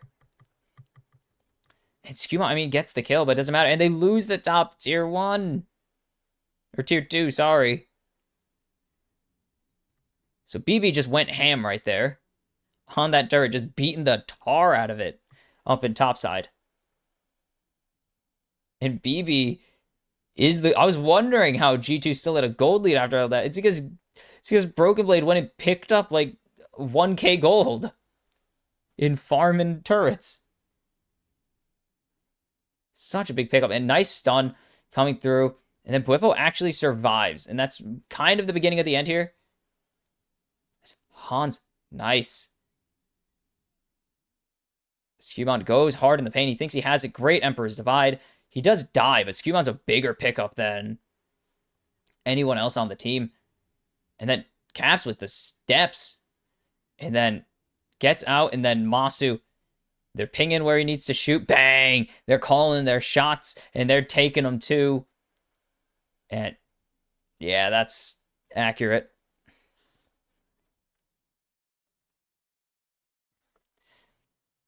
But this is actually way more proactivity from both of these teams, and I like that. Like, now that they've hit their item points, they're actually playing the game against each other instead of just one team pounding the sand, pounding sand while the other just kills them. As Atacon is started, they do have good siege compared to FlyQuest because they don't have a crappy ADC who can't do anything, as no engage is going to connect, but here comes the curtain call, but it's already going to be the Atacon falling as Broken Blade wins the 1v1 now as the Grandmaster at Arms is popped. And Bwipo falls. Skumon picks up Quad. It's already 2 down. They're trying to get onto Masu. They're not going to be able to. Busio goes down at the hands of Caps, and FlyQuest need to start running. They are going to have to try and get out while they still can, but Masu is getting chased. Speed boosts for Skumon. Caps picks up a second kill there. It's 4-0, and the Atacon for G2. And 3,000 gold in the lead now, and that is why they are trying to rush this thing. They have so much damage with the Jax, with the Varus on these objectives, and they have so much damage onto the enemy team because of that. And now Skumon 3-1-5. Caps has recovered from a rough early game. 4-3-3. He's died a lot, but he's also picked up a lot of kills. And this is a big deal here. As FlyQuest need to find an angle back into this game because they are finding nothing right now. They won the fight to follow up Drake, but the engage misses. And then just the bullets are finding absolutely no one. Quad can't find anybody with this engage. He's trying his hardest, but it's not going to happen. And now the fight has begun. Broken Blade has found Busio. The teleport coming in from Bwipo as it's already Busio down. Masu is going to probably follow. No, Broken Blade will survive. He's going to get the stun, but it's not going to be enough. It's a shutdown for Masu now as G2 get the hell out. Teleport from Bwipo is huge. And most importantly, the rotation from Inspired actually with the Glacial Prison. That's not what it's called.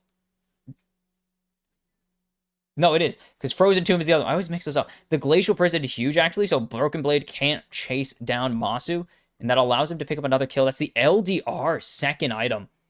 That actually does make sense. Lethality into it. It's just because Mundo is on the enemy team.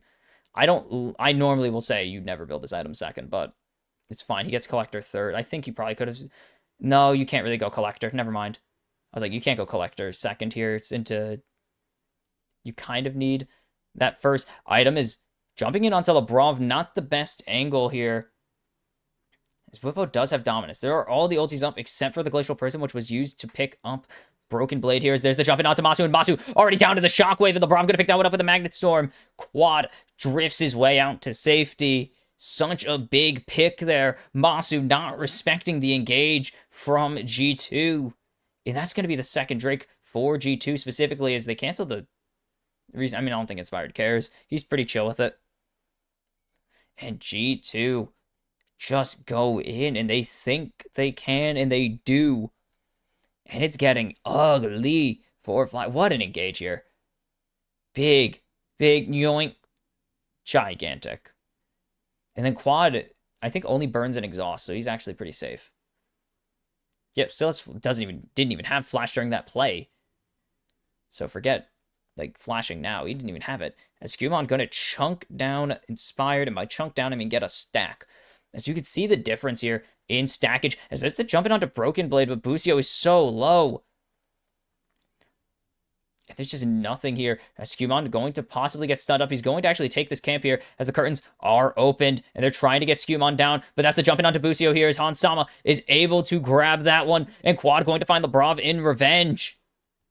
And now, nice airborne onto Skumon. They're trying to get Hansama as Bwipo going into the back line. It's going to be a shutdown now for Quad. As Bwipo with the Serax continues to go forwards. He's so bulky.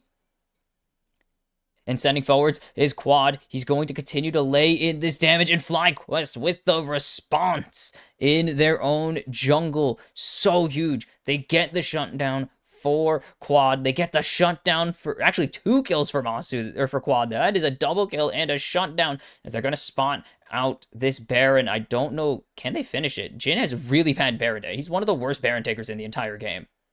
One of the worst objective champions in the entire game. He's objectively the worst. Yeah, no, he's pretty rough because he does this. I mean, he does good damage, but it's not like a lot. The DPS is brutal from Masu. Let's put it that way. If they get Baron and no fight, they don't have the engage of the Brav. They don't have the damage of Hansama. They really can't afford to go. And G2 have fumbled the bag. I mean, they found Busio, but who gives a damn? It's Busio. He's worth like 10 gold or something at this point, surely. They commit everything to kill this Nautilus, and they don't commit anything to kill Quad. He was tearing them apart. He charged up the lethal tempo. He's got 2 soldiers there, so big, and then this engage from Inspired with the follow-up from Bwipo onto Hansama is so damn clutch. And they just make sure Hansama cannot move, and you could see this swing back and forth. It was like, what, 60% for FlyQuest to nearly 80 or 90% for G2, and it's back to 50, what, 52? This is insanity, going back and forth. It's a clock. It's a pendulum. Every time there's been a play, it has been answered. Let's put it that way. Every play this game has pretty much been answered by another play. Like the Drake fight, won by FlyQuest. G2 answer with a turret in the top lane, and then they win the next fight. And then FlyQuest with the next. Like, we're just trading. This is CFO T1. We're just trading fight wins back and forth and back and forth. Quad 3 items now. Cap's coming up on death cap, but Quad has been so big this game. He is the damage dealer for this team. Masu is kind of just there. I mean, he does good damage. Definitely does good damage, but I think Quad is the guy right now for this team.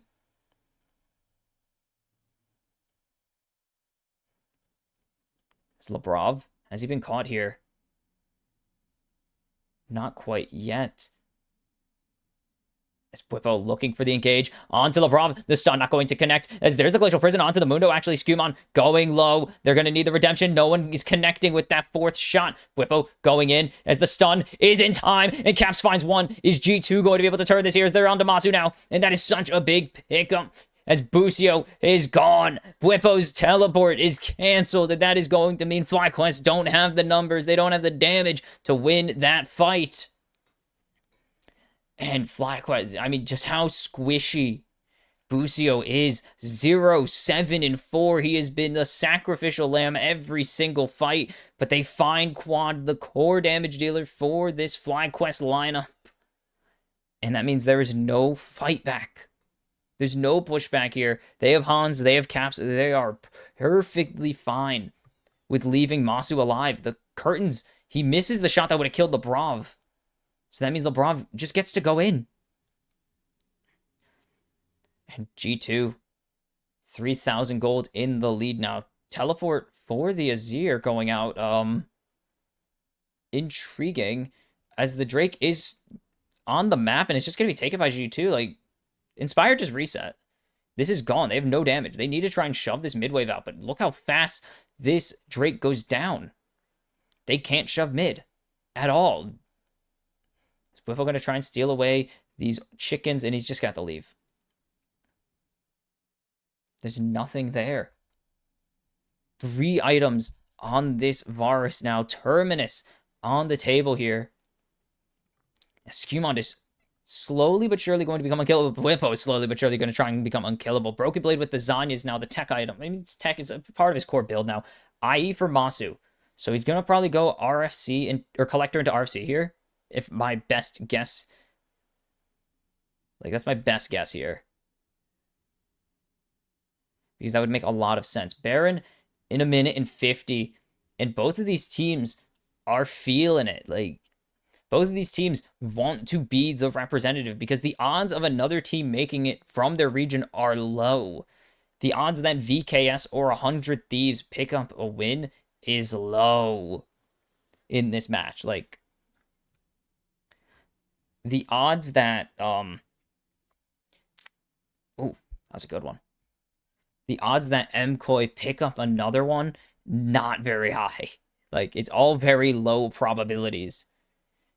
So this is both sides' best both sides' best shots at getting their getting a team into top 8.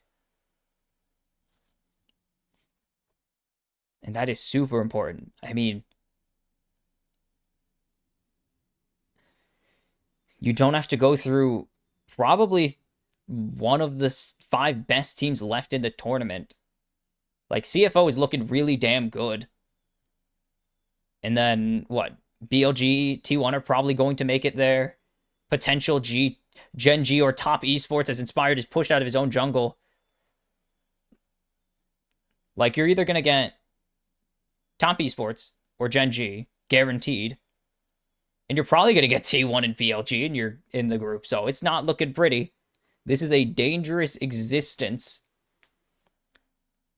for both sides, as I don't know who they can beat at this point. Like, I don't feel like there's a good amount of beatable opponents for either side right now. They both look pretty rough. This Baron is here. Second Baron on the map. Whippo gets chunked. As Inspired is walking a little far forwards here as the flank, it's barely spotted out in time. Oof. BB just in time gets spotted, so FlyQuest can position around it. As Broken Blade does have that, what do you call it? Does have to deal with the captive audience. As Whippo and Broken Blade are staring on opposite sides of the map, looking for an angle here. As Inspired's going to check for BB, and BB's just going to continue playing off vision. They're going to check for Whippo here, and they're going to find him. But now Broken Blade back on this flank angle. He's not spotted quite yet. The jump in onto Whippo is huge, as they are only going to find Inspired with this. Is Busio going to get a 3-man depth charge? Is this going to be enough for Skewmon going down? It is. They're going in onto Broken Blade now, as there's the counter-strike coming in. Whippo getting chunked. Is there enough damage as they get away from the hook? 2-man Magnet Storm is huge. Busio down. No, he's gonna live on 1. The divide gets BB low. Quad finishes him. Is it enough? G2 are sent packing. They're finding anything. They're scrambling for anything they can grab. As FlyQuest respond to the engage beautifully. And that's going to be the Baron going over to FlyQuest once again. This is getting dangerous for G2. They are playing with fire. They are flirting with disaster. There's just not enough. There's no bulk. The engage from Labrov is huge, but Busio survives on 1 HP. And BB with a gorgeous flank. They get the catch out, and then it turns onto Broken Blade. Whippo huge here. And then they can't find Quad or Masu, and that's kind of the beginning of the end of this fight. As Skewmon destroyed. And then they turn onto BB. They try to get him. But there's so much damage actually coming out from the side of G2. But huge crash down here into the Magnet Storm. But no one drops. 1 HP for Busio. And the burn gets Broken Blade. Labrov will be able to at least get away with his life. And G2 are not happy with how that one went. Whippo getting chunked. Whippo going down as going golden is Broken Blade. Hansama going to pick up 1. The redemption. Is it going to be enough? And it will. And there's a giant shockwave from Caps. Are you kidding me? The GOAT of EU puts the team on his back when they need him most. And G2 are going to knock down FlyQuest. It is all on Inspired, and I don't think he's got it in him. They're trying to get this. G2, have they done it? Finally, long have they waited. Not just G2, but EU as a whole. They're going to take down Inspired for the first time in 5 long years. EU in the quarterfinals. G2 advance at 3-1 over FlyQuest.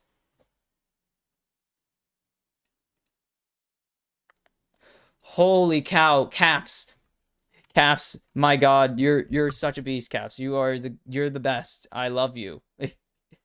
The GOAT of Europe, the captain of G2, the longest tenured member of the squad. Team on the back behavior.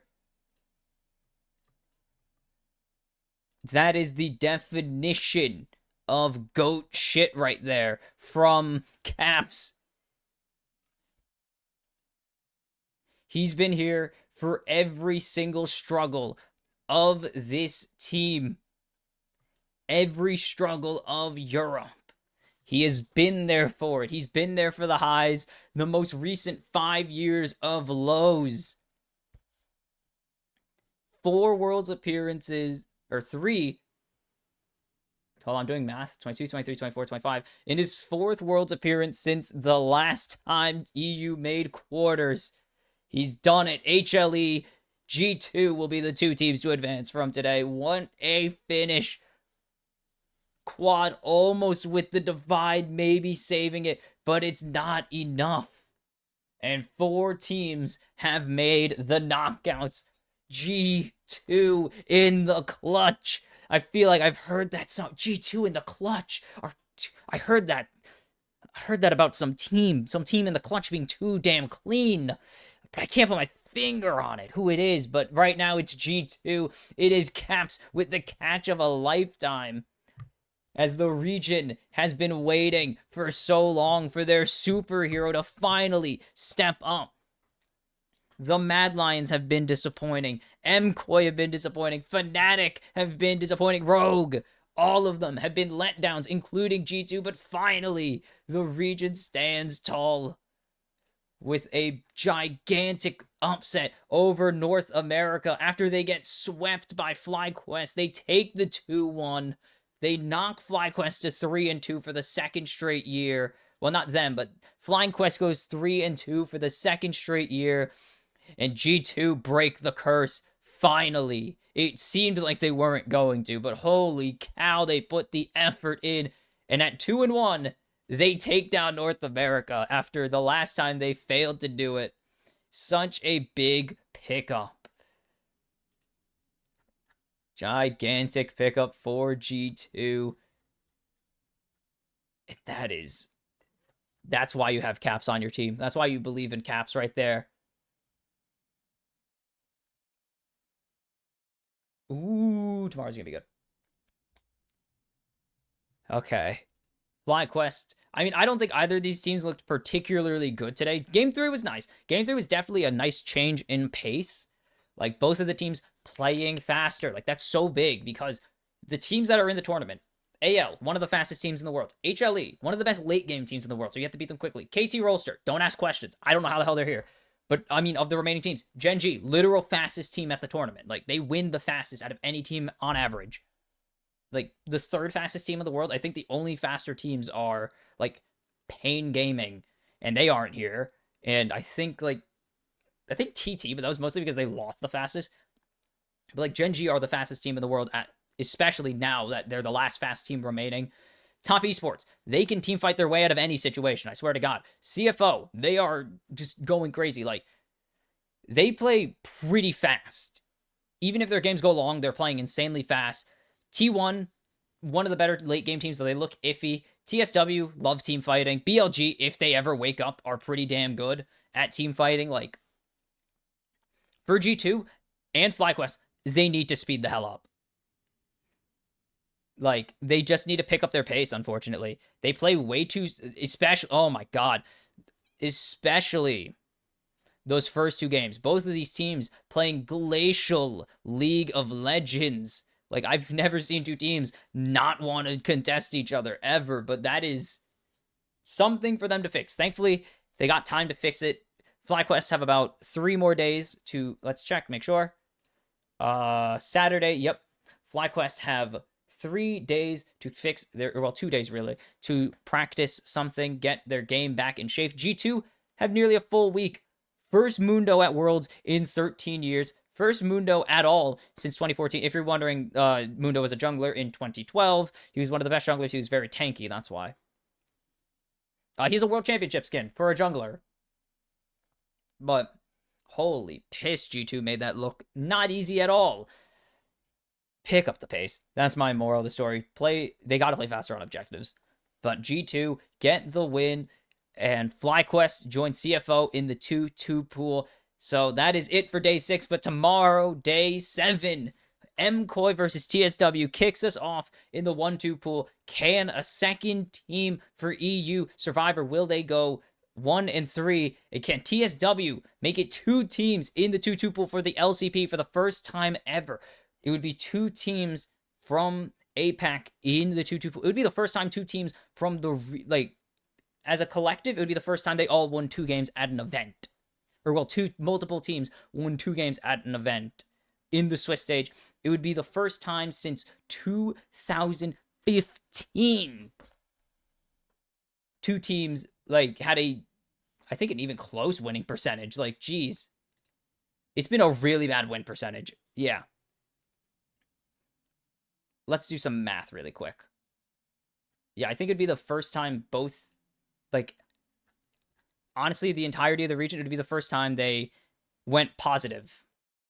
Or they had multiple teams go, win 2 games. No, they've won 2 games consistently. But it'd be the first time that they'd have a chance at advancing 2 teams. The last time they advanced, 2015, that was 2 teams, AHQ and the Flash Wolves. AHQ topping their group, or Flash Wolves topping their group that year over the Coup freaking Tigers. Don't ask how the playoffs went, but TSW want to give their region the best odds to advance. And then the second game, the final game of the 3-1 pool before it's all elimination games, baby, for the rest of the tournament. Technically, the 2-2s are eliminations and advances, but everything will be an elimination game from tomorrow onwards as Top Esports, the Chinese 3 seed who shockingly went 2-0, take on the best team in the world, Gen G, who dropped their second game of the tournament. Was it second? They faced T1. Second, no. I could check. I literally have the option to check, and I didn't check. That's crazy. I'm trying to remember because, honestly, could not tell you. They lost their second game to AL. That's right. I forgot AL went 2, then 1, opposite of PSG, who went 1-2. So, will they take down an LPL team for the first time this year? They have taken down LPL teams before. For the first time this Worlds, as they went and lost their only game to the LPL so far against anyone's legend. Will they qualify to the knockouts for the 3rd straight year? It won't be 3-0, but it could be a 3-1. Or will Top Esports buck expectations and make it 2 LPL teams in the knockouts already? 2? Yeah, 2. Their 4 seed was IG. I was trying to find... it could be... not even just buck the trend for 2 LPL teams. Buck the trend by 1, beating the best team in the world, and 2, making the knockouts when most people expected them to get knocked out at probably 2 and 3. But that is a problem for us to solve tomorrow. This has been the kimchicast. I've been Box Kimchi. I will see you tomorrow for the final advancement game of the tournament, and then all elimination games, baby.